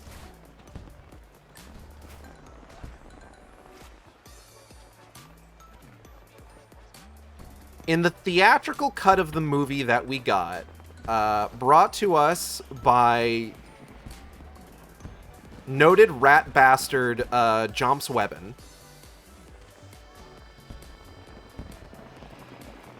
Steppenwolf is a smug, implacable man of a villain who is only defeated because Superman showed up. Every other fight that he gets into in that movie is 100% a curb stomp, and he doesn't even break a sweat. And it gets super fucking boring after a fashion. So the problem here is obviously the fact that Steppenwolf is too much of a threat. If something is too much of a threat, then fights become boring because it's just like, okay, well, we've seen that this guy is, quite frankly, unbeatable. What chance do our heroes motherfucker have at actually defeating him? Like, what is the point? What is the point, honestly?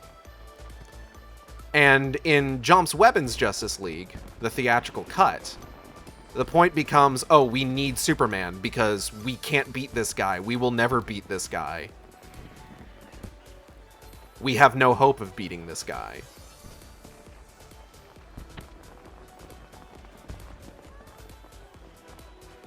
Which then, of course, makes it absolutely insane that the Zack Snyder version of Justice League, the Snyder Cut, is better. It's a better movie, which is weird to admit. But it's a better movie for a few different reasons. Among them, it's tonally consistent because it was directed by one guy rather than the movie being handed off midway through production to Was Whedon. Which the reason that Zack Snyder had to hand it off is terrible, and, you know, wouldn't wish that sort of shit on anyone, quite frankly. And it was probably good for him to hand off the movie at that point, because that's definitely not the sort of thing that you want to be dealing with while also trying to, like, make a film. But in the Zack Snyder cut of Justice League, Steppenwolf is far less implacable. Like, he's still a tough villain. But, like, you can tell that, like, every single battle that he's in is as much of a struggle to win for him as it is for the people that he's fighting. And that is immensely more interesting. Like, it gets to the point where it's just like, okay, you can see the timeline where this dude, like, succeeds. But, like, there is definitely the possibility that the heroes could still manage a victory against him. And honestly, the fact that, like, by the end of that movie, he almost does succeed, if not for, like, some fucking Speed Force bullshit, is kind of a testament to that. So when it comes to, like, writing a fight, especially with, like, hive drones and hive beasts, it becomes this question of, like, son of a fucking bitch. It becomes this question of, okay, I need to write this in such a way that, like, it is a struggle for the heroes. Like, it's clearly a struggle, and if they weren't working together as well as they do, then things could go way worse.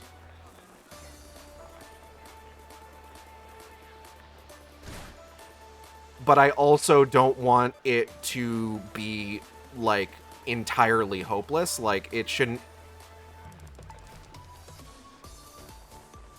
There's no one member of the team currently that it's like, oh, you're the ringer, you're the one that makes us win. It's all of them working together in one way or another.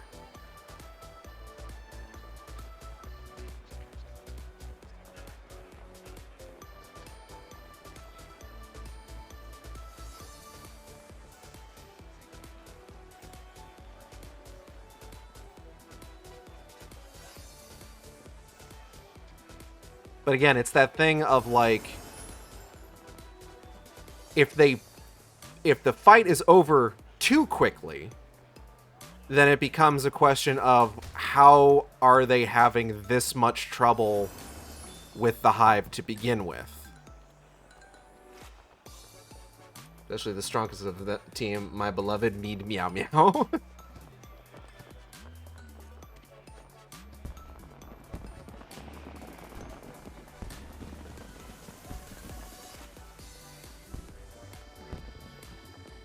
Everybody love Mead.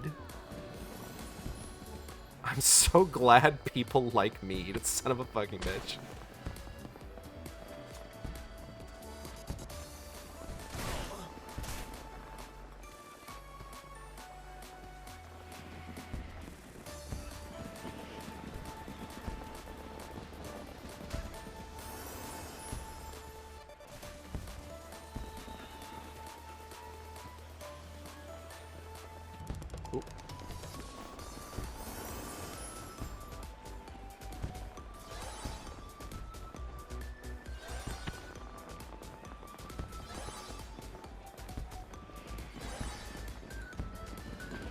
Fuck.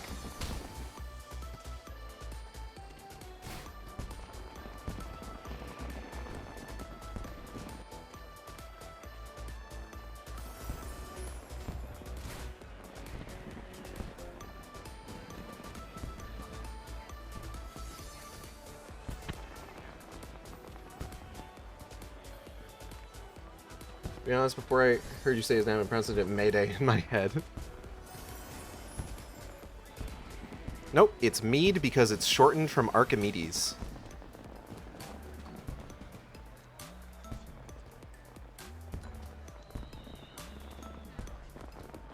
Because that's how I come up with catkin names, is I take a name and then I shorten it to a single syllable.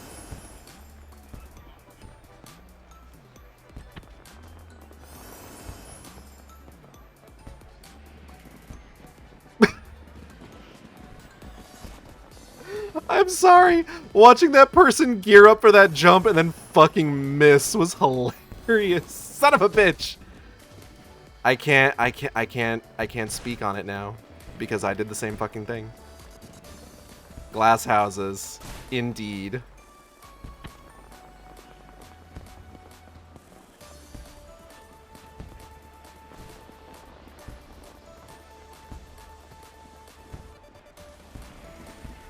I actually had to go back and, like...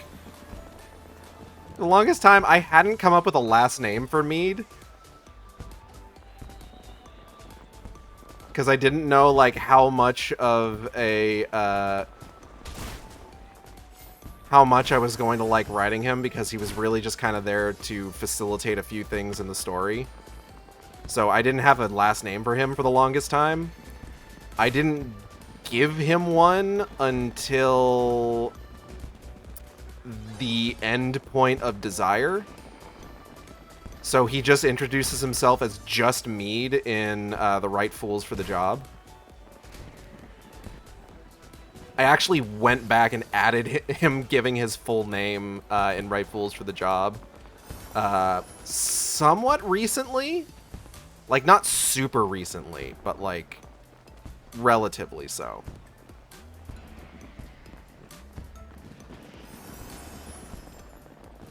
Because just like, oh yeah, it is maybe a little odd that this is the first time that he gives his full name, and he didn't give it when he first met the people who were ostensibly his heroes. I've always just added constant groups to make it roll until the MMO lets me hit accept. This gives me cursed unique random names like turning Mead into something like Miraranai. Son of a fucking bitch. I don't know what happened there. Like, I hit that at such a weird angle.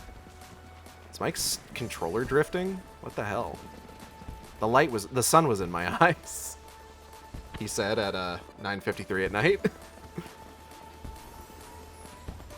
It's the midnight sun. I live in fucking Norway.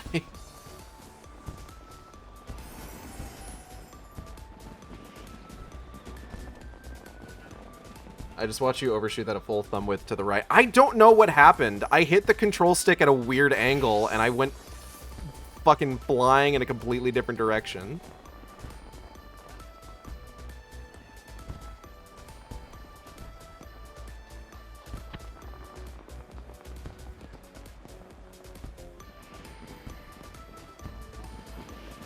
By the time I hit Endpoint of Desire, I was having a lot of fun riding Mead, and I was, like, thinking just like, oh, he's gonna, like, probably be a little bit bigger in the story with how much I'm having fun riding him. And also, I think at that point, I had committed to the idea of getting a character sheet for him from Audrey. So I was just like, oh, I need to give him a last name. I forget where I came up with 4-Day.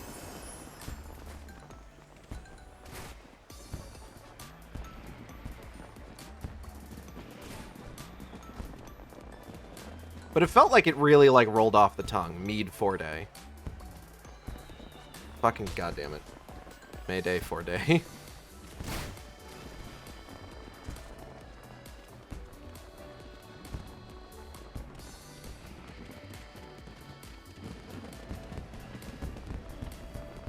But yeah, going back to what I was talking about, when it comes to, like, to be clear, I'm not pushing this pronunciation. No, I know. It's my story. I'll pronounce the characters' names how I want.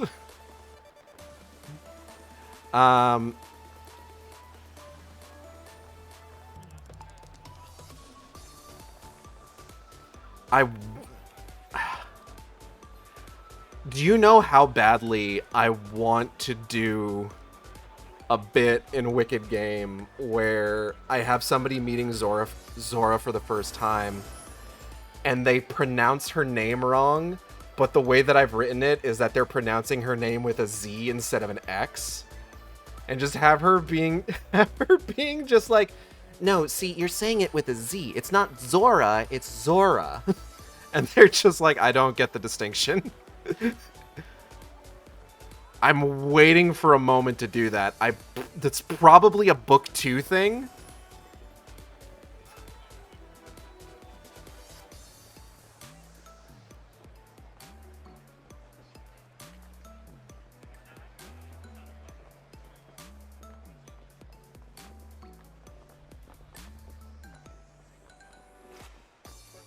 It's the fucking, you know what it is? It's the bit where he's just like, hey, I can't help but notice that you're pronouncing Spider-Man without the hyphen.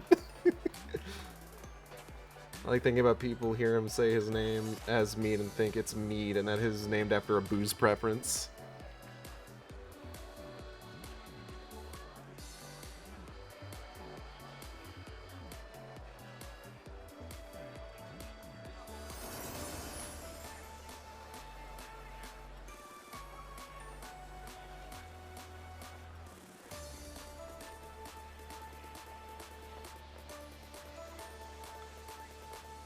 Like, he walks into a tavern and just like, what's your name and what can I get you? Mead. Sorry, fresh out of Mead. No, my name is Mead. That would be a really good bit, actually. The X is pronounced K. God.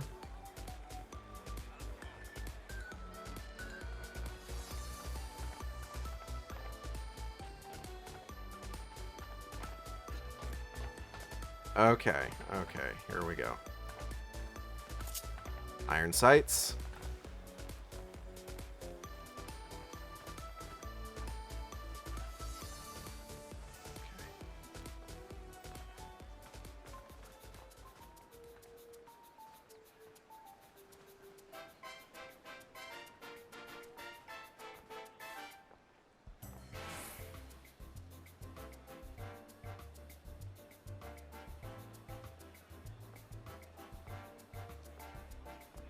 Oh my god, okay. I think I need sprint for this.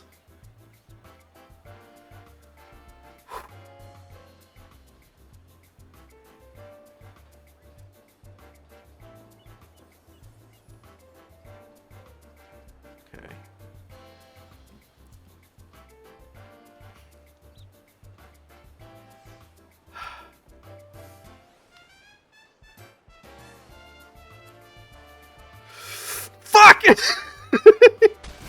Damn it! Oh! I jumped too soon.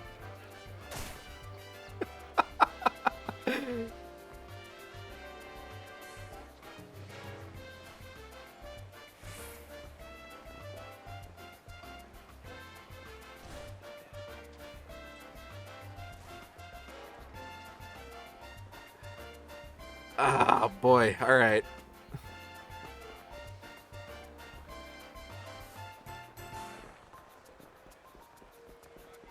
But yeah, once I figure out the basic structure of the fight and I start writing it, a lot of times, like, certain things like banter or, like, specific details as to how events play out will just kind of come to me as I'm writing it.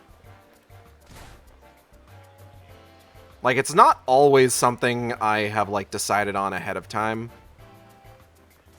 It's usually just kind of the bones of it. Son of a fuck. Oh, God, I'm falling apart, man.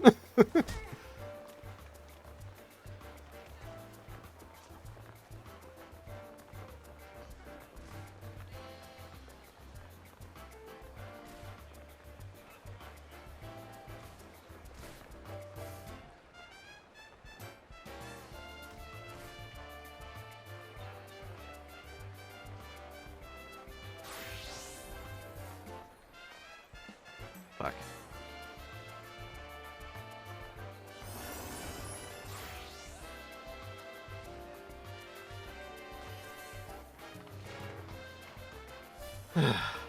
It's okay, I got distracted talking to Leon about writing fight scenes, and then I wrote a fight scene. Like you do.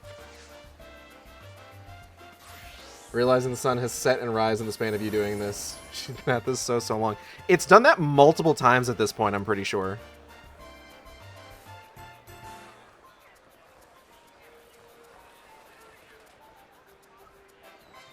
Iron sights.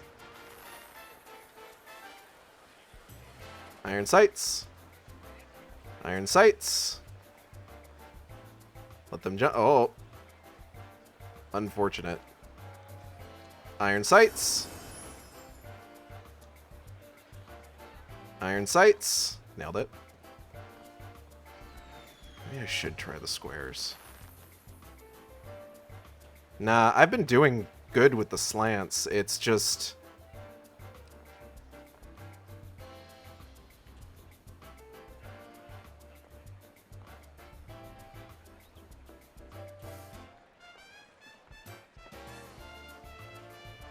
had better luck in certain areas than others.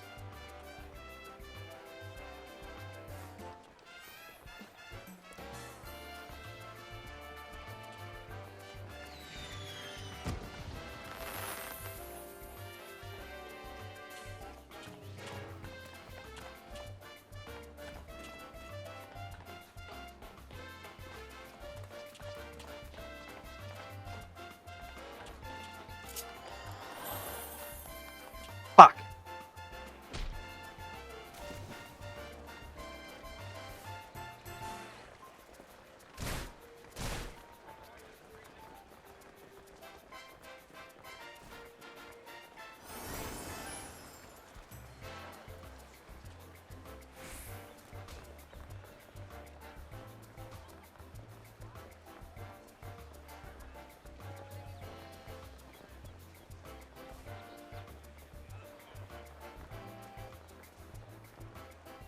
Damn it.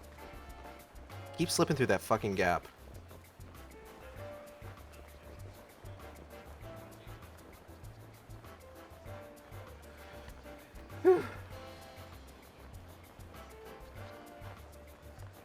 Yeah.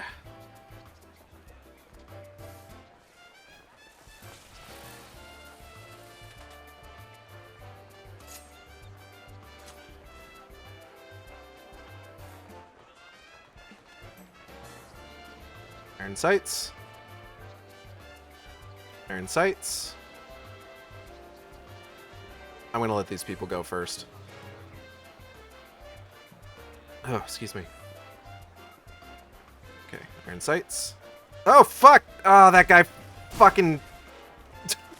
that guy fucked me up. That guy fucked me up.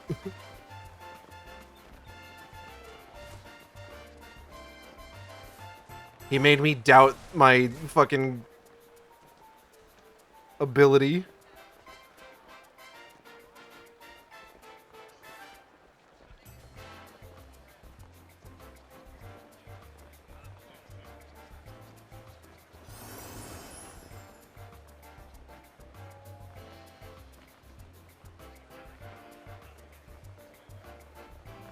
Shit.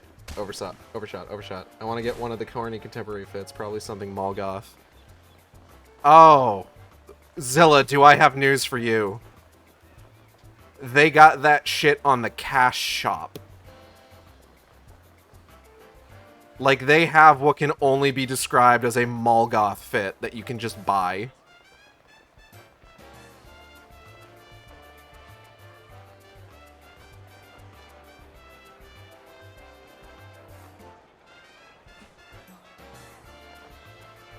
Oh, thank God.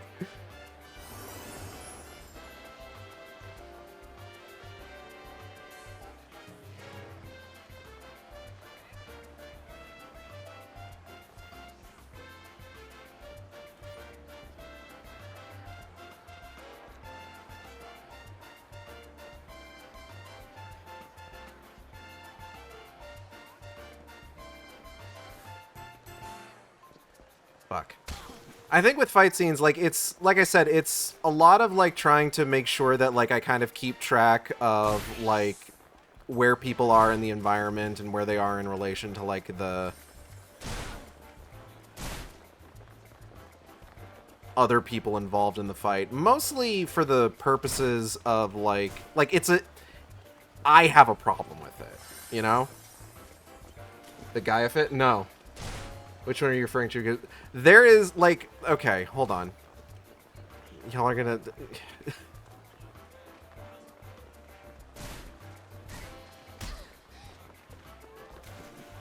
Y'all gonna make me fucking look this up, and I'm trying to fucking do, like, 12 things at once.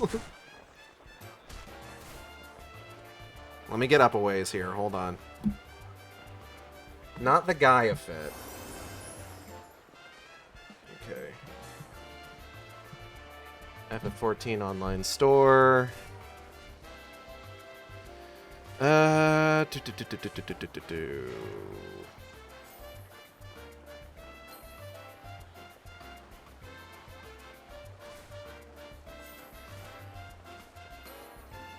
guess costume set is what it would be under, right? Yeah, the alternative attire.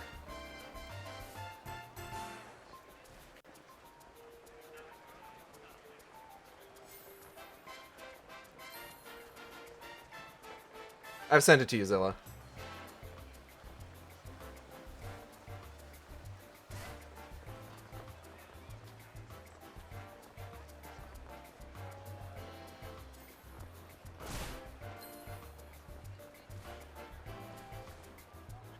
I think the hat works with Viera too. Oh god, I forgot about that one. It literally gives Molgoth so hard.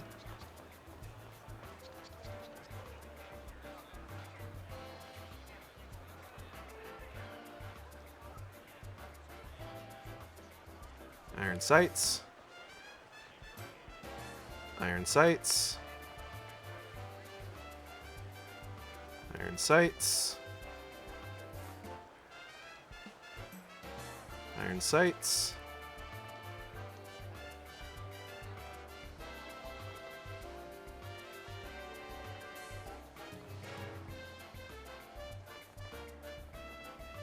Ooh, okay.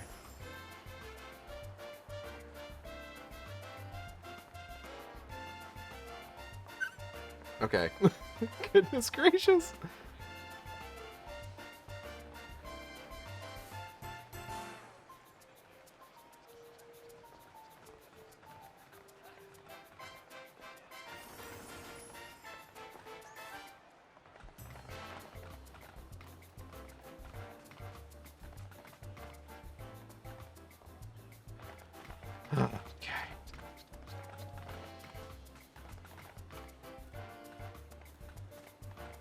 Line it up and go.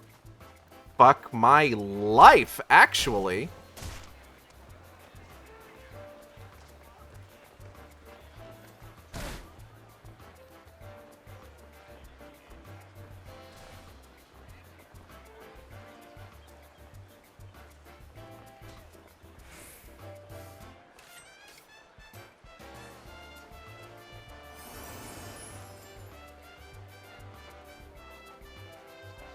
Son of a bitch.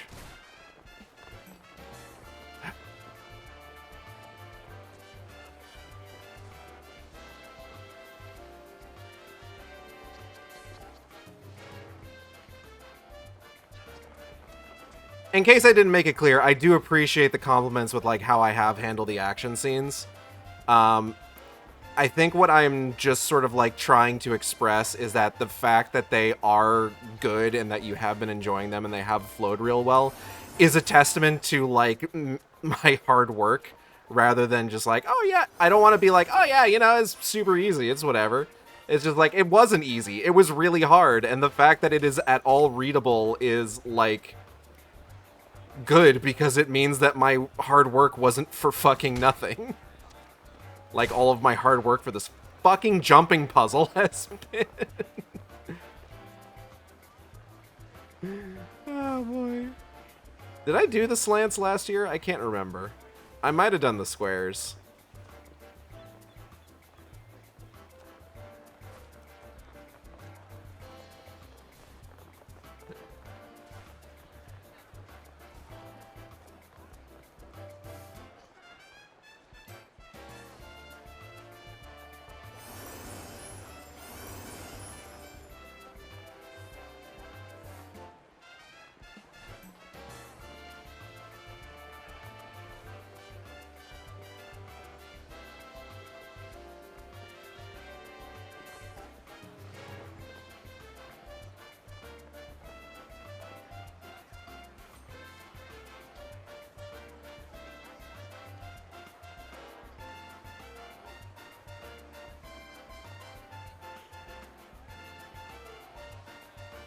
Okay, hold on, I'm locking in.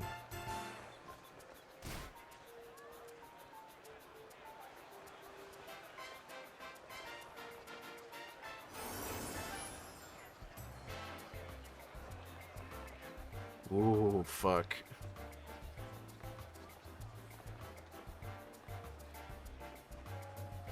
Ooh, bitch. Alright, sorry.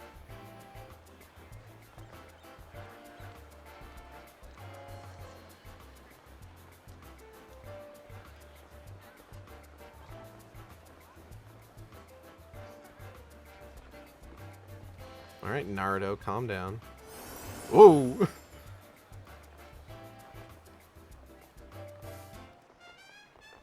Woo! Okay.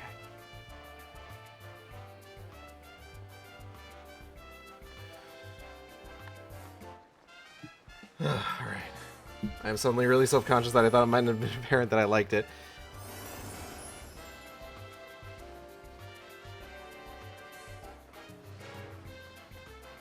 Now you're good.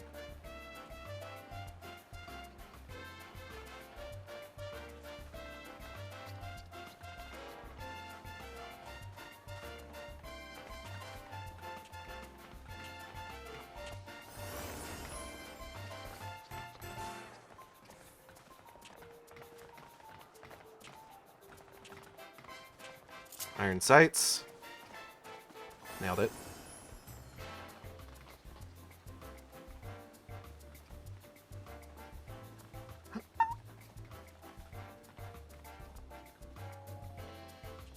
Okay. Get this one while the sprint is still active. Son of a fucking bitch! God damn it. I'm gonna get this. I'm gonna get this by the end of this fucking stream. Stream's not over until I get it.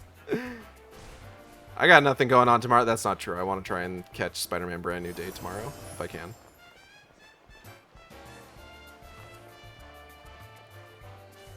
I mentioned on Blue Sky recently that one of my goals as, like, a commission client is that I want to, like, occasionally pop up on the social media of, like, artists I've worked with, and their reaction is just like, oh, I remember that guy. He's really cool to work with and has really cool OCs. Which I've gotten confirmation that, like, has happened.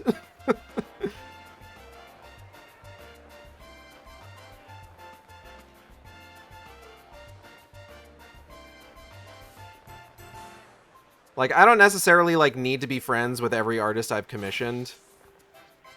And I would never want to, like, be somebody that, like, somebody warns, like, other artists about. I'd like to exist in sort of, like, a comfortable middle ground of just, like, people like my stuff and they like working with me. Just kind of in general.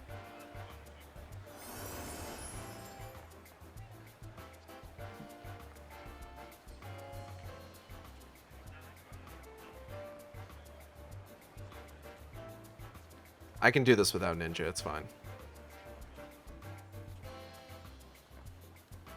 I had a similar... Fucking goddammit. I had a similar kind of thought when it comes to, like...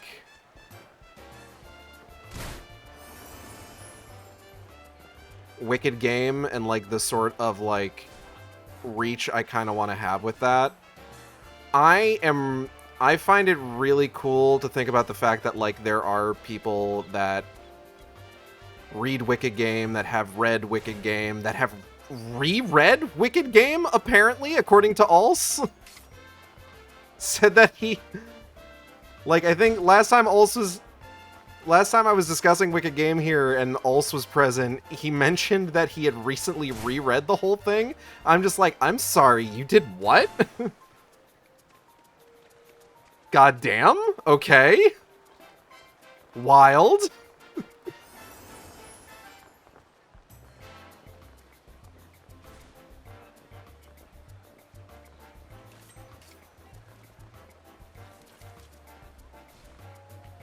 I want to get to a point with, like, readership and, like, people, like, following my work where I can post, like, one of those, like, ask me anything about my OCs, or, like, drop a like and I'll drop one OC fact posts on Blue Sky, and I'll get a big response for it.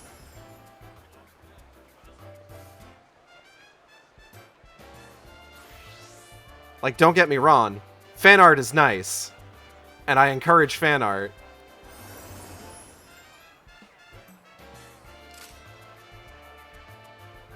But the idea of just, like, people wanting to know more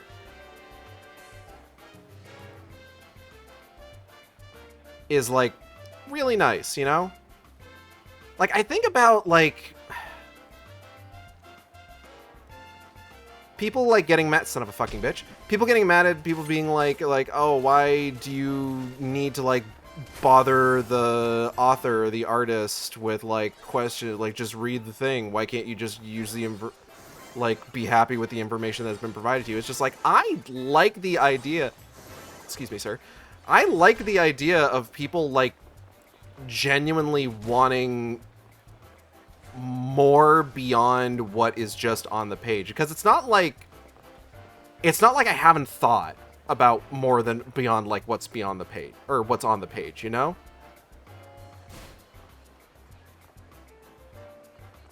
Like, I got, like, shitloads of, like, character backstory details and, like, world building just kind of kicking around in my head that are just, it's kind of just waiting for, like, a moment to, like, potentially bring them up naturally within the story.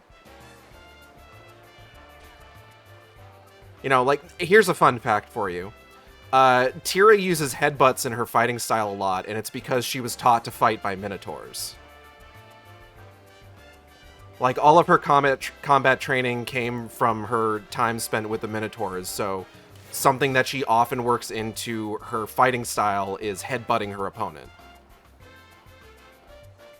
You may not have even noticed that she does it a lot.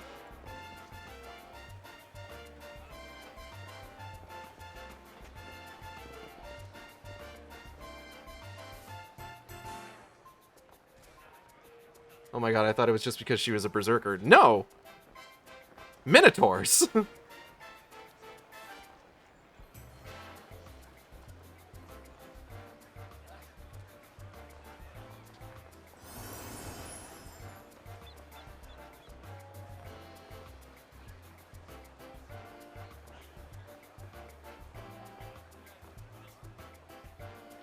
She did do a headbutt.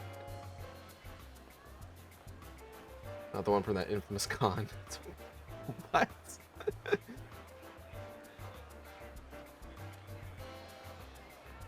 Wicked Game is like a ball pit for me. It's nice waiting in them balls. Okay. I missed the first bit about the ball pit, and I got really confused by the follow-up. I was just like, Zilla, what are you talking about? Zilla, you are a peach, never change. You are the salt of the earth, and I appreciate you so goddamn much.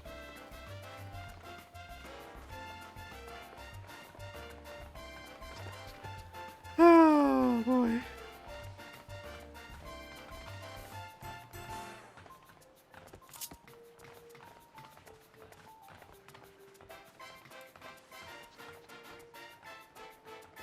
Oh, I was worried about that one. I'm gonna be real. Fuck! Anyway.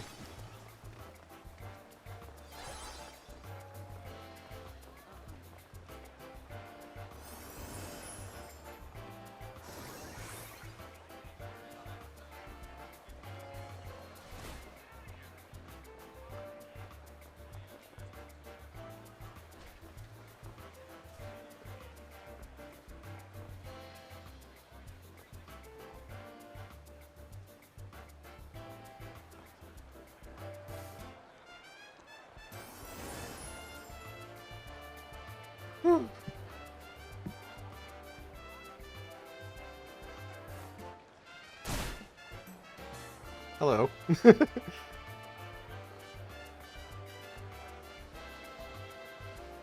Welcome back to the midpoint, friend.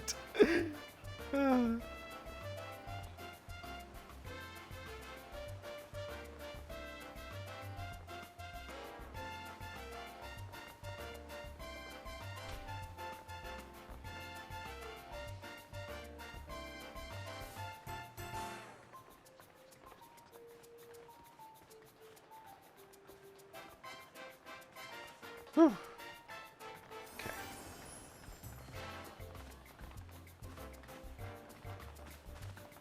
Okay. Fuck my life. Okay. It's fine. It's fine. We're getting back up there. We're getting back up there.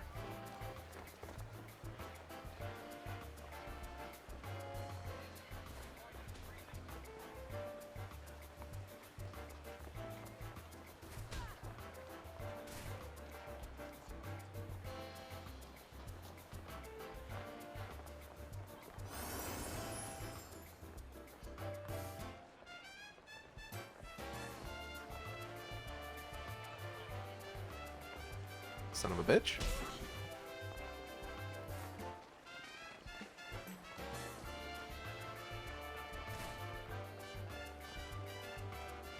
Fuck. Excuse me, sir. Fuck. Oh, I'm getting sweaty.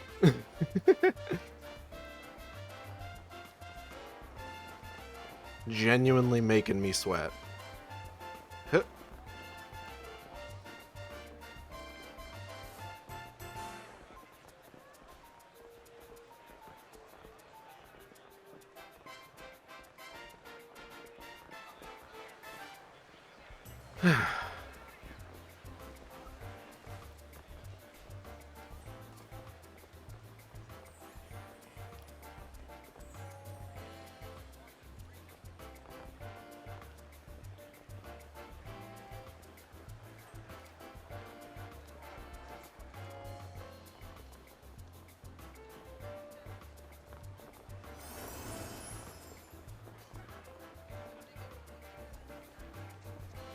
There's actually some background details that I thought about for the longest time, but actually ultimately didn't go with.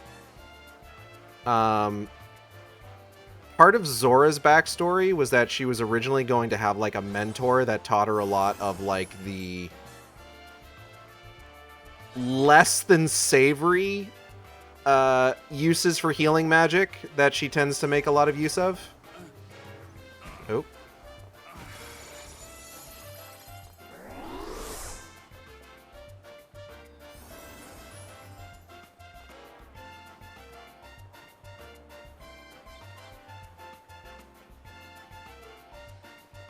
But as I developed the story and kind of like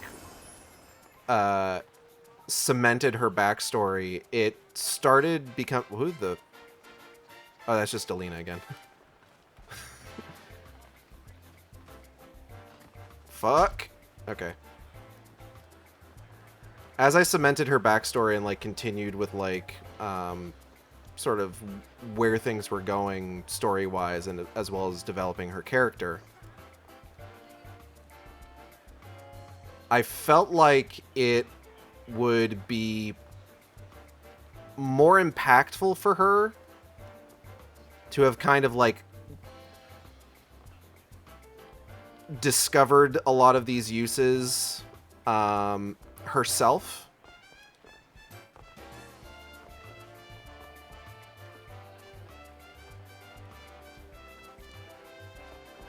Son of a bitch.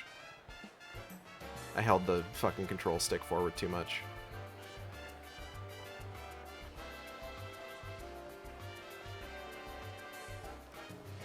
Like, it became less about, like, oh, she had somebody who taught her everything she knows, and more about, like, she was driven to learn all of this stuff by, like,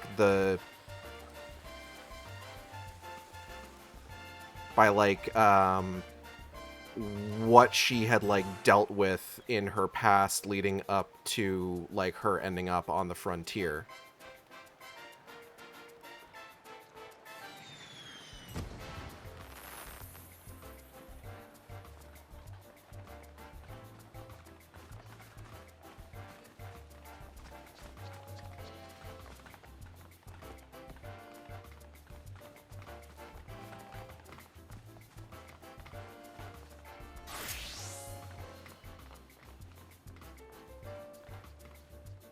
Hold on.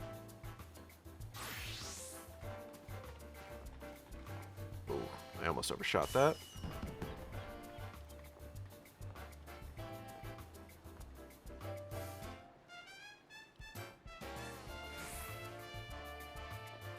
Oh, okay, okay, okay.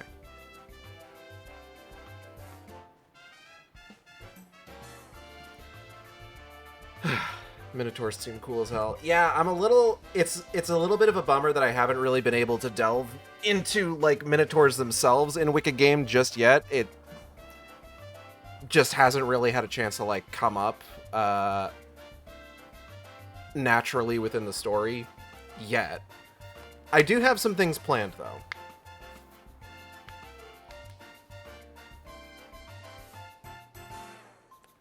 Okay.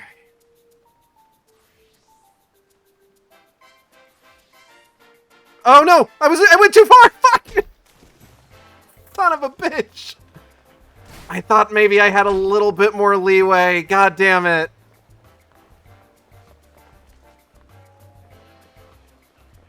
I got too greedy. I got way too greedy. God damn.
I try to do a lot of implication in Wicked Game of there being, like, more societies in the world beyond the kinfolk. Like...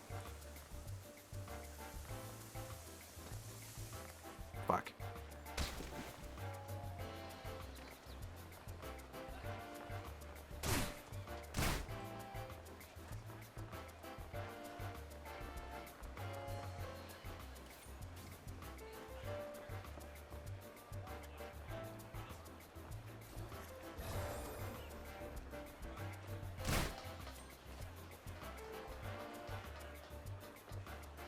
Like, most of the world is made up of kinfolk.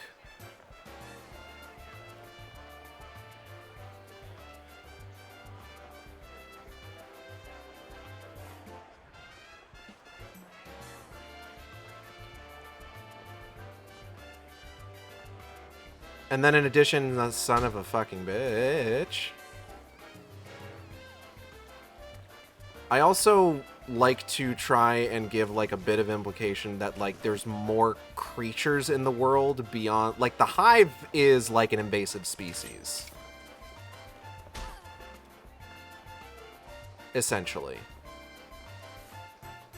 But like if they weren't there, that doesn't mean like there aren't like, you know, your kind of standard run of like fantasy dangers. Like, I think, what is it? In, To Stalk a Dragon, I bring up the fact that, like, mimics exist within the world.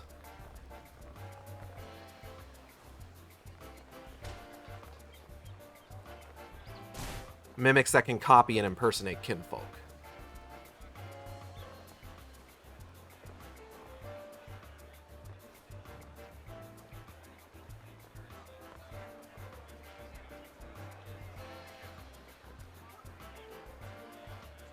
Oh, so doppels. Yeah, sort of. I kind of, to tie it all back to Deltora Quest, there is a kind of monster in Deltora Quest called an Owl, which are, in fact, like mimics, doppelgangers, etc., that can take the form of people, animals, objects, things like that. And the entire thing with them is that they always have, like, the mark of the Shadow Lord somewhere on them. And that's how you can, like, tell. There's, like, a level 1 where it's just, like, the mark is, like, really obvious if you're looking for it. Level 2s, they still have the mark, but they can make it less obvious. Like, I think there's a bit in one of the books where a character is an owl that was disguising its mark as a mole on their face.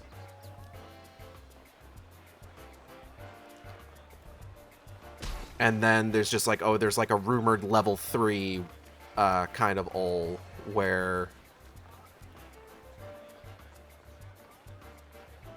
they may not have a mark at all. And they also have like limits to how long they can maintain a specific form, but level 3s may not be able to. May be able to hold their form indefinitely. And this was a big thing because like there was a character who had been around for a little bit that at the end of the initial book series, Deltora Quest, was revealed to be one of these like level 3 owls, right? I think they're called owls. It's like OL, I'm pretty sure. Iron sights.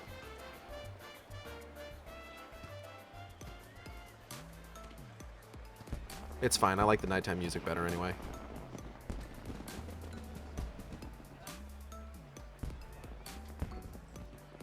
But yeah, they talk about that in To Stalk a Dragon.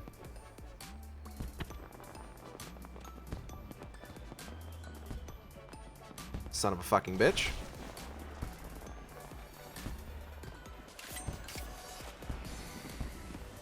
But, like, the reason that, like... And one of the very first things that, like, happens in the story, like, in, like, the full version of the story, which I need to rewrite the opening just because, like, I think it would work a little bit better if it opens with something, like, a little bit more action-y, just pacing-wise. But one of the first things that happens in, like, the proper story is Tira facing down, like, a monstrous boar, right? So, like, there's dangerous creatures and there's monsters and stuff in the world beyond the hive, but the hive are an invasive species and they're taking over a lot of, like, territory from kinfolk, from these creatures that would otherwise inhabit the world. So, right now, it's just, like, this is kind of, like, the main thing. Established in the extended universe that treasure chest mimics also exist.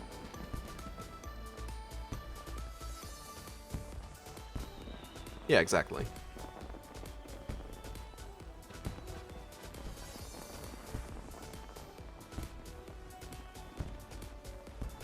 Okay. That was a little scary because I saw myself slip off before jumping.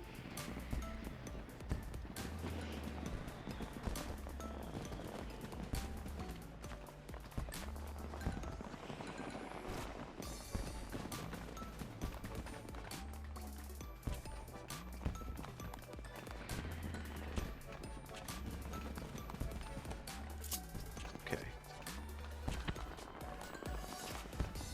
Fuck.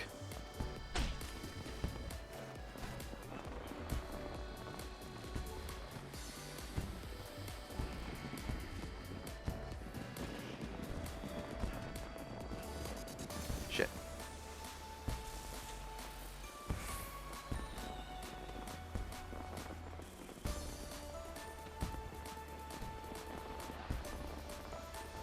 Fuck.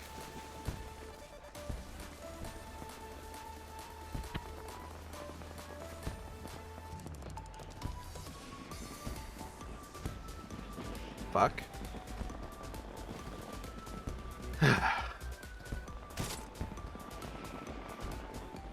What is odd is that I haven't really, like, given a huge amount of thought to, like, the kind of extended populations in the world of Wicked Game. There's really only two that I've thought up.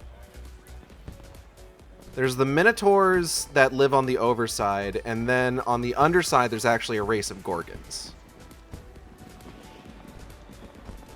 Which is something that gets brought up in When Scorn Falters. That chapter. In a sense. For whatever reason, I decided to, like, classically Greek monsters were what I was gonna go with.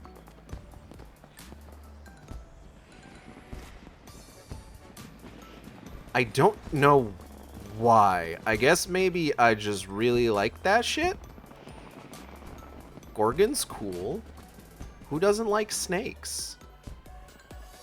People who are afraid of snakes. Which is valid.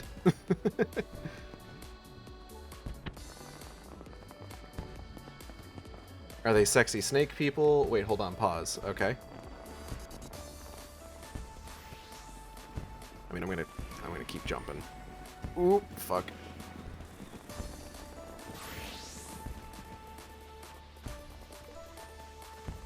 Traditional Greek Gorgons have human torsos.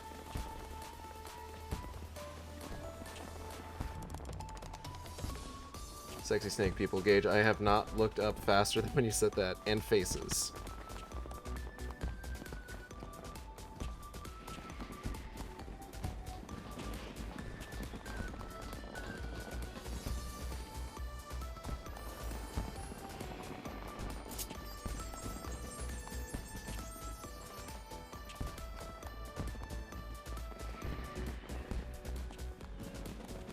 Ah.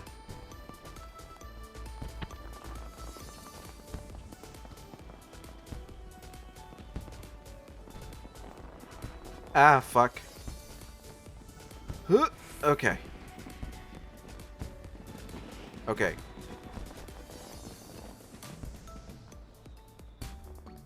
Don't get greedy.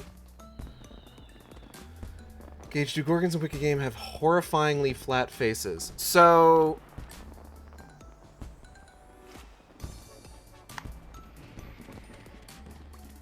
I have actually brought that sort of concept up as just, like, needing to describe something that looks like a human face, because that's kind of what the Mother of the Hive has.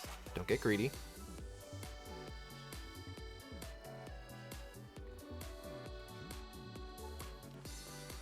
Nailed it! Fuck yeah! I can end the stream now!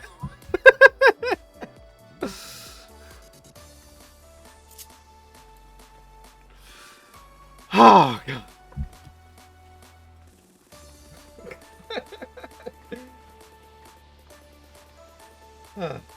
Don't you lecture me with your $30 haircut. Can't stop addicted to the shindig. Chopped off me says another wimpy.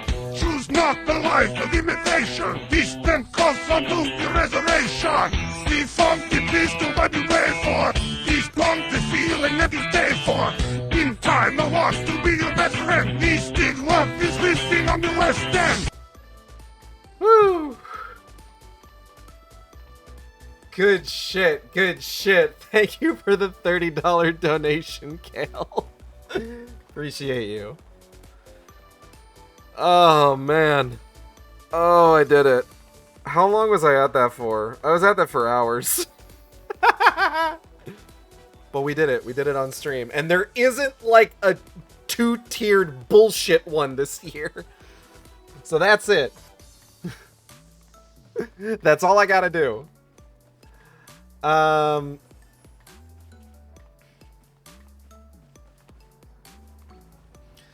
haven't fully decided on specifically what Gorgons look like. They do have the snake hair.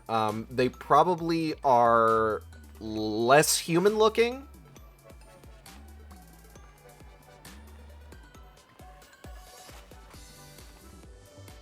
I would probably lean more animalistic in all likelihood. Think like the Sneeple from fucking XCOM. But like they have Gorgon hair. I would say would be somewhat in the ballpark of what I'm looking at.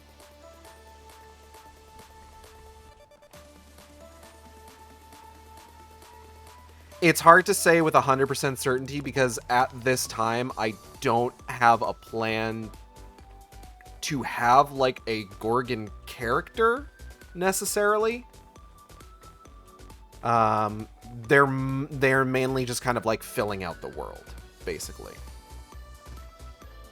Though with what I have planned, they may potentially show up.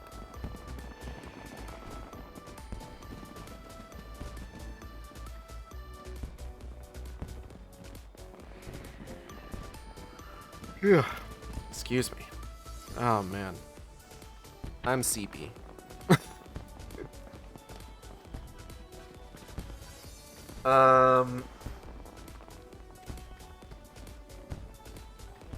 Oh, boy. I see. Cracks Knuckles time to make an OC.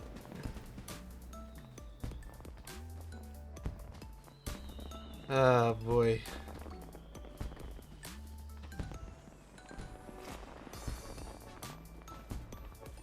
Goodness gracious. What do you mean there's an error? Twitch, I was clipping my favorite streamer. You can always clip the VOD. That's always an option. Oh,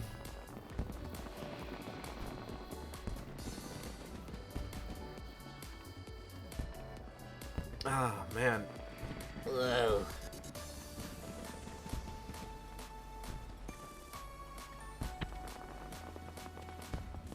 I love how there's people up here that just, like, have dogs. Like, just dog-ass dog. Like, that's a fucking beagle. And that is a Jeremy Shep. And I'm pretty sure I saw a Shiba Inu running around. Like, they're just being, like, dog-ass dogs. It's so funny to me. Oh, boy. Bleh.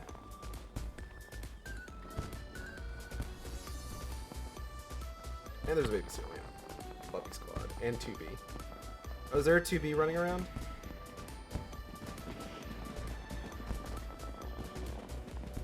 Oh, yeah, there is!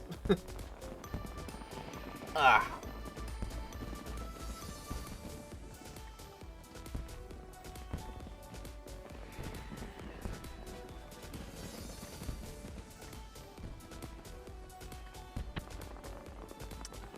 But yeah.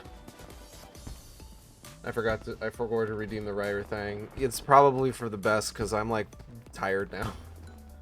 Anyways, the stream has been going on for 5 hours. It has been. I should stop.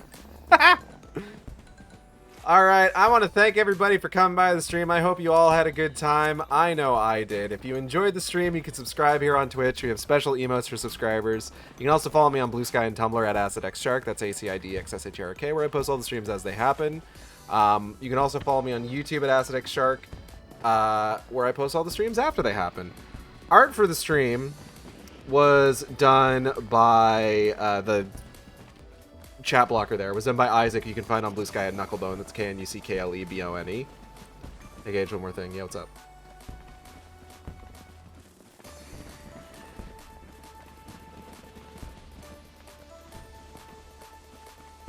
Yeah, what's up?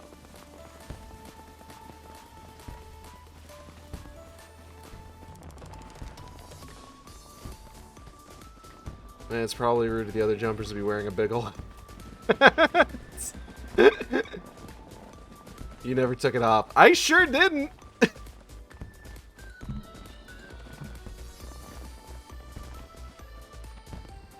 It's fine. It probably wasn't that big a deal.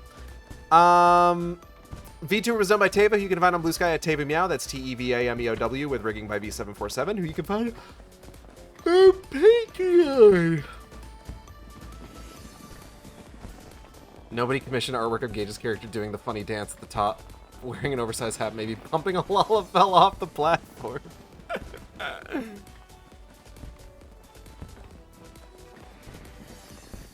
Just accidentally drop kicking a Lalafell. Thanks for the stream, Gage. Thanks for coming, Xanda. Upcoming streams. I'm going to try to get back into it in full this week. So, Cresol on Tuesday, ideally. Oh god, I need to fucking remember what I was playing. What was I doing on Thursdays? It's been so fucking long. Shit. Okay, hold on. Maybe I can check my YouTube VODs and figure out what the fuck I was doing. Hold on.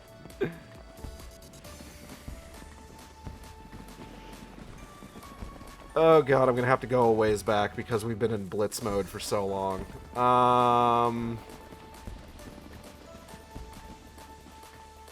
It was Cresol on Tuesdays, Breath of the Wild on Thursdays, Resident Evil 5 on Fridays, and yes, we're going back to Metal Gear. So we'll be doing Metal Gear Solid next Saturday.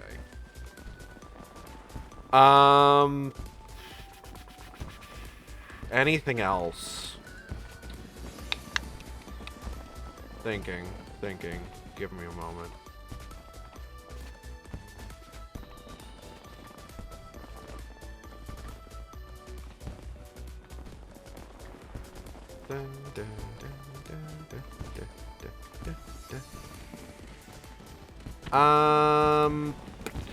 Read Wicked Game.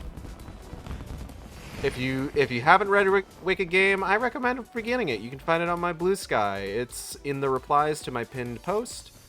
If you need to catch up with Wicked Game, I recommend catching it up. I've been listening to this music for 5 hours. Not true. It has been going back and forth between the nighttime track and the daytime track. It's so hard to remember what you were doing before Ascension took over our lives. Ascension only took over our lives for like a week and a half. Prior to that, we were playing other Silent Hill games. Prior to that, we were playing Star Fox.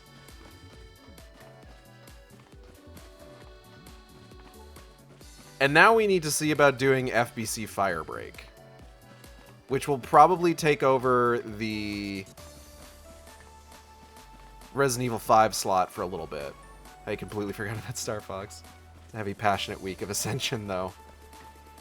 Almost as heavy and passionate as that fucking magical cult orgy. With that only 2 people took part in. I've not forgotten about the possibility of cat VTubers. Huh?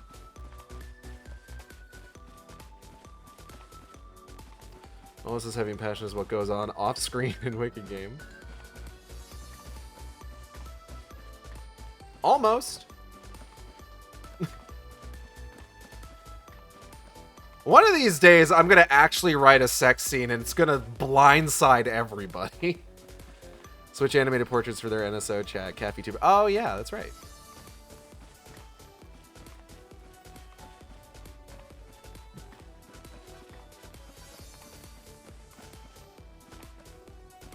I have written sex scenes before. I just don't know how good they were. I wrote about a wolfman getting a blowjob once. That I thought turned out pretty good.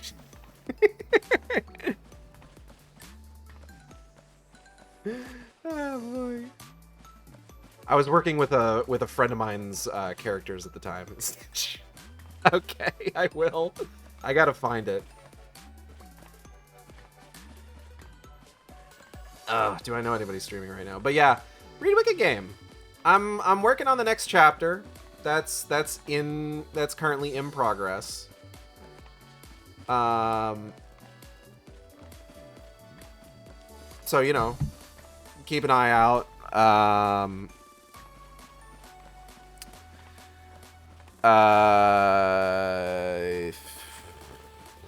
We are. I should mention, if you've been on the fence about catching up with Wicked Game, we are currently in the home stretch. What we're working on right now is the end of this story. I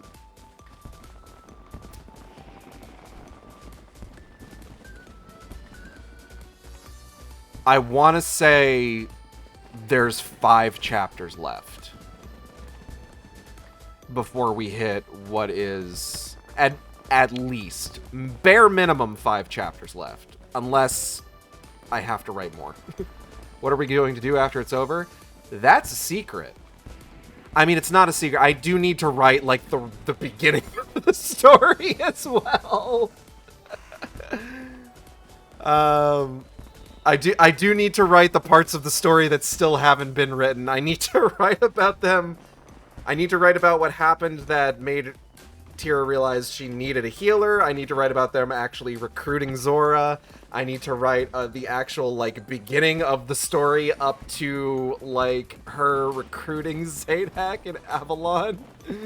You need to draw the rest of the fucking owl, yes.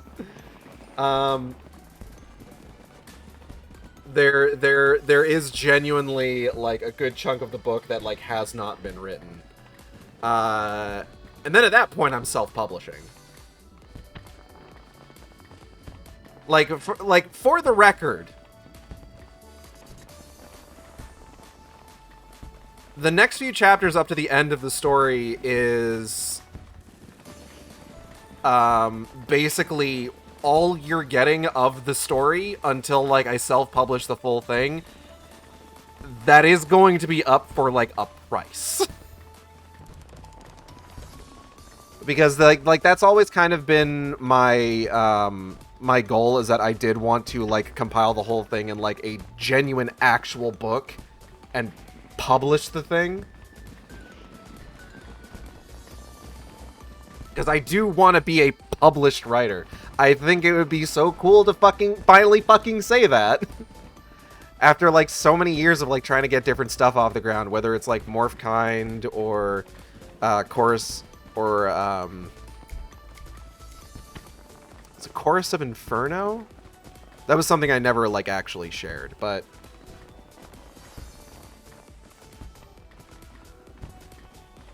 I appreciate that. I need the book on my shelf. I don't know about, like, physical books. I'm definitely going to try to do, like, ebooks. God, the way for that is gonna suck, then. I'd buy it 100%. I appreciate that, y'all. Listen, if there's motherfuckers out there, like, flooding Amazon, if there's room for motherfuckers out there flooding Amazon with AI generated slop, then there's plenty of room for, like, my genuine 100% human crafted narrative starring a handful of horny furries. Outro 10 minutes ago. Yeah, no, I know. Give you permission, you don't have a physical internal book binding.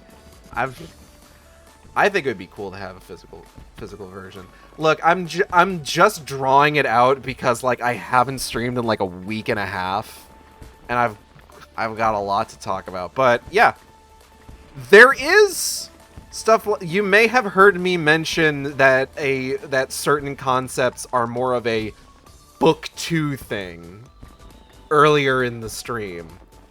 There is more to the story. I have been planting seeds that there's more to the story that I intend to write. I can't help but do things in sets of 3. Anything that I start writing is inevitably going to be bare minimum a trilogy. I have all of this time been like, do you think that I've been dropping all of these like details about like Avalon slash Magmel's backstory just to not do anything with it?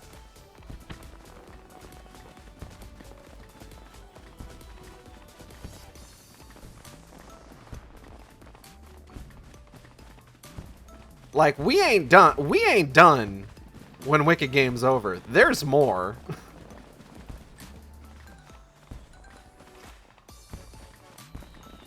But you'll have to stay tuned to see where that shit's going. I don't think there's anybody going right now that I can raid. So I think we're just going to go ahead and call it here. I want to thank you all for coming. I will see you next time on the Shark Stream. It's good to be back. Same Shark time. Same Shark channel. Take care, everybody.